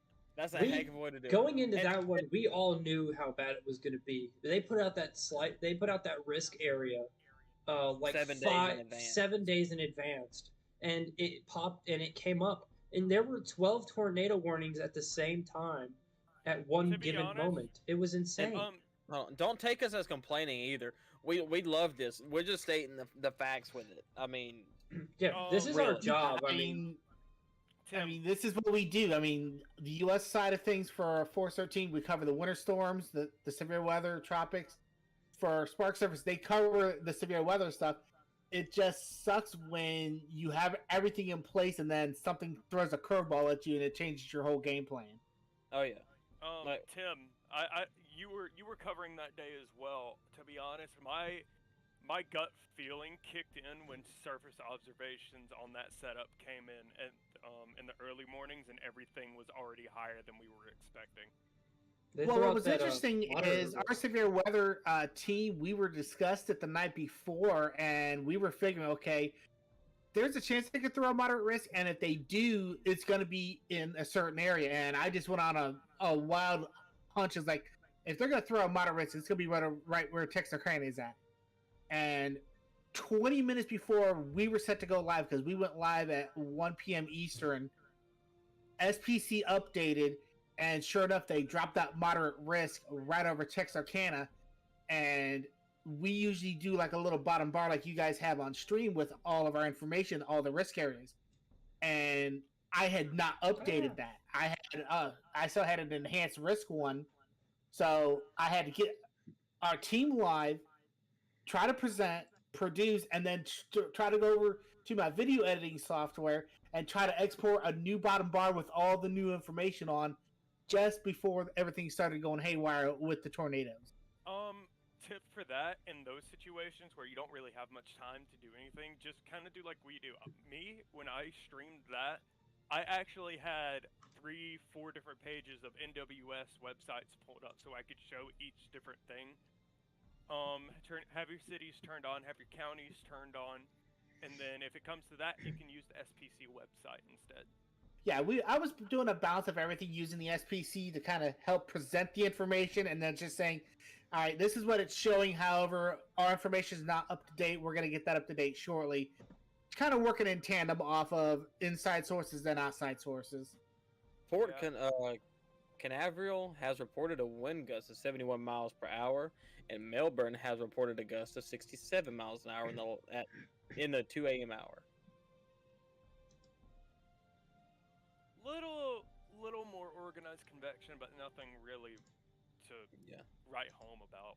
But going back to that, you know, there's a lot. I mean, especially if you're running it by yourself. Yeah, and that's what I was doing. Is I was presenting and producing.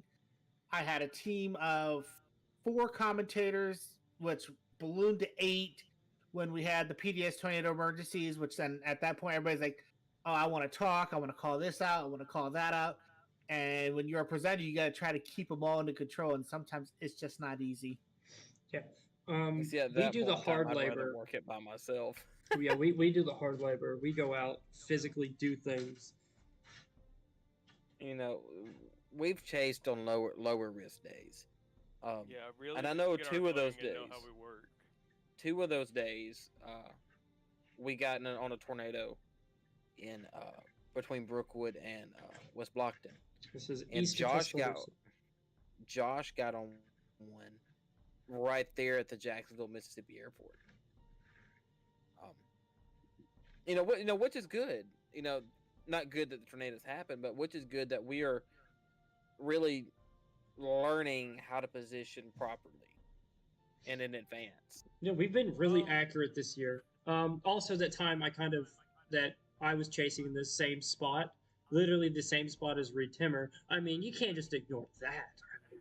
No, I mean, we're not trying to pat ourselves on the back. It's just you've got a lot. You got position. Yeah, I know you're flexing. Because I'm a feel good. I mean, there's a lot that goes into its positioning. It's all of a sudden warning pops up. You weren't expecting us pop up like the one we had in Demopolis that one night.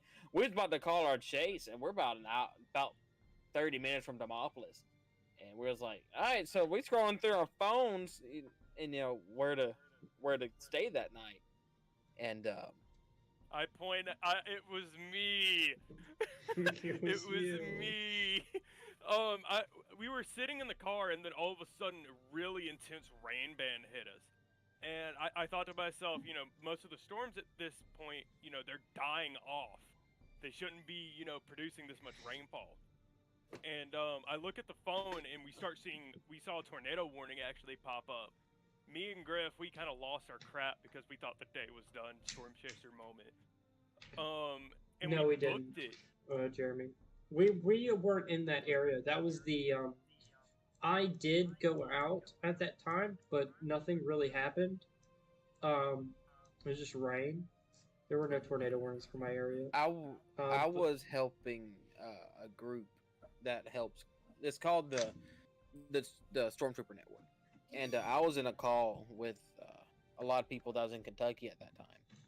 You know, helping them. Trees down in Sebastian, by the way, covering majority of the highways. Yeah, I was about to mention and that. It was just an awful call to be in, but yet one that I would be in it 100 times over again. The day that I chased in Demopolis and met these guys, that day was the was it April or May that had the Mississippi moderate, Josh? It was in May. Yeah, that was the day that the New Orleans EF3 happened. Pretty wild stuff, man.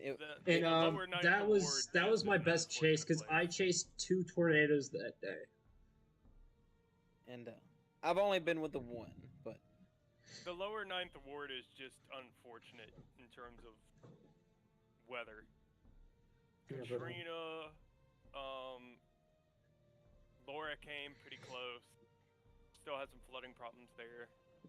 Actually, I May, chased moderate. 3 that day. Yeah, I chased 3, not 2. Palm Bay and Melbourne, you are now on the edge of the northern part of the eye. Yep. So go ahead and brace for it. This is probably going to be the worst of the storm.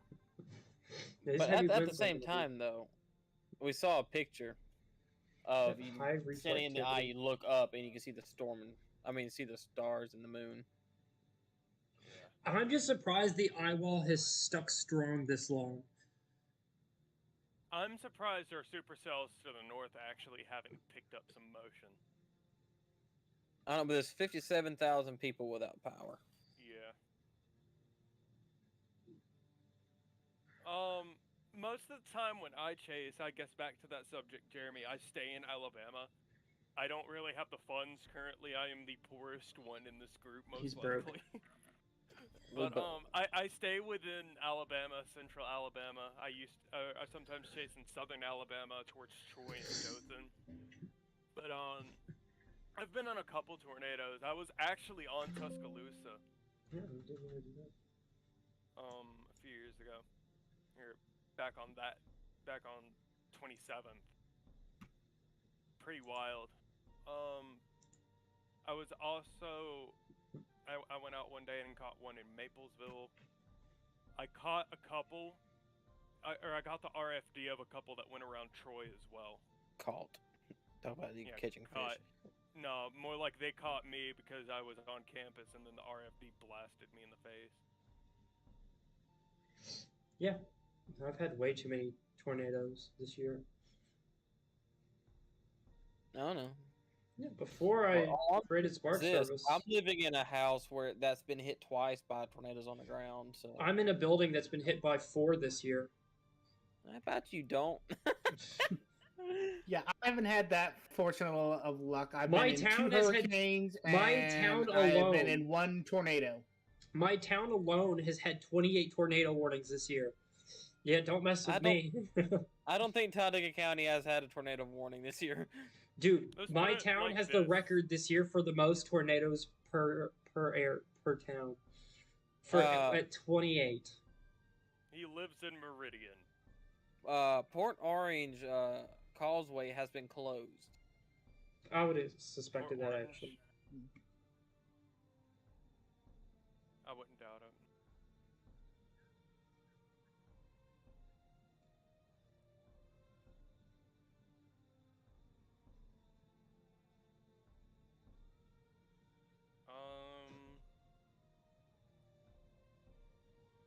Yeah, the lower half of Florida. I mean, I'm very happy that y'all can go on about the rest of your night. I'm very happy. I'm sure the rest of the state's gonna be jealous.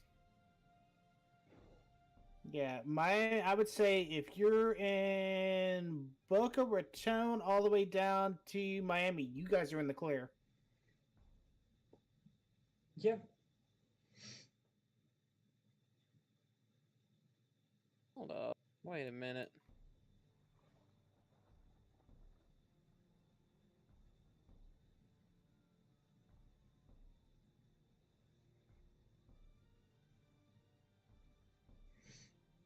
Whew, Call this me is- crazy, What? but is there a possible sub-vortex starting to form in the middle of the eye? I don't think so. Well, do you see that convection starting really in the middle of it and really curl in? I don't know if that's actually convection that Or may- just rain? I think that's just interference. Yeah, I think it's the hope it eyeball is. getting smaller. Yeah, the eyeball may also be getting smaller. Sooner or later, we're going to see it probably collapse on itself, so Oh, man, I hope it does. it will. That's going to be inevitable. English.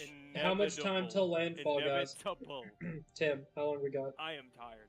50, We're 40 probably looking minutes? about another 30, 40 minutes, but I'm just looking at infrared, and I am seeing some colder convective bursts on the north and south side of the eye wall trying to fire up. So this might be trying to make a little bit of a push to get a little bit stronger eye wall signature right before landfall. So I know I can see that as well. There we go, boys and girls and gents and everyone else.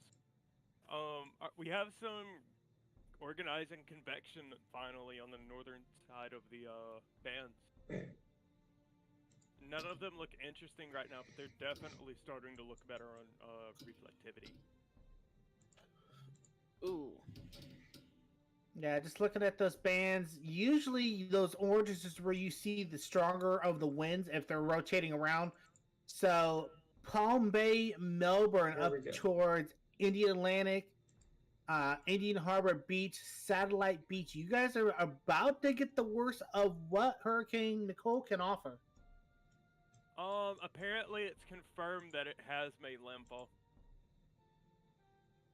I'm gonna look at it and see if it's on the site, but I'm pretty sure it has. Yeah, I haven't seen anything on NHC yet, and by my calculations,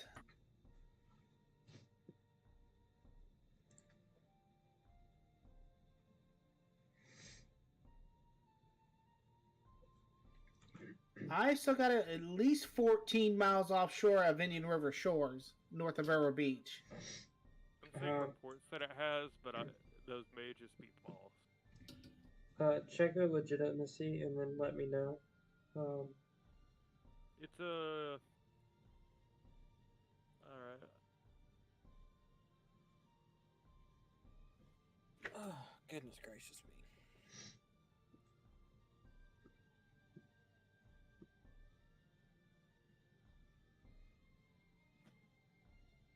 But we have had our deepest pressure come in the Wallaby subdivision of St. Lucie Village, which would be right in the Port St. Lucie Fort Pierce area.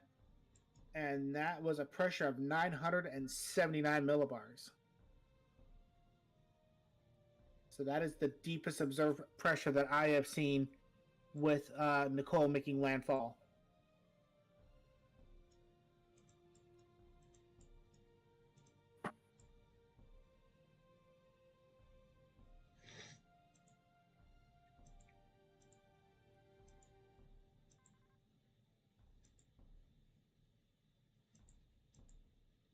I'm getting 70-mile-per-hour winds just northeast of Melbourne and Satellite Beach on a radar.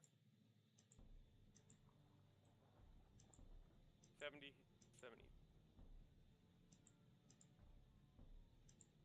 Yeah, on There we radar go. we're getting about 73-mile-per-hour winds.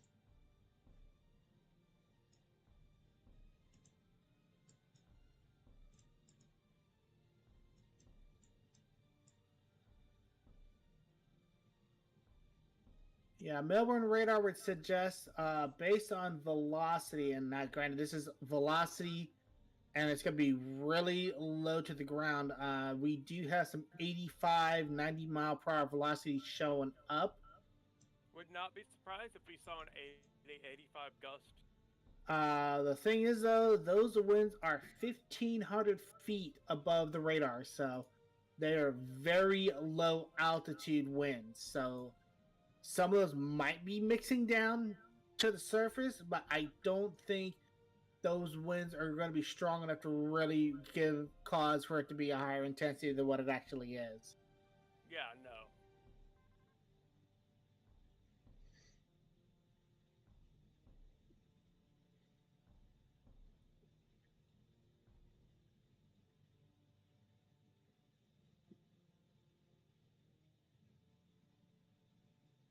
I think you're seeing reports of Grand Bahama Island. That was like a while ago.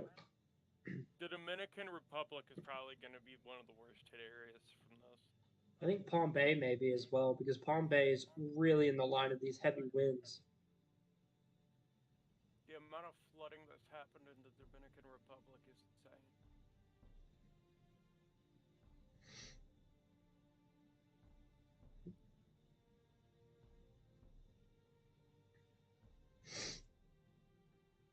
No, it hasn't made landfall yet.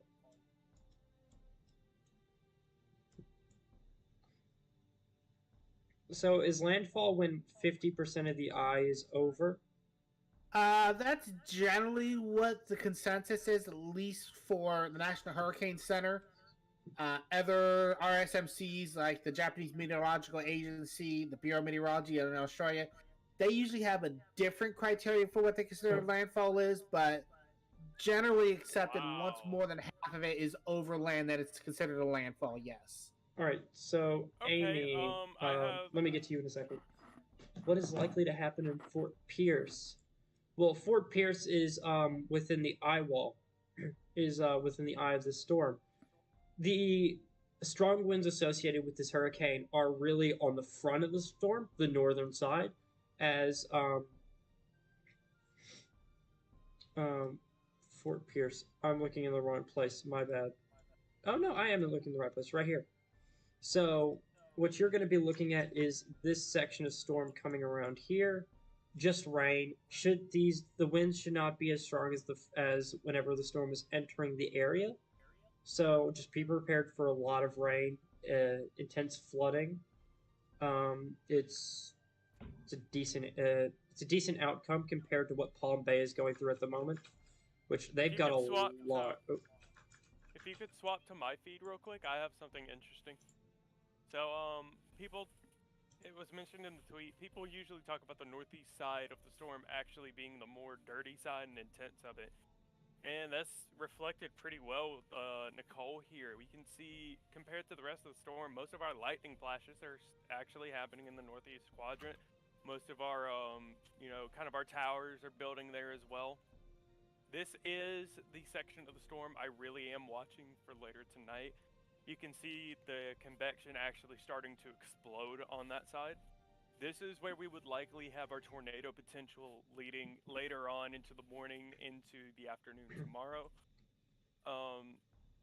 Just thought it was cool, thought I'd mention it. Yeah, it's 100%. A lot of people don't understand. Lightning is a really good indicator of a storm's strength, because we've chased storms that you think would produce tornadoes, but they've had no lightning whatsoever. And lightning is a key factor to a storm's strength. But Fort Pierce right now, you're just in almost the dead center of the eye wall. You should be getting some more winds and rains here in the next 30 minutes to an hour. But I do not want to give you the all clear, but you can take a deep breath. No, there's definitely not an all clear. You're gonna be out of rain for the next 20 or so minutes. Relax for a little bit. So coastal areas, surge currently at max is expected to be around 4.5 to 5 feet. Winds maxed out around 75, maybe a gust of 80 here and there. Very rare on that one. 4 to 6 inches of rain for the areas affected over the next 3 days. That comes down to local environments.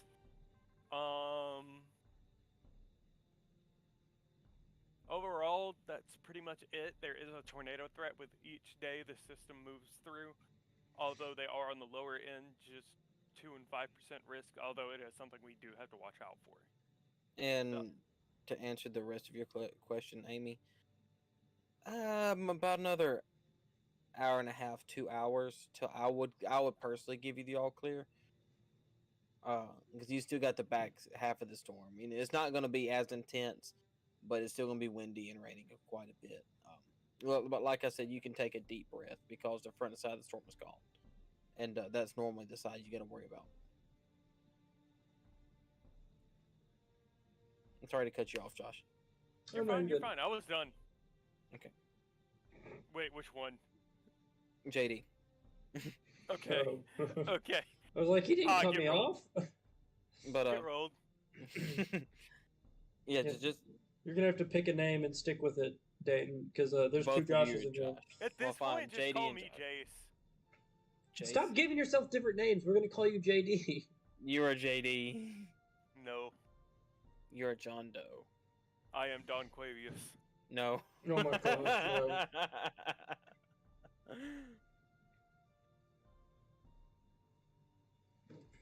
Oof, Well, man. Miss Amy, you can always tune back in. We'll be live for another.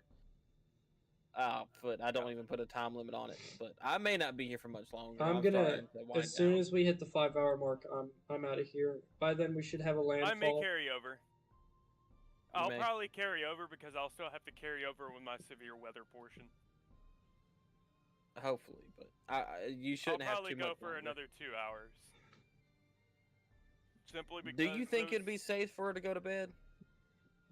I think. Okay, if you were south of Port St. Lucie, I think you could She's go in to Port bed. Fierce. Wait, let me see where that Fort is. Pierce. That Because is really, in what the she'd be eyeball. looking at is rain. You have about another 2 hours left, though the winds on this side of the storm, they should be a little less.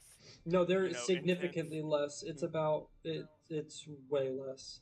Yeah, way less. If you were So, going to for bed, now, I'd say you I have a say good go to bed. chance. Vero Beach and Point South, you're in the all clear at this point.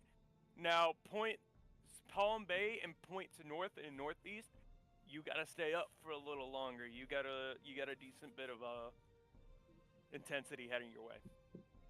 No, because they have that back of the eye wall. Because that northeastern side of that eye wall is gonna slam right into them afterwards. Where? Sebastian? No. Oh, I thought you were talking about Palm Bay. No, Palm Bay, you got a while to go. You're gonna be in the eye wall for a little bit, and then you're gonna get hit by the back half of the eye wall. But, That eye wall's falling yeah, apart now. I'm Amy, looking at that. I think you're good. You can go to bed. All right, yeah. Have alerts turned on. Yeah, That- St. that's the Lucie should be second thing. fine right now. Latest observations, winds are 12 to 15 miles per hour, gusting 20. They've had a little smattering of rain, about 2/10 of an inch, and pressure is starting to rise in this area, 979.7 millibars. So That's good. as Nicole starts moving north, you're going to see that pressure rise. We do have supercells now. Yeah, I'm seeing that on the far eastern side. Decent areas of convection popping up. I would be watching the one closest to Titusville. That one does look like on the backside it's trying to develop a meso. It hasn't quite yet, but it definitely seems like it's trying.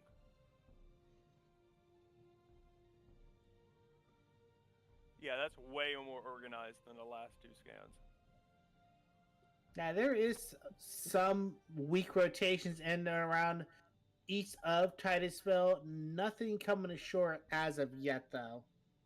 As of right now, it would be a water spout, but give it in about 30 minutes or so, then you need to be on your guard.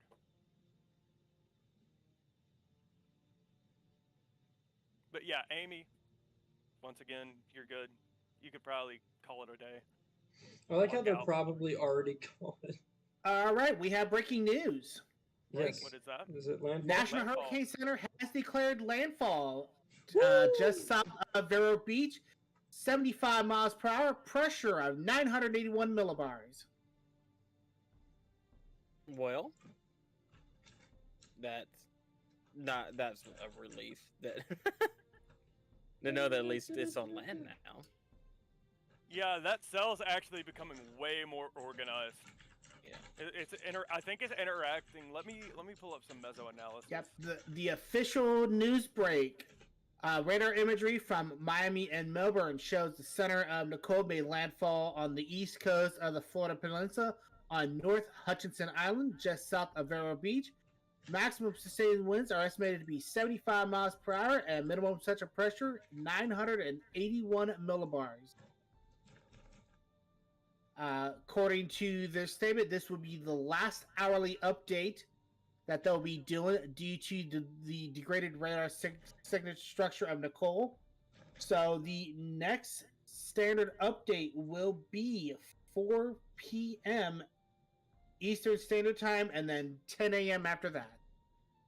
Unless they do the 7 a.m. immediate advisory. Now, let's just go ahead and because after this I'm going to bed. I've had a long day. I've had an extremely long day. Let's go ahead and just give a little bit of a longer track forecast. Tim, if you would like to intervene, you'd be more than yeah, I'd be more than happy to let you do so. I don't know. So we're looking at this. so we're going for the Big Bend of Florida. You'll be looking around between 5 o'clock and 8:30, when this weather's really gonna get to you. So I'm gonna say around 7 is when this weather's gonna get to you. So Tallahassee, Live Oak, and Cross City. Now going up into Georgia, it'd be later on in the night. So Albany, Valdosta, Waycross, and Tifton.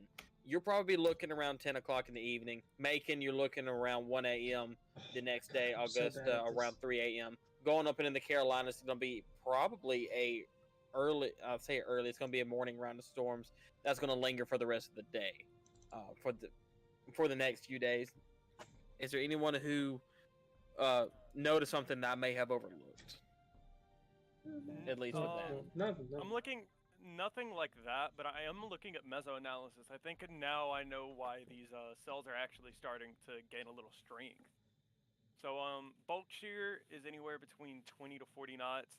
The cells that I'm looking at are currently within 20 knot range. Mm-hmm. But effective storm helicity is anywhere from 1 to 400 actually, depending on the area. They're just now entering the 200 area of 200 effective helicity. 0 to 1 is actually decent for what I expected, 50, and then we have areas of 300 surface to 3 kilometer storm relative helicity. So that may be why these cells are actually starting to get a little more organized. Dumb it down. They're actually okay. So I'll do a little learning segment. Helicity is a measure of our vertical rising winds with height.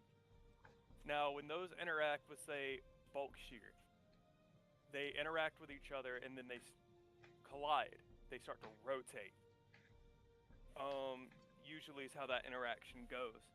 Now, while our bulk shear isn't impressive, our helicity is decently impressive for, a hurricane type environment. So we may actually start to see supercells capable of rotation and maybe even a brief tornado within the next coming hour, hour and a half. And what is interesting to note is that bulk shear is normally great for tornadic activity, but it is bad for tropical cyclone Oh activity. yes, most definitely. You get 50 knots of bulk shear over, say, the central plains of the United States. That could be a tornado outbreak. You put 50 knots of shear over a tropical cyclone like a hurricane, and that thing is going to fall like a house of cards. You're going to have a naked swirl within 24 hours. That's pretty interesting. From a dynamic environment. It's currently within 1,000 surface based, and while surface base is going to go on the downfall, upper layer cape is actually set to be a little bit higher. Most unstable, I'm looking at most unstable right now. I'm seeing areas of 2,000 and 3,000, or mostly 2,000 and 1,000 within the range. It's actually going to head towards landfall once they start coming into the land. So that's definitely going to mean we have to watch out for those tornadic producing supercells.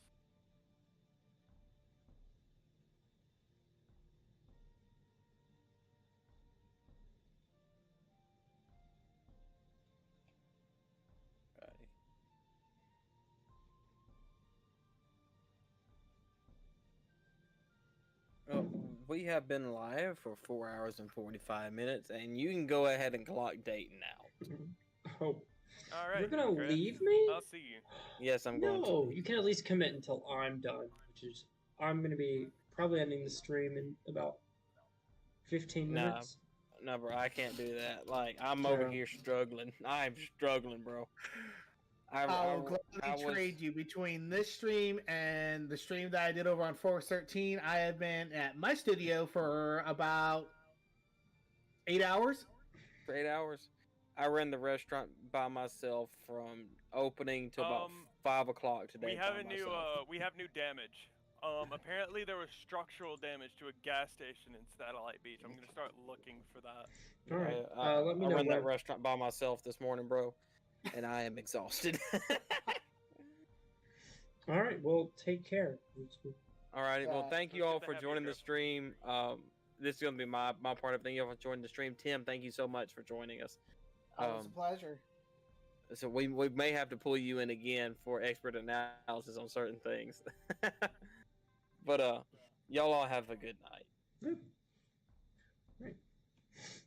So if you're just arriving, Hurricane Nicole has officially made landfall. Is it still a Category 1? Yes. Yes, it is. 75 miles an hour, pressure 981 as of the 3 a.m. update from the National Hurricane Center. Wow. Wait a minute. One of these cells is actually developing a hail core. Or Where? trying to. Far out from the radar, we're getting some higher DBZ pixels. And it's showing updrafts now. That's actually really interesting.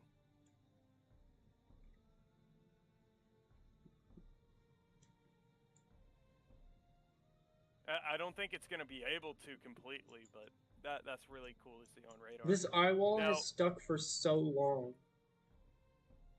Well, to be fair, most of it's just now making it onto land. Yeah, but even the part that's on land seems rather like conformed to a circle. Look at that. This cell actually nearing Wilson, Titusville, and Indian River, I would say that actually needs to be watched because it's starting to. It's definitely got a small, very weak meso now, but it's been on an uptrend for the past 3 to 4 scans.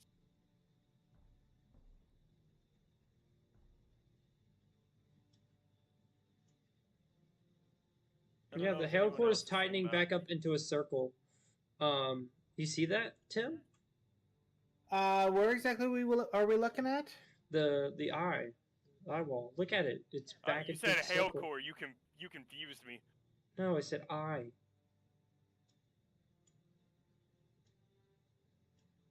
But Yeah, yeah, the eye is actually completing itself now. Yeah, and that is something that you'll see is you will see these storms continue to try to intensify right up to landfall. Once it's completely over land and it's cut off from the water, you'll start to see that eye wall structure start to unravel.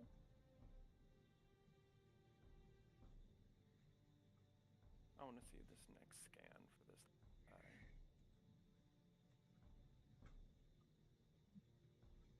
But I would say that northwestern side, in terms of the reflectivity, that's probably the best we have seen it all night. Yeah. For which section? That northwest side that's going through Merritt Island now, that's probably where the strongest of the winds are right now. On the northwest going over Palm Bay and Merritt Island? Yeah. Yeah, I see that. Wow. What is the buoy observation showing? Let me take a look. 59 mile an hour wind gusts. So it's not at peak winds. And that's at Merritt Island.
So, yeah, if you're new here, Hurricane Nicole has made landfall, and Welcome we're to stream, by the currently way. looking into wind values and pressure over Merritt Island.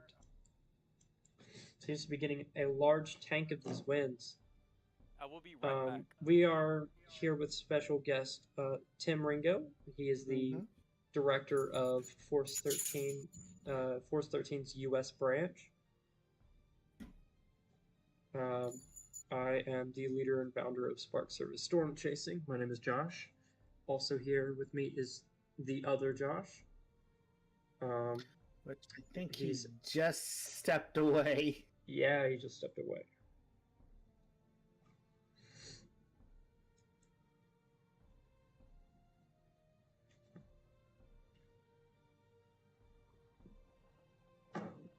This is the quiet part. Yeah, this is the part where, as a broadcaster, we've done everything we can to forecast everything the best we can. And now it's just a wait and see on the impacts. I mean, we forecasted it. We've informed you everybody as best we can. Our job is pretty well done until we see what happens on the other side of it all. Did I miss outros? No. So we're keeping on, keeping on.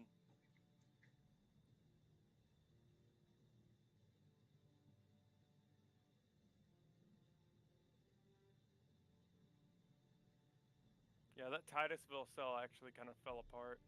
Although this cell actually way further out, it actually has got a way better structure on velocity than it had earlier.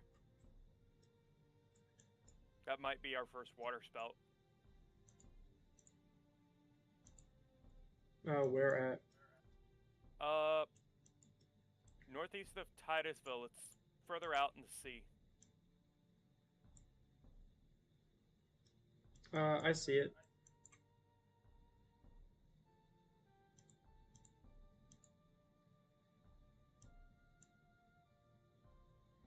Your Yeah, radar is so bugging. we're looking at right there. So right That here. one. Yeah, I Yep, see it. that's the one I'm watching. It's heading into a way better environment than it's in Whoa, right I did now, not so- mean to do this. Ah. Don't wanna go. I would not be surprised if we get a water spout out of that.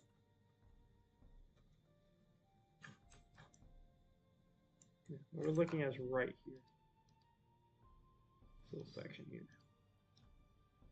Yeah, there is some weak rotation in that area. Yeah, as soon as you leave the stream, water spouts start popping up. We also have potential here as well. We have two spots to work out with. Got reflectivity. Yeah, we have two sections here we could look out. Here comes the the fun I'm part really of. starting to watch that cell going on to land near Titusville. But look at the eye wall on this thing. The reflectivity eye wall, that is. It's clean. I mean, for a landfall, this is not as bad as I thought it would be. It's well defined. It's there.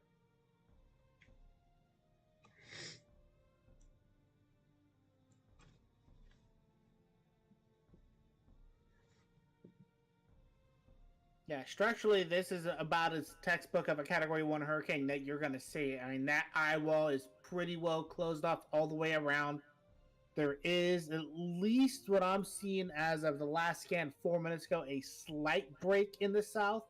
Mm-hmm. So, Yeah. once this moves north, Fort Pierce is going to get the southern edge of the eye wall, and then they should be in the clear unless some other outer bands on the southwestern side come through. And places that are getting that southwestern side right now would be Cape Coral, where we saw Hurricane Ian impact earlier this year.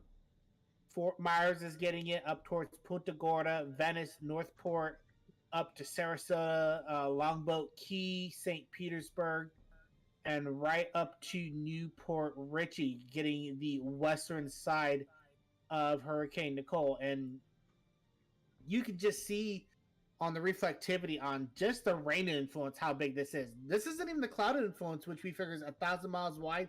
This is just the rain influence. That cloud influence is incredible. Look at that.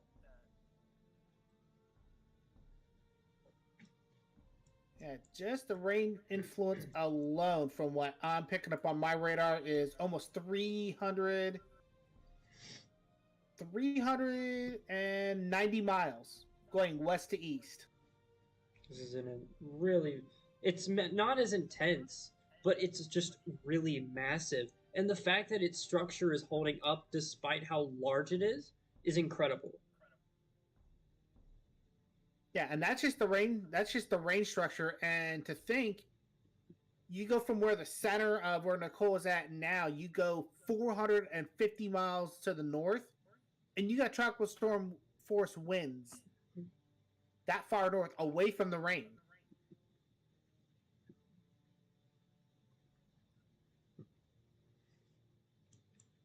If I'm right, they're getting tropical storm force winds all the way up in areas like Cedar Key, west of 75. Oh, further than that, I mean, right now you're probably looking at tropical storm force winds all the way up in Charleston, South Carolina. Oh, I was going west. Oh, you're going west? Okay, yeah. Yeah, even then, I think. Yeah, there's wind gusts of 30 miles an hour up in Charleston right now, with some. I think one of them was at 40, if I'm right. Yeah, 44.7. So intense wind gusts.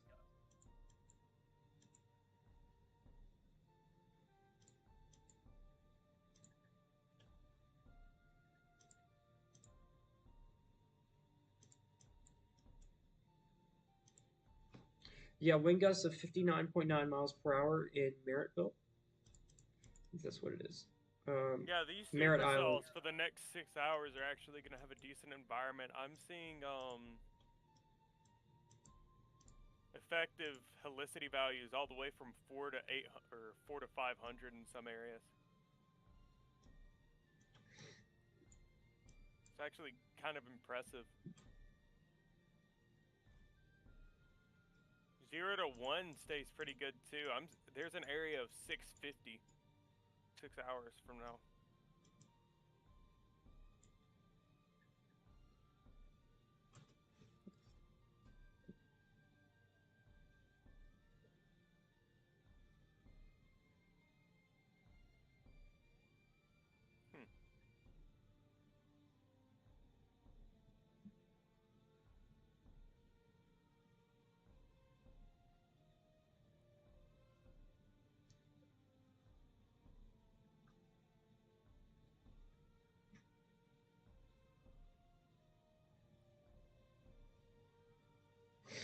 Yeah.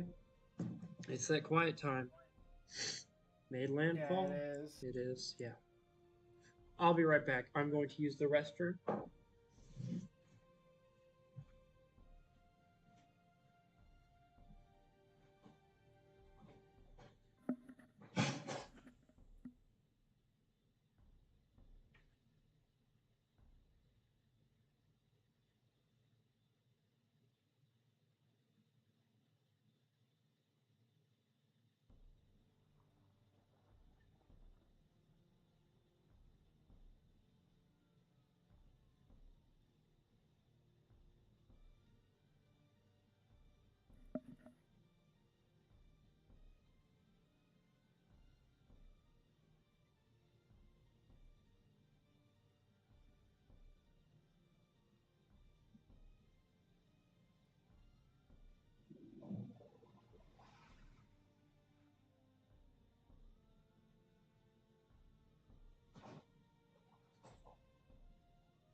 Oh, I am back.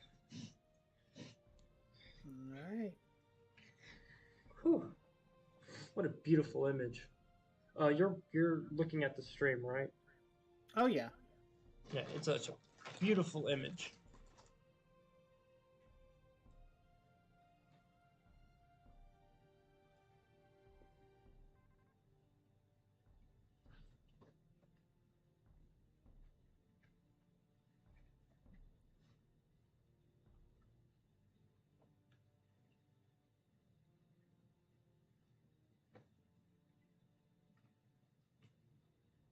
Yeah, just trying to see if we can get some other observations right now. We had an observation in Cocoa, Florida. Winds were sustained at 46, gusting 61.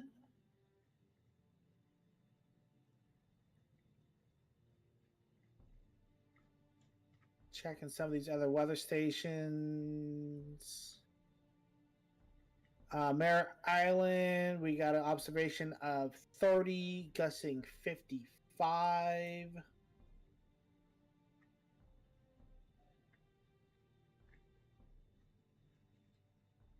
Cocoa Beach itself proper, 35, sustained, gusting 42.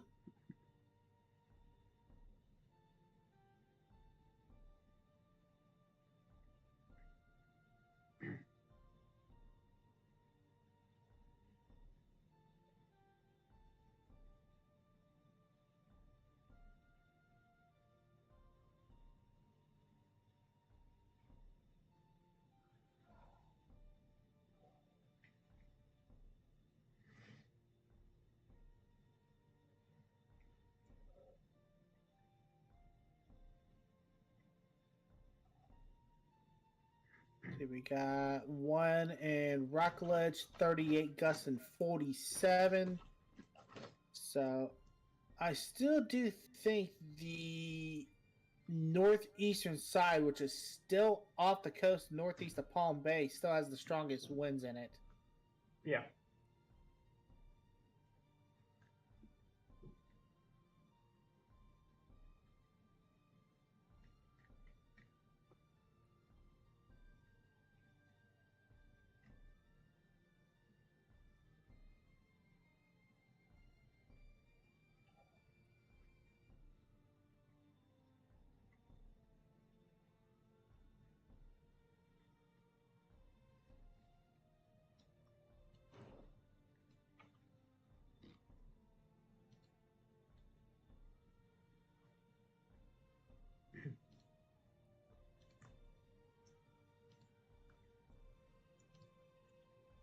See if I can get a good shot of this for our socials there. I think that looks good.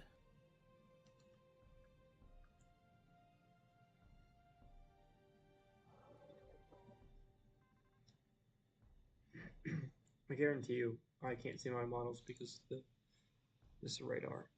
Should we turn it off? Yep, there we go. I've been wondering this whole time why it's not working. I could have shown so much stuff. And it's whenever...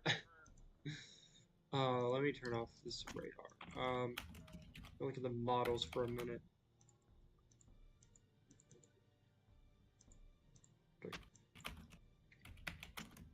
These are, what you're looking at models is wind gusts, average wind gust speed. So we are still looking at, for Merritt Island, we should be looking around 70 to 80 mile per hour wind gusts. Let's see what this system does next couple of hours.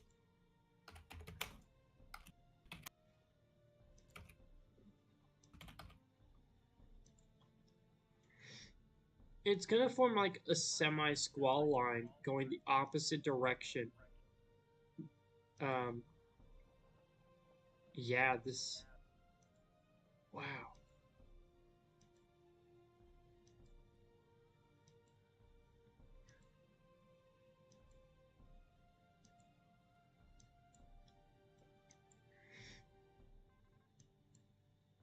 I doubt it. No, it won't.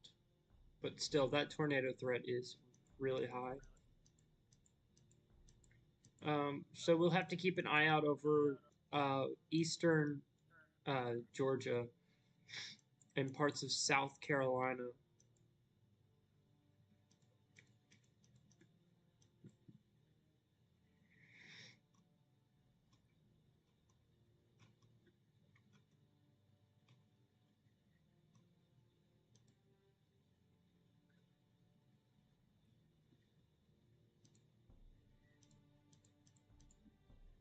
Load it. So it's taking a while. Oh, crap.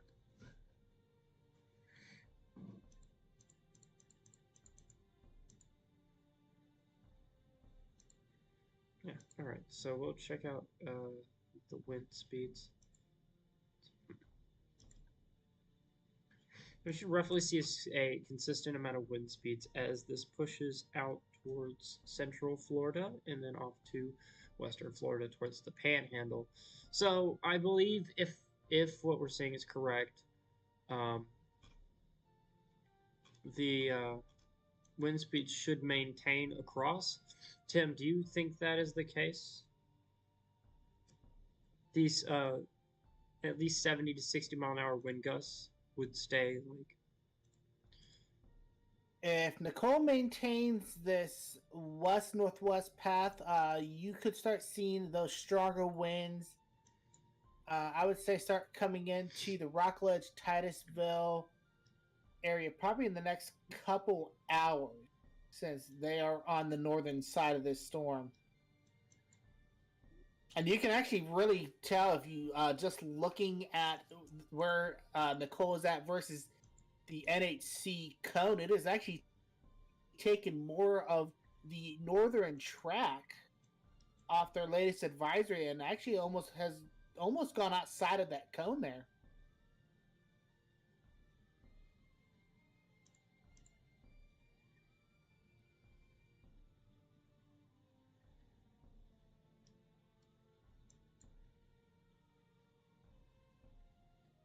That eye wall is that wall. It's falling apart now. You can see it dissipating.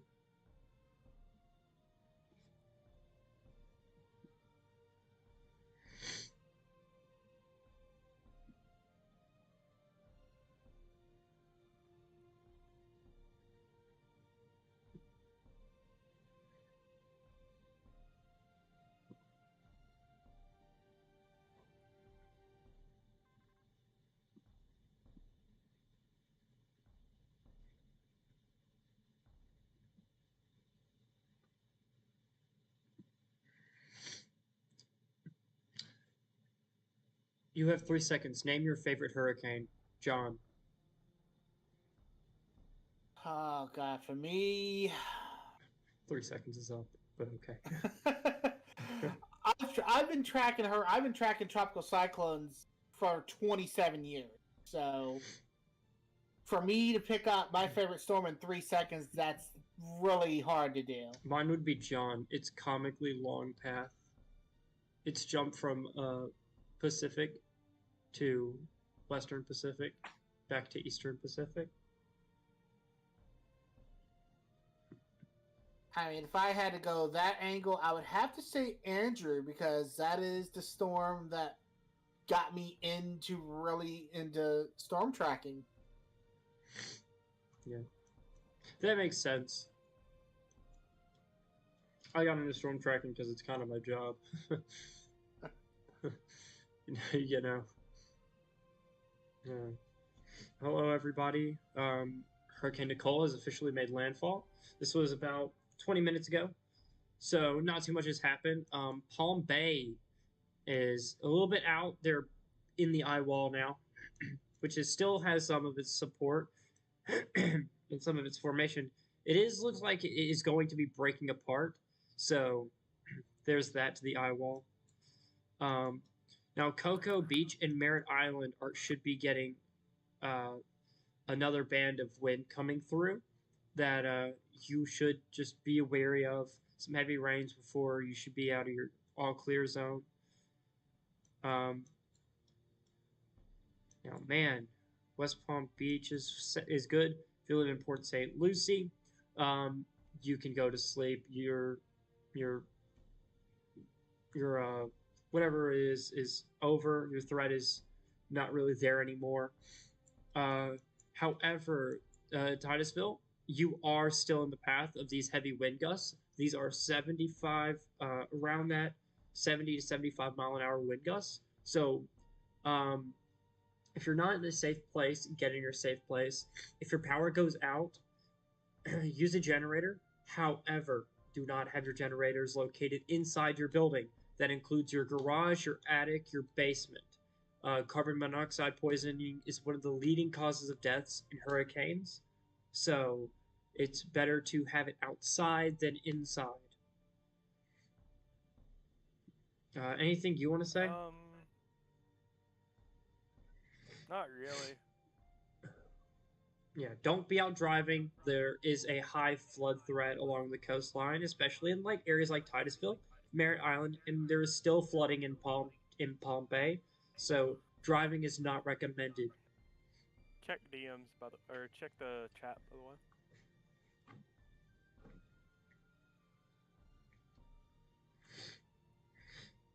Okay, I've got to check this data, see Yep, if it's yep. accurate. You're good. Alright, guys, I'm gonna head out. I've had fun here. I will still be awake for a little bit, so if anything comes up, I will come back. Cool. But for now, everything looks fine. Anyways, it was good seeing you guys. Have a good one. Yeah. For Nice being to on meet you, Tim.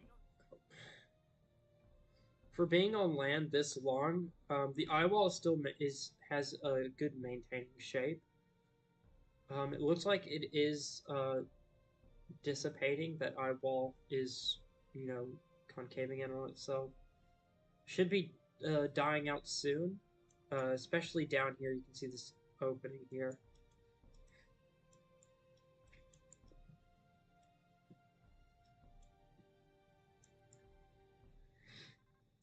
So, wow. So, Titusville, Merritt Island, where's these? 45-mile-an-hour wind gusts. You are behind the line, so you should be in a better position. Titusville, Bithlo, Kissimmee, Orlando, you will be in track for these heavy gusts, heavy wind gusts, these 65 to 75-mile-an-hour wind gusts. It is a very populated place. There is a risk for flash flooding, not from storm surge, but from rivers flooding over, lakes, etc., standing water. Remember, don't drive when it's flooding, but if you do, turn around, don't drown. Just be alert. It is early in the morning, so driving should not be as a thing. So hopefully we don't have to worry about that being a big issue. But you know how people are. It's just something you gotta let people know about. Is this is a little bit north of the forecast cone for this storm. I think if we give it some time, it should push itself back into position. Tim, you're still there, right? Yeah, I am. Yeah, all right. Overall, I mean, these can go outside of the cone at times, and it looks like this is just riding right along that northern edge of the NHC forecast. Let's actually take a look at some of the rainfall totals that I'm already starting to see, and places up by Port Orange and New Smyrna Beach already have over 4.25 inches. Down towards Sebastian and Vero Lake Estates, south of Palm Bay. Starting to see some 3.5, 4 inch numbers. And then back south, south of Palm City, which is south of Port St. Lucie, looking like 4.3, 4.4 inches in that area. So we have seen some of the heaviest rains come down over Florida on the western side of the storm. Okay, one thing we know, what is the water level of the St. John River? Because we were looking at that earlier, and I think now would be a good time to, let me pull that up.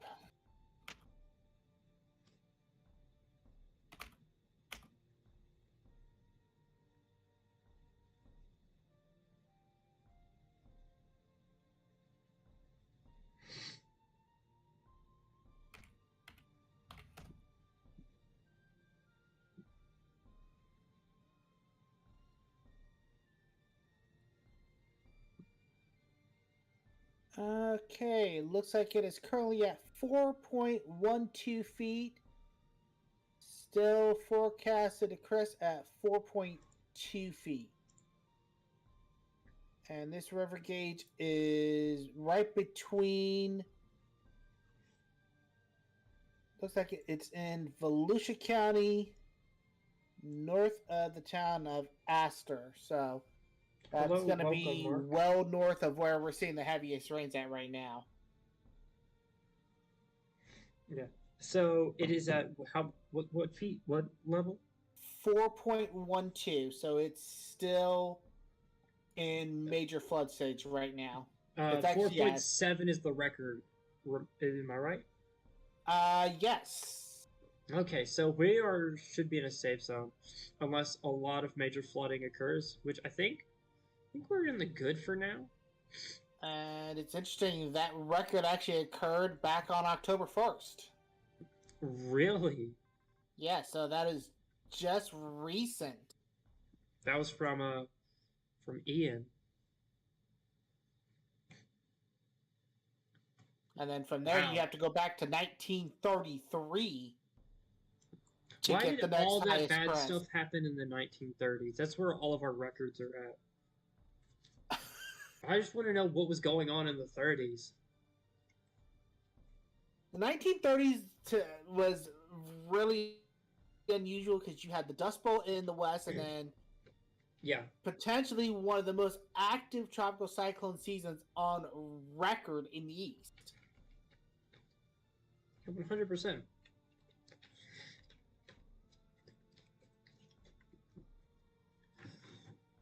Wow. 5 hours in. We still cranking. I don't see this tornado threat really happening anytime soon, though. It should be when these cells pop over, because these have a lot of convection.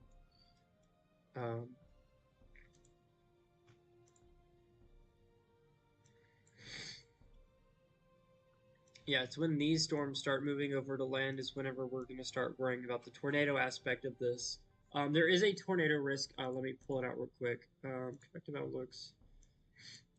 For the day one, there is a 5% tornado risk from Daytona Beach all the way up to around the Jacksonville, North Carolina.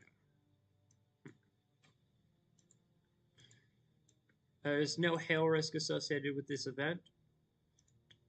So there is a slight risk active. Let me turn on convective outlooks and then head back to reflectivity. So I really don't see a tornado event happening at the moment. I think we're still a couple hours, maybe 8 or 9. Not really sure, but I know we're a good distance away. Hurricane warnings are still in effect from Fort Pierce all the way up to Daytona Beach. There are tropical storm warnings active on the west side of Florida, the western parts of the peninsula, and into the Panhandle. There are tropical storm warnings in effect from Daytona Beach all the way up to about Charleston and Georgetown in South Carolina.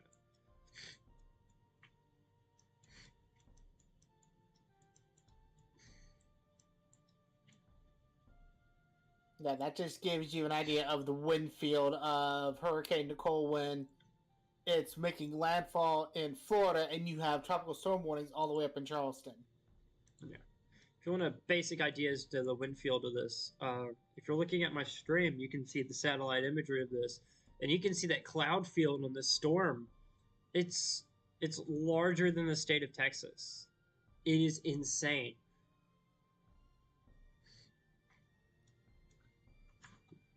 Well, you see this too, Tim, right? Oh, yeah. From here to here, it is insane. Yeah, this is normally not the kind of storm we see in November. You don't see a storm with a cloud influence of nearly 1,000 miles, a rain influence of almost 400 miles, and tropical storm force winds extending out almost 480 miles on the north side. You don't normally see this in November, especially not in this part of the Atlantic. Yeah, you can see the eye wall starting to cave in on itself, though. So I guess that is a good. Has the pressure dropped at all? Because I haven't gotten any updates. At this point, I would think the pressure would be rising. Let me take a look back The down last time we here. checked, it dropped. So, I mean, Let me come back down this to eye wall Fort is falling apart. Pierce. Fort Pierce. Yeah, because Fort Pierce is what I was seeing, like 979 millibars, and it is rising rather quickly in this area. I'm trying to find pressures here. It's already back up to 990 900. Yeah, it's already back to 990 millibars in Fort Pierce, so we would probably have to We're go. at 991 in, I think this is Merritt Island. Yeah, we probably would have to go right up to near Sebastian Inlet to get a good pressure there. And we are at 982.7 millibars on Melbourne Beach.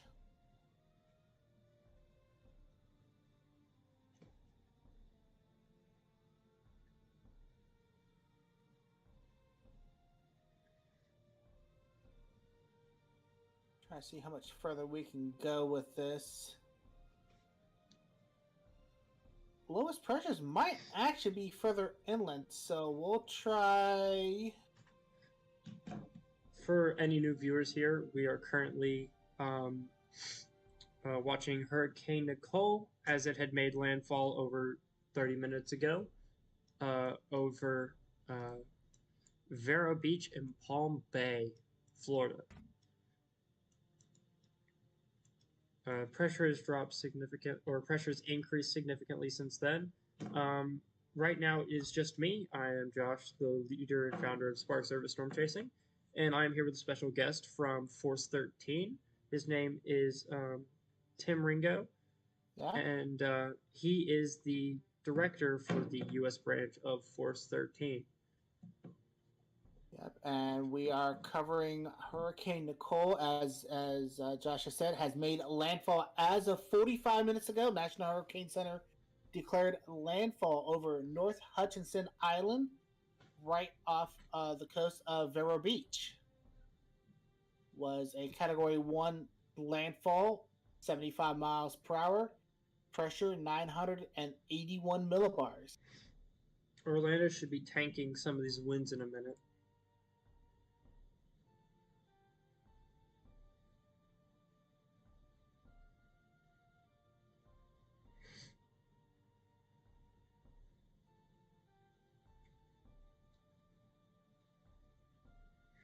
Whew. The eye wall it seems to be falling apart, but I mean, wow, this is a beautiful storm for a Category 1. This is really good. I'm still trying to figure out what they're gonna do with that mesoscale discussion. Let me see if I can I pull it up? We still do have 981 millibars still being found on surface observations in Palm Bay. Oh, So wrong one.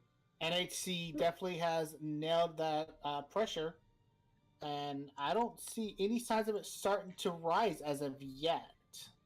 Well, that's good. Oh, wait, never mind. That's not good. I keep getting things backwards. No, it's not good if it's still trying to rise here. Yeah. If you are currently in Titusville, Orlando, University Park, Bithlo, Kissimmee, I need to find what counties those are. But if you are within those areas, make sure you're inside. Wind gusts of 65 to 75 miles an hour. Those wind gusts are dangerous. If you have anything outside that's not, reinforced to the ground, such as trash cans, expect them to be on the ground when you wake up in the morning. Other loose items like decorations, Thanksgiving decorations, and whatnot. Maybe limbs down, trees down. Flooding is a big issue with this. We're what's average rainfall for this area? Isn't it 4 inches? Some places could get 4 to 6 inches, maybe a little bit more. Locally, that is why the Weather Prediction Center does have a slight risk for flash flooding in and around eastern Florida going through today. And that threat's going to extend up through Georgia and the Carolinas going into the afternoon and evening hours of now Thursday and into Friday. Had to see what day we were actually on because it's so late here. Look at this Iowa as it comes on shore. Wow.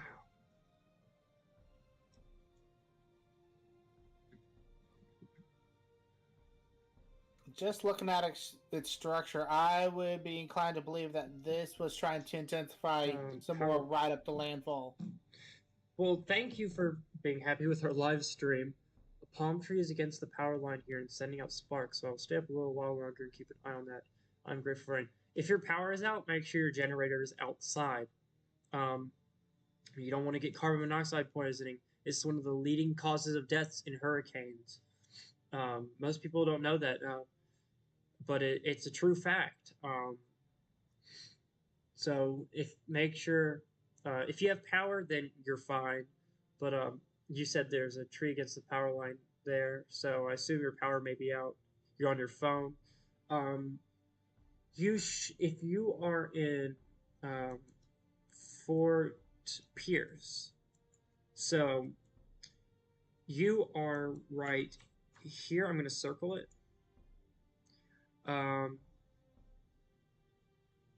You are going to get a good amount of rain after this. It's just these back ends of the storm.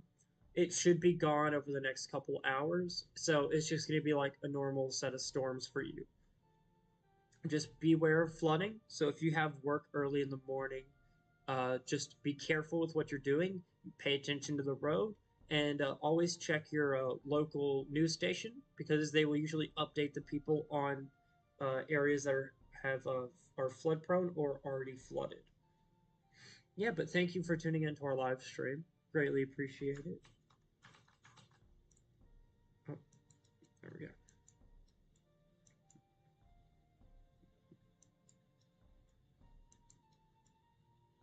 Let's see here. I want to check these cells off the coast. Yeah, and it definitely does look like Nicole is starting to accelerate a little bit more now that it's made landfall. Nearly the entire backside of the eye is almost on shore, probably about another 30 miles, and then we'll have the entire backside of the storm over land. So what's right here? We have possible cells forming over the water. So people in Oak Hill and Edgewater, this is between Oak Hill and Daytona Beach, you may have some cells, convective cells popping up over that have the possibility to produce rotation, including water spouts, which they become tornadoes as they come onto land. So be careful. This is something that we've been looking forward to happening as the storm moves onto land, is these convective systems coming across and forming tornadoes as they pull over. So I leave for 20 minutes. Wait, you're back now? I thought you left. I said if I see anything start looking interesting, I'll come back. Yeah, we got these two cells off the coast of Edgewater. There's actually a train of them coming in. Yeah, There's one I I'm see. keeping an eye on way far out that's looking decent.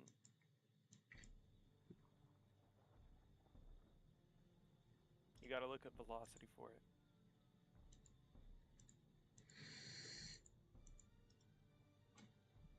Hold up. Give me a second. Let's see here. I hope you're. Oh my god. Yep, I see it. Somebody is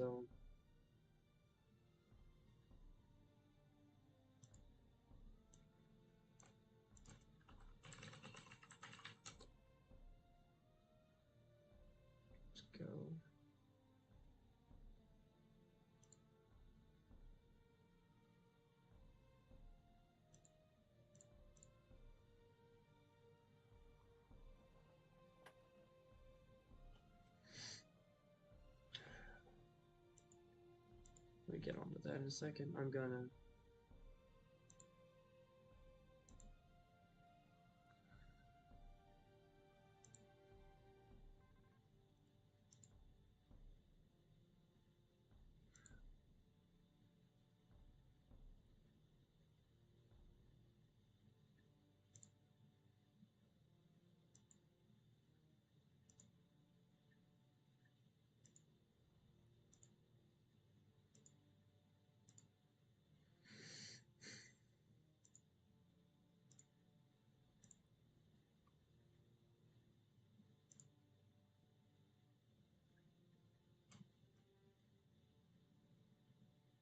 All right, so that's fixed. All right, let's get back to the stream. I was getting rid of some advertising that's not really family friendly. Yeah, I know you're watching.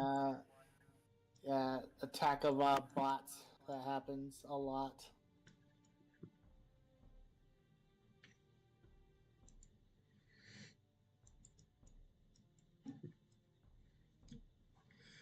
Whew. All right.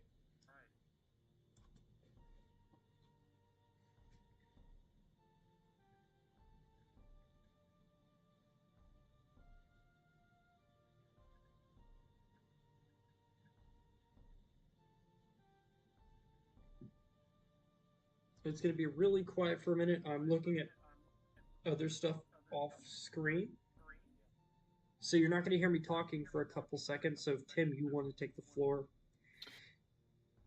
Yeah, I can. I'm about as exhausted as probably the rest of this team here is. But yeah, Hurricane Nicole has made landfall as of about an hour ago. Category 1 storm, 75 mile per hour winds, pressure of 981 millibars. Currently, it is moving across the eastern part of Florida, starting to impact areas like Palm Bay, up towards Satellite Beach, up towards Rockledge, Cocoa, Cape Canaveral, Port St. John, and Bellwood, with some heavy rains and some of the stronger winds on the western side. The strongest winds are still on the northeastern side of the storm, that is still offshore, but we could anticipate those start coming ashore going through the early morning hours of your morning commute.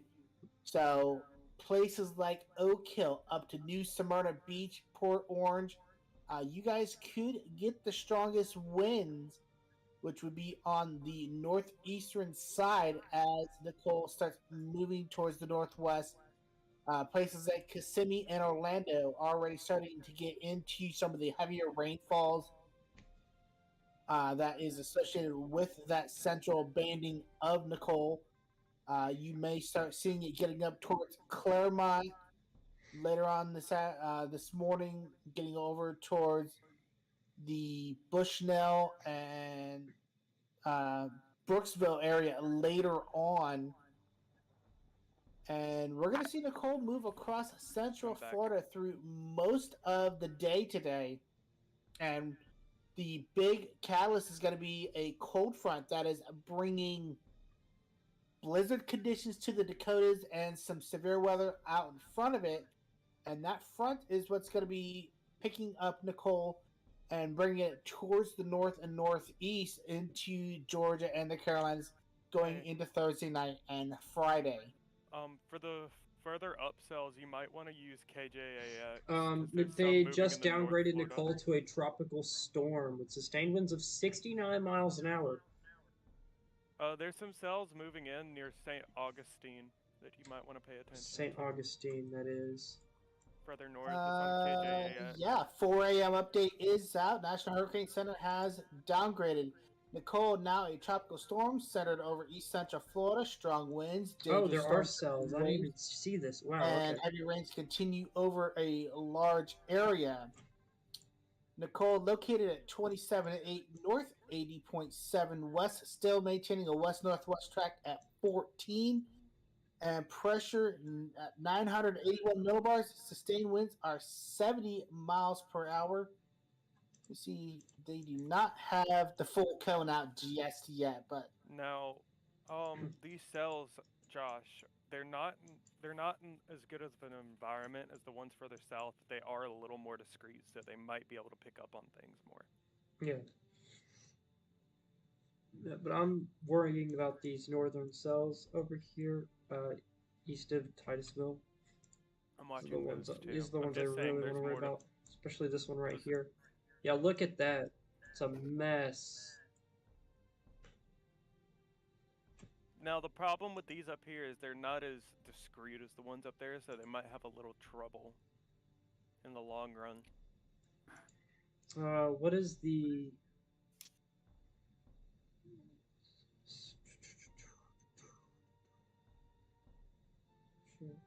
Spectrum width, spectrum width. On spectrum width, it's looking clean on spectrum width.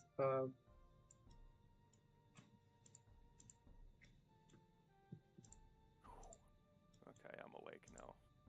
Yeah, on storm relative, it's relatively clean. So we'll just watch and see what happens as it pushes inland.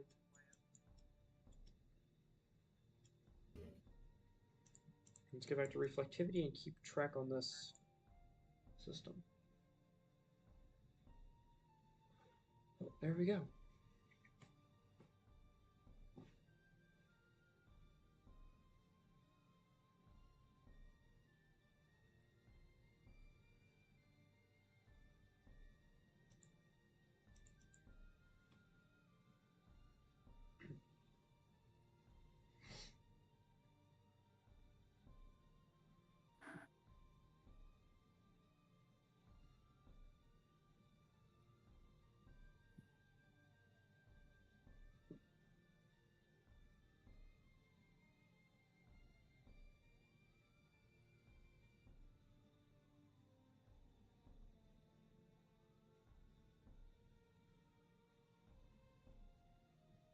Yeah, that cone still is not out yet, so I am really interested to see what they're going to do with this track.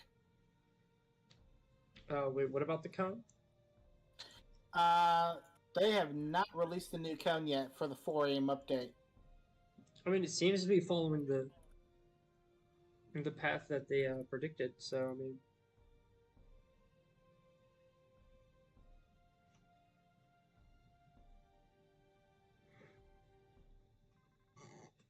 oh man, it's 3 o'clock in the morning, Yeah, and it's 4 o'clock for you. yes, it is. Yeah. Yeah, that eye wall is tearing itself apart now. It's about time. Look at it, malformed. That eye wall has hung in there for so long. I'll be right back. It's incredible.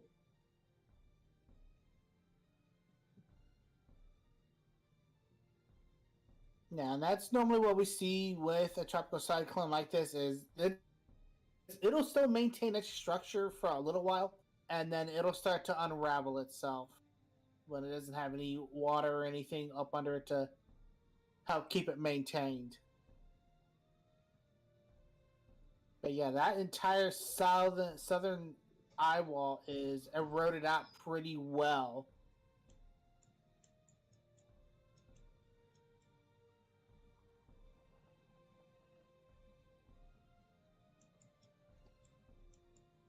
Oh, we actually have some interesting developments. So let me look at this a little bit closer.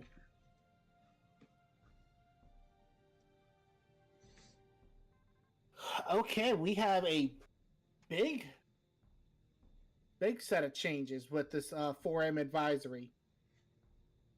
The hurricane warning from Boca Raton to the Flagler Volusia County line has been changed to a tropical storm warning. The tropical storm warning south of Boca Raton to Hallandale Beach has been continued, and the hurricane watch has been continued for Lake Okeechobee. The storm surge warning from North Palm Beach to Jupiter Inlet has been discontinued, and the storm surge watch south of North Palm Beach to Hallandale Beach has been discontinued. So current warnings that are still in effect: a tropical storm warning still in effect from Boca Raton, Florida, all the way up to the South Sanitee River in South Carolina, areas north of Bonita Beach to Indian Pass, Florida, and Lake Okeechobee. A storm surge warning still in effect for Jupiter Inlet, Florida to the Alameda Sound in Georgia, mouth of the St. Johns River to Georgetown, Florida, and the Anklock River to the Ocklawakanee River in Florida, and a storm surge watch from the Ocklawakanee River to Indian Pass, Florida, and Altamama Sound, Georgia, up to the South Sanitee River in South Carolina. So those are the current warnings, and that new cone is out.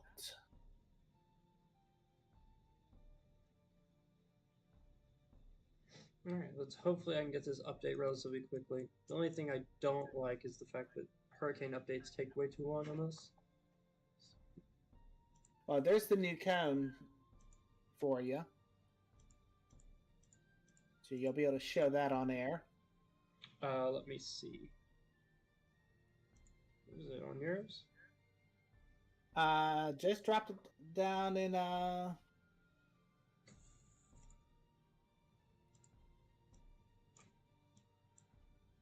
you should be able to pull it up on your screen. But I can pull it up on mine too, right quick. Yeah, that'd be easier. Let me switch screens here. There we go.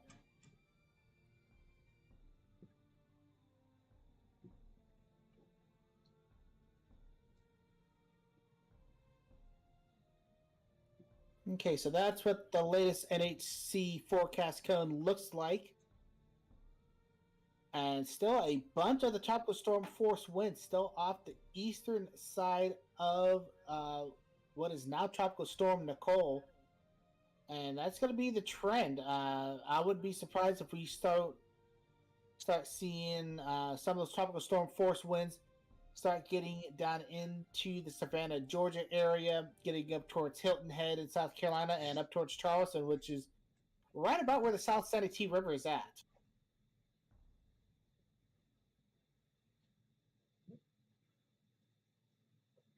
You know, those tropical storm force winds are really high up there. Wow, it shows you the spread on this thing. The area of effect it has is huge.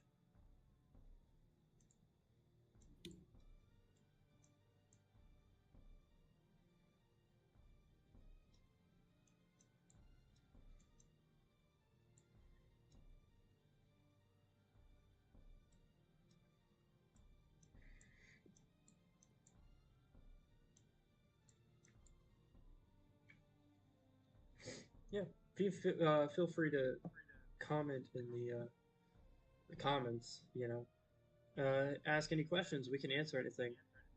I promise we don't bite. So, you know, ask any questions if you got any.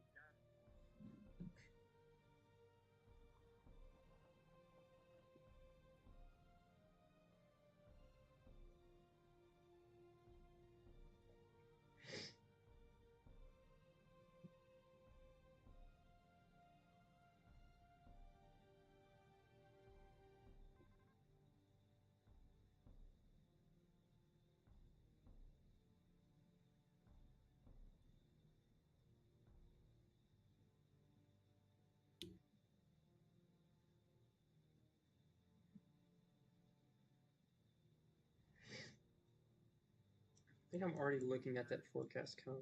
I think that's what I'm already looking at. Yeah, I'm already looking at the forecast cone. I knew something was wrong.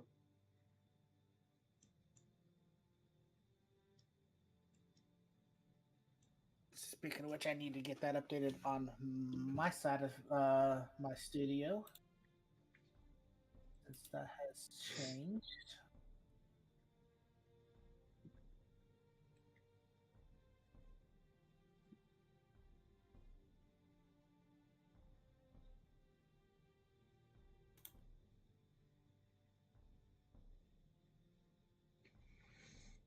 Oh, parts of North Dakota are getting 15 inches of snow.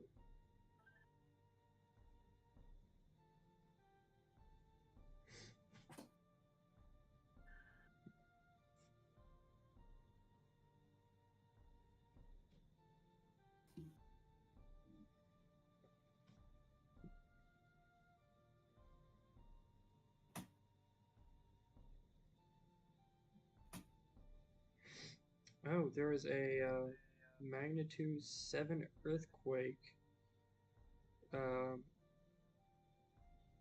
off of Fiji. Didn't realize that. It's good to know.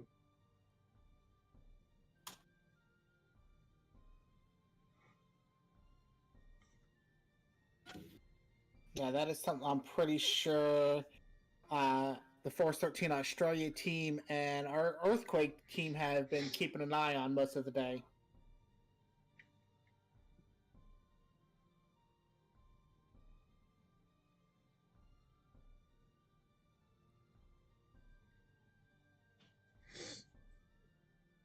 Ah.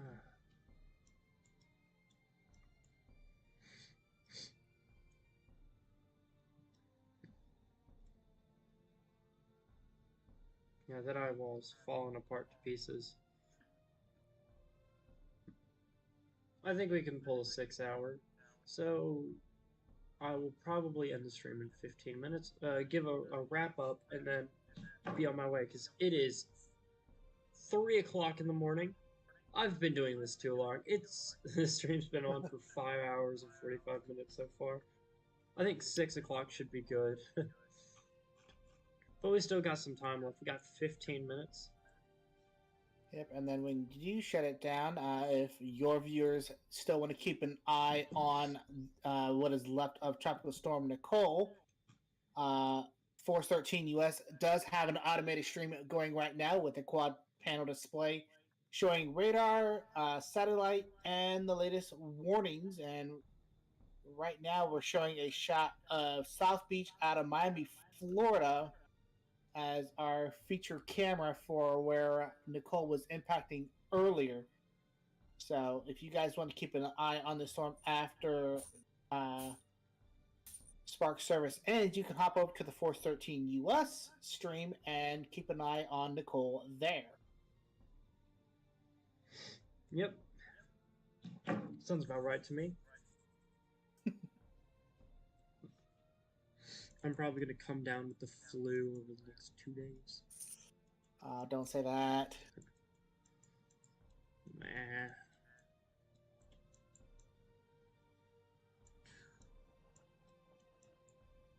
I need to turn off these mesoscale discussions. I'm getting my way off. I do need to pull up the radar, and I need to check to make sure that there are no discrepancies in this. I need to check for velocity. I want to see these storms as they're coming onto land. We got a possible one here. Look at that mess up here. I doubt anything's going to really come off these northern parts. However, there is a section I'm looking at over here on the right. Now, there is some weak rotation in those areas east of Oak Hill. I'm gonna go. Nothing right now is looking too terribly organized, though, in terms of rotation. It's a mess. I doubt there's rotation there. It just looks like a pocket of convection, mass convection, and it doesn't seem like it's gonna create anything. Nah, it shouldn't. And even if it did, it'd be there for a second and then it's gone. There is a little section I am worried about right here. So I'll check that on Storm Relative and then check it out on Spectrum Width. That's getting up, towards Edgewater? Yeah. Let's go on Spectrum Width. I want to see this. Okay, It's on Spectrum Width, so it is enough for concern. All right. So I guess we'll keep a track on that. I doubt this one will produce anything. I would say out of all of the normalized rotations that I'm seeing on my end, that one's probably the strongest, but it's not too terribly defined. Yeah, sounds about right. Yeah, but if there was a one we would look at, it would be that one.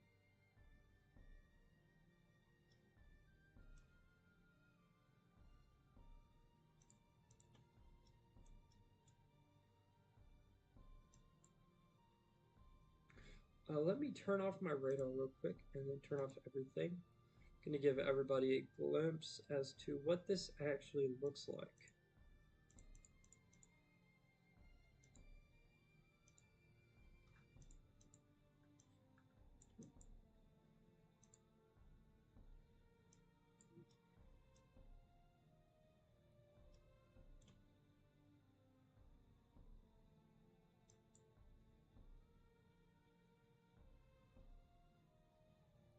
The eye wall chugging over here.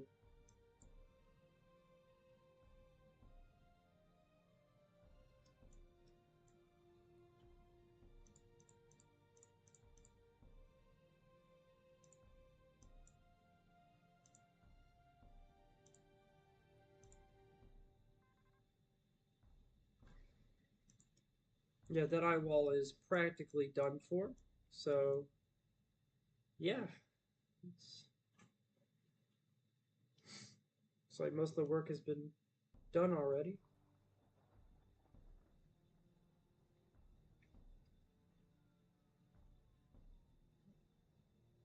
Yeah, that entire southern side is pretty well gone. The easternmost is just off the coast of Palm Bay. So once that's inland, you're gonna start seeing this unravel fairly quickly. When it does, But that's the when moisture is still gonna be there. So that's gonna be the biggest threat. Is that moisture interacting with the kinematics in the area for severe weather potential?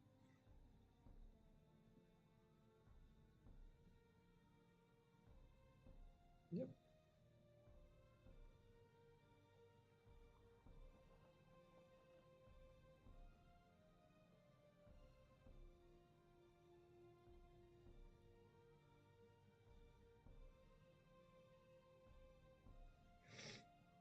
Whew. This has been a very interesting day.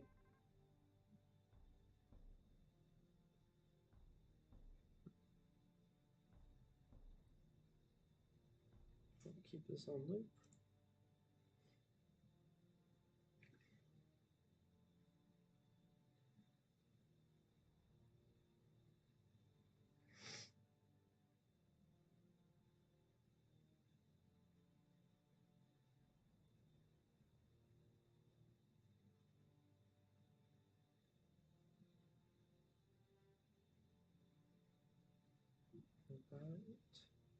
Yeah, but I will seems to be gone.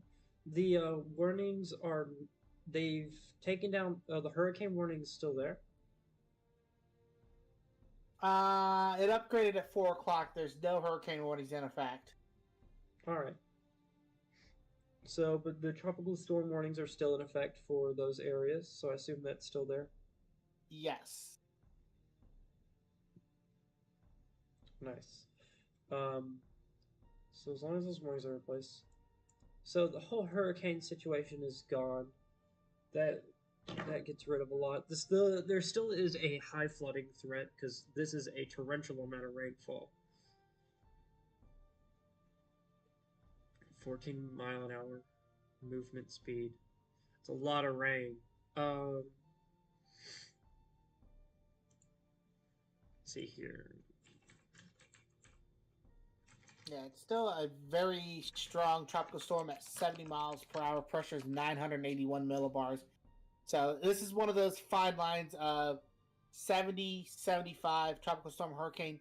It's one of those fine lines. That doesn't really make too much of a difference. You're still going to have the same amount of impact. That 5 miles an hour of difference isn't going to fluctuate and make that much of a difference on the overall impacts.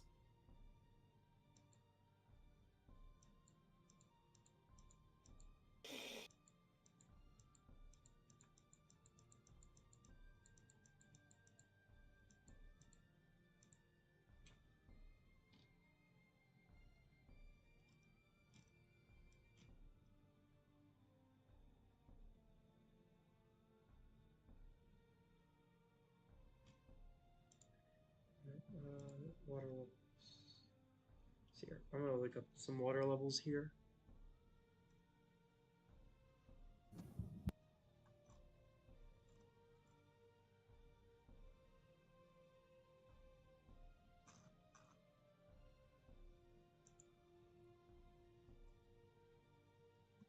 I'm not seeing anything. So I assume it's still at 4.1, right? 4 feet 1 inch. On the St. John's, let me look. I think it was 4.12 when I looked at it earlier. It's pouring there, especially all this. You got really high reflectivity moving into. So It is 4.17 now. so it's going up. All right.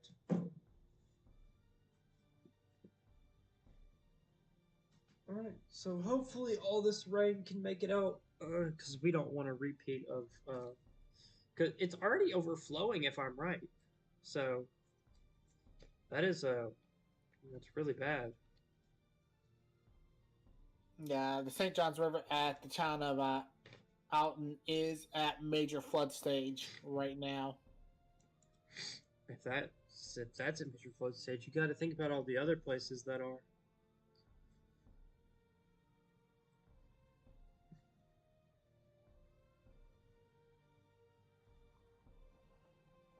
Yeah, Florida, one of the few places that's going to be experiencing some considerable flooding, and the rest of the country is dealing with blizzards and widespread drought. Yeah.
Whew.